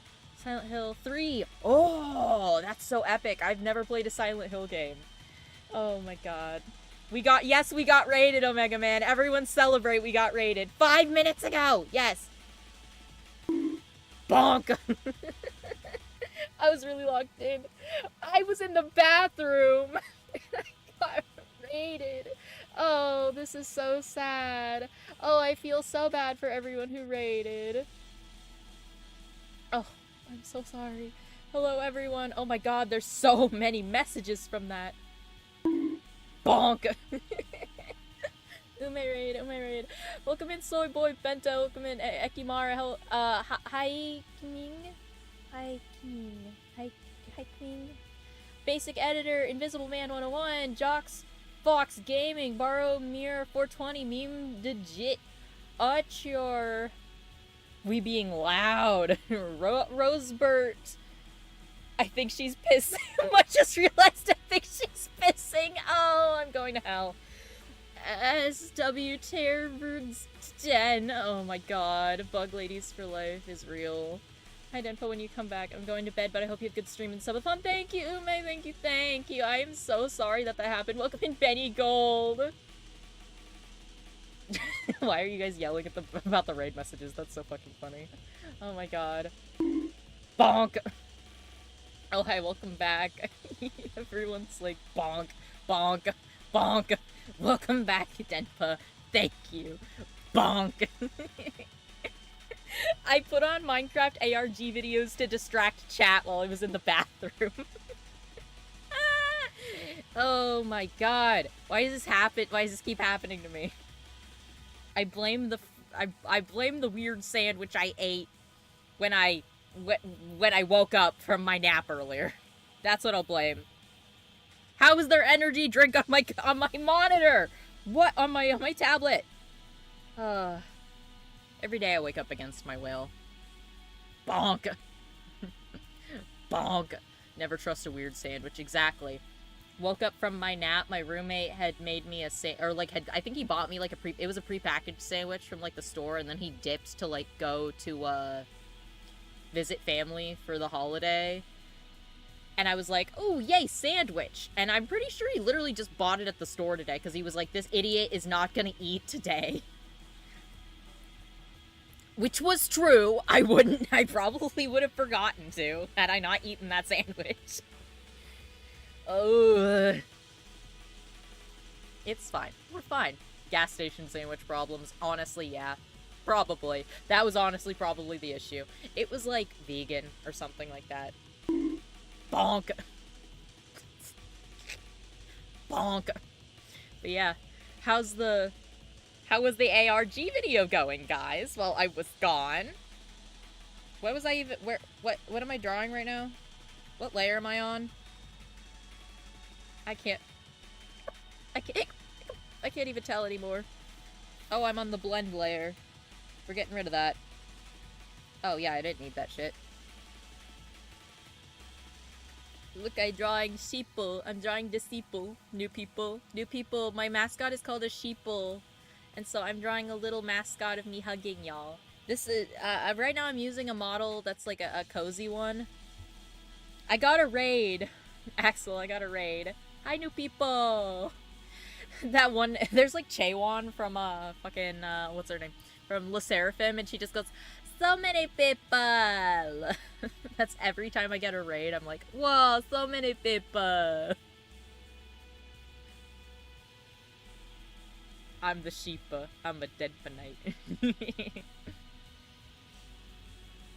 I think the sheeple is looking pretty good. I'm trying to match it to my model, like, art style that my art mama did. And I think it's actually not bad. I think it's actually relatively consistent. For once in my life, my art style is consistent. To be fair, I did draw the dog ear acid on this model that that is here. So, like, it kind of works. Like, I don't know, like, how does she do shading like this? It's so pretty. Me zooming in on the boob. How does she do that?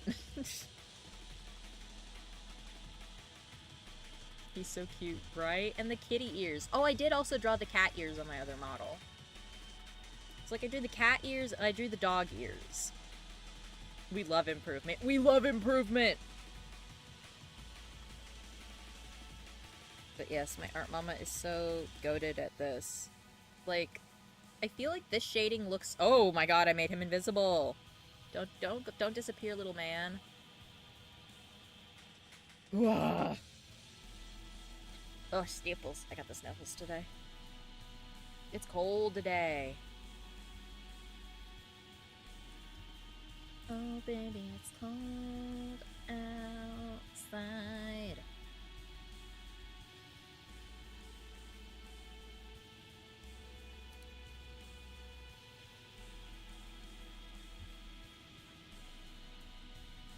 Sorry, I'm like looking at Ume's like account because she's actually so cute. Sorry. Me when I see cute girl, everyone here who came from Ume Aino's stream Is she confirmed cute girl? Because I kind of believe it. Was cold and also extremely windy around here. Oh, yeah, that's how it was today around here.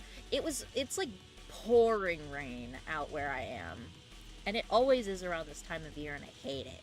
Because it makes everything feel so gloomy. I like gloom when it's not, like, terrible. Cute, but with a lot of brain worms. Oh, I see. Even better. I love a woman that's a little bit freaky. I love a woman that's a little bit freaky and, like, quite literally in the there's something wrong with this thing way. I love a girl that's kind of strange and off-putting.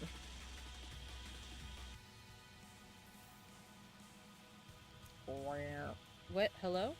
Brush? Oh, because I'm not on the right color. Hello? Hello? Oh, maybe because I'm not even on the right layer. I'm so stupid. I love being full of stupid. Hello? Huh? Oh, once again, still not on the right layer.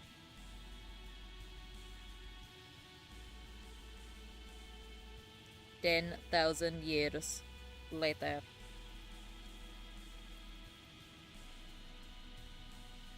Come back. Come back. Yes. Yas. Oh, right, Minecraft. I must baby stimuli the babies here.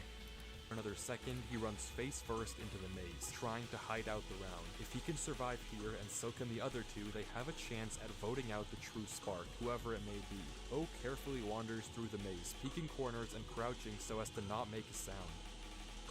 Finally, he finds a path to hide in. Crossbow at the Path ready, to the peak? and he waits. Weedle? Weedle? Weedle? Does anyone know what I reference when I scream Weedle? Does anybody know that reference? It's the guy who, like, kept getting Weedles. I fucking love that video. It's Venus. She's hiding just like Oak and tells him to follow her, that she knows the route of the maze. Oak obliges, I don't trust her. trusting I don't with trust his life. Venus. Venus leads him through the network of tunnels and into a small room we caught a glimpse of earlier, an area with a furnace and a crafting table. Venus tells him that they'll be safe here and there's no way Mustard can find them. Just in case he triggers a swap though, they decide to create a code word. Whenever one of them writes a sign saying torch, the other will say ketchup. If someone doesn't answer correctly, the other one knows that they've been swapped. For a few quiet minutes, Venus and Oak shuffle back and forth in the small room, drawing out the timer. If they can survive for these final minutes until the round ends without getting marked, they can vote out Mustard and win.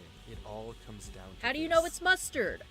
3 minutes It looked like left. Silent Oak Hill today. triggers the It has code for the word. past few days. Oh, yeah.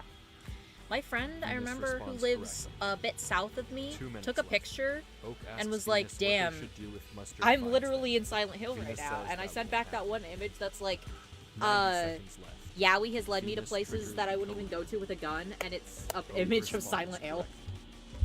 correctly. 60 seconds left. It was really foggy This the other is morning. it.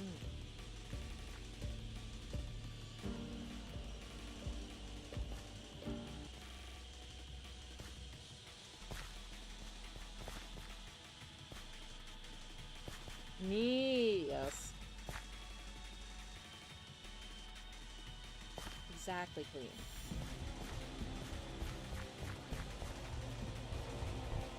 Mustard chases Oak down the hallway, sprinting after him. 40 seconds left. All Oak has to do is not get marked before the round ends. 30 seconds left. Yowie has 20 left me in seconds places left. and ditches. I wouldn't be who I am without Yowie. You get me. 15 You seconds fucking get me, girl. Yes. 10.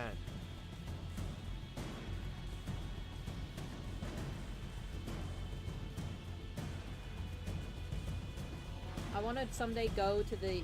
Do you know the Yowie dungeon? The iconic Yowie dungeon in Japan? I want to go there. That's one of my dreams. To go to the Yowie dungeon. What? We all survived? I thought for sure we lost. Wait, so it's just Mustard. Venus, that was perfect. I barely escaped him. We just vote him here and we win. Oh, you're the one who ran? Well, yeah, though I'd imagine Venus would run too.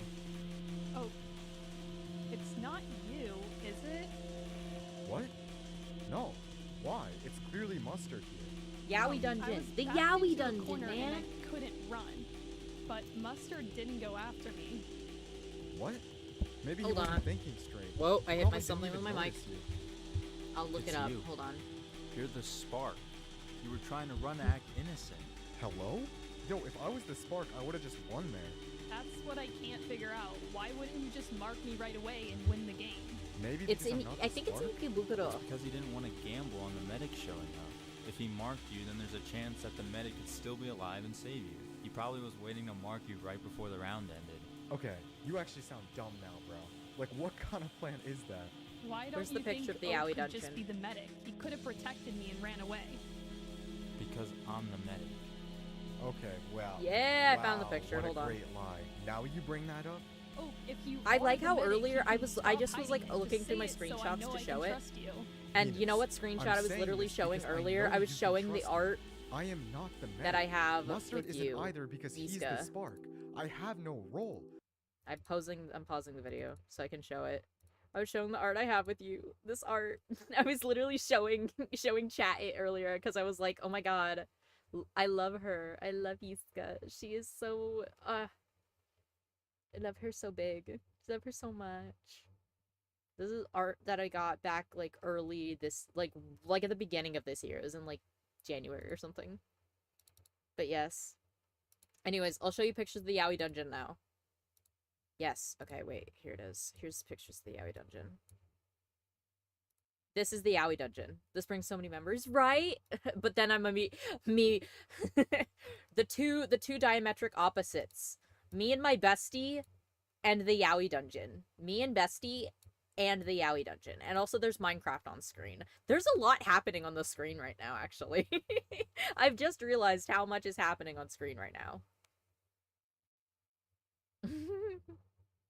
But yes, this is the Yowie dungeon. I think it's the Animate store in Ikebukuro.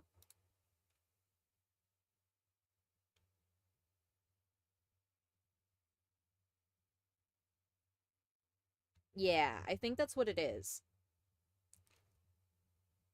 Yeah, I'm pretty sure that's what it is. Yes. It's the Animate store in Ikebukuro, and it's jokingly called the Yowie dungeon because it's like downstairs.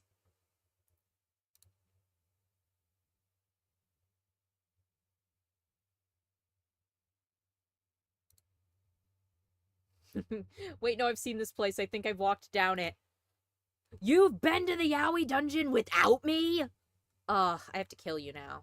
As retribution for not taking me to the Yowie dungeon. Oh, to be a bunch of VTubers in the Yowie dungeon. We all have to go, guys. Every VTuber I know has to go on a pilgrimage to the Yowie dungeon with me. The betrayal. The betrayal! You can't just go to the Yowie dungeon without me. Curse me and my inability to travel properly. I have a passport. I just don't have the money to travel. And for both times I went to Japan, I didn't know you yet. That sounds like a skill issue on your part. Skill issue. Back to the sheeple. I like how I paused at, like, the really intense part of this fucking video. I'm not the medic. I'm not the spark. I'm innocent. That's it. Mustard, I still don't get it. If Oak was the spark, why didn't he just kill you then at the end of the maze? Because I'm not the spark? If I was, you're right. I could have just won. He was probably just scared that I was protected, that you were somehow the medic and marked me. He didn't want to gamble on me possibly surviving and knowing he marked me. Even if it was a small chance that you were the medic, it would mean he was clearly exposed. He knows he has a better chance at just gaining your trust and voting me out. So riddle me this, medic. Why did you chase me into the maze? To save you. What? I figured that the one who ran into the maze first was more likely to be the innocent one, as they would think I was the spark. That was the person I wanted to protect, but it looks like my gamble was wrong. Okay, Venus, there's no way you believe him. Think about it this way. It was either him or Knife from the last round. You know you're innocent. Knife was voted out, so you have to vote for Oak. I could just as easily see it being you, Mustard. Just as easily? What? Yo, it is obviously him. It's him, Venus. Vote Oak, and we end the game here. Next time Venus, one of you surely goes to the you don't Yaoi believe dungeon, him. they could take Surely dip you on know a I'm tablet to the innocent, Yaoi right? dungeon. I was True, literally with you exactly. the whole round. You know just as well as I do. If I was the spark, I would have won. You have to trust me. Wait, no, I've seen this place. I think I've walked down it. You've been to the Yaoi dungeon without me? I have to kill you now. As retribution for not taking me to the Yaoi dungeon.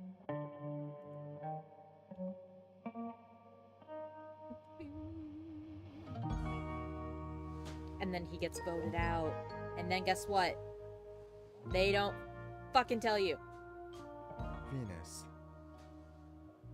Can I come too, guys? I'm like 90 pounds. I can fit someone's suitcase. On God. We'll all go. And it will be beautiful. I like all the cinematic shots of Oak getting voted out in this stupid fucking Minecraft video. Like, it just, something warms my heart. Whoa, I almost knocked down a can of energy drink again. Why are the energy drinks hurting me today?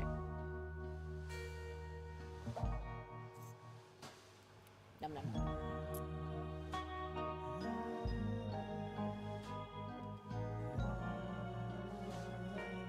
I keep like zooming out to like be like, does he look normal? That's the last video on Matchbox, and with that, the end I'm of buying the so much from the experiment. Musume. The question, Oh, of course, hell remains, yes. As you who legally was are the obligated spark? to do. What happened there? Who won? Matchbox doesn't I'm buying give so much us really an answer. obscure It's up to merchandise us of to things piece that I together the love, clues that and I have decide not been for able to follow, that ourselves I've not been who able we to like think the spark is. follow Was regularly. it Venus, Mustard, or has it always been the player we've been watching this entire time?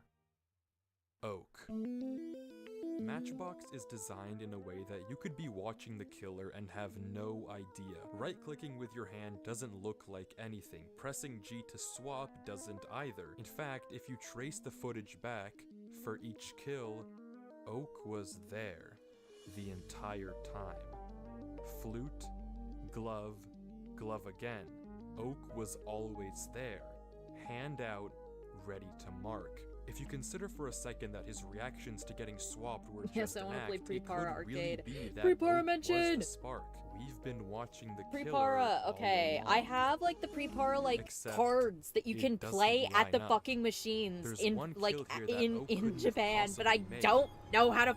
But there's no Cardboard. machines The here. entire second round, Oak was And I'm only so mad close about it. to Glove, and no one else. Unless this player was somehow cardboard and Glove was I have one of the putting on 3DS an games. elaborate act That's somewhere else in the map, Oak couldn't have marked cardboard.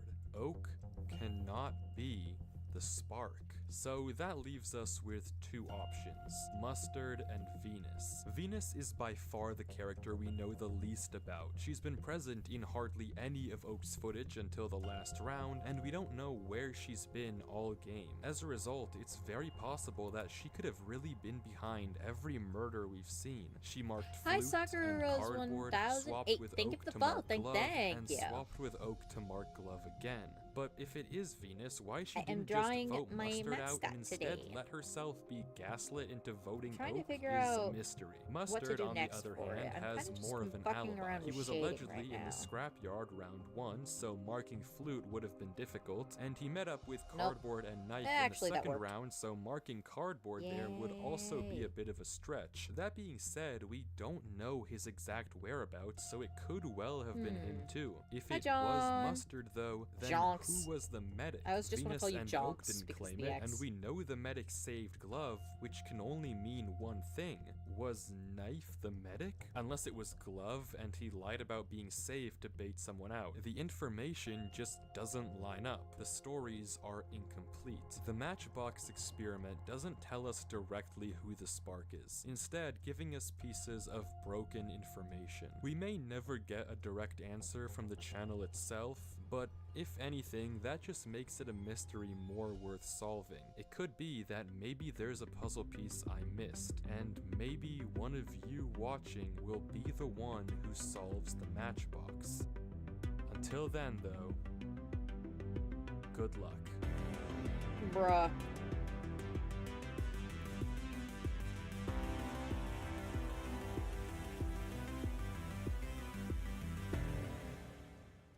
Minecraft ARG's trying to not piss me off challenge by making me, like, learn it all. Wait, what time is it? Oh, shit, it's been 10 hours. Oh, frick. Guys, we hit it. We hit the 10-hour mark. It's time. Oh, keeping you honest, but we just hit end. Yeah, no, I literally just saw my timer in the corner. We hit 10 hours, and I am still exhausted. It's funny, though, because it's like, now I've hit this part in the drawing that I'm like, oh, but now I want to keep drawing. I know I shouldn't, but I'm like, oh, but I'm drawing now.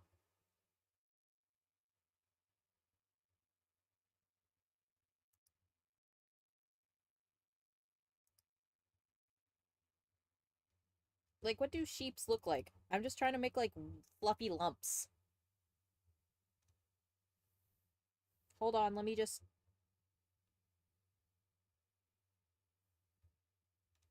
I just want to... There we go, before it drives me crazy from not being shaped like that. There we go. File, save. File, quit.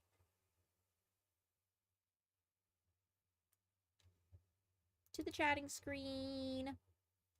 And now I can turn off my, my tablet. Oh, spend time. Sleep now or risk concussive maintenance. Real though, do be looking great. Yay, I'm so glad. I probably could have gotten farther if I hadn't taken that rest in the middle of the day, but it is what it is. Now I have to go do some more things before bed. Not a whole lot of stuff, but just, you know, like take a shower and like be a little bit of a person for a little bit. Oh. I was like, where's my phone? I threw it on my bed behind me. You know me. I'm not just one of your many toys. You don't own me. Wah, wah, wah.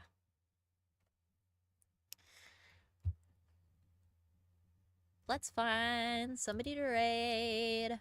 Sorry for anyone who raided in the last, like, hour, because, I'm kind of just tossing you. We're raid hopping.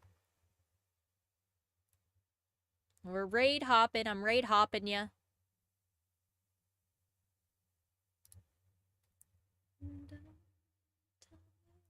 Tell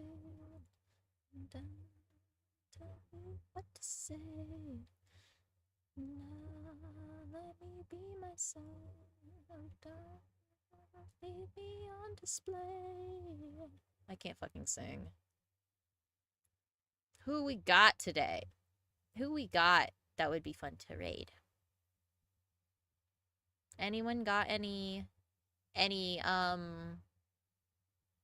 particular person you suggest? Because you got a few people that we could raid today.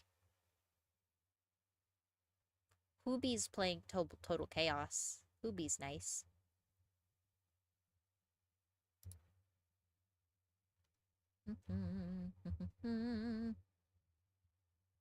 Ah. Okay, we have somebody. Okay. Let me search and filter. Paste. Link Silent Hill.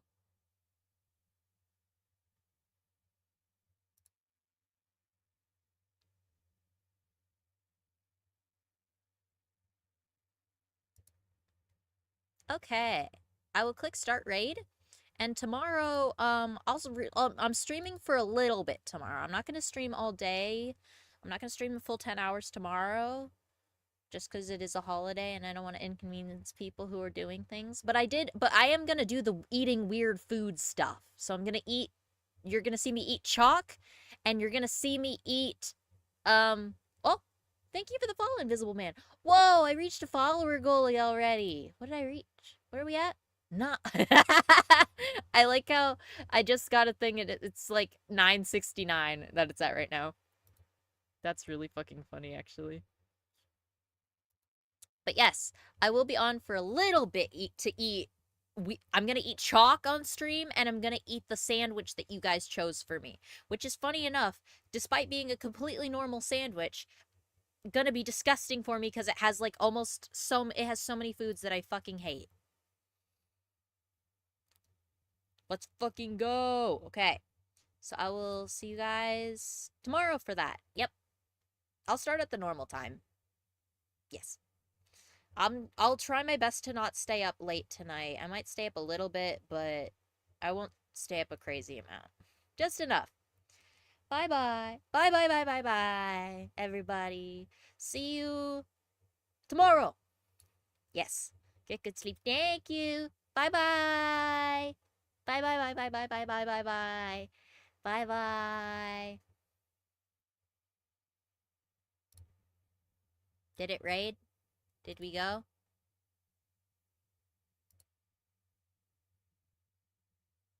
Wait, I didn't get a notification on if it went. Frick.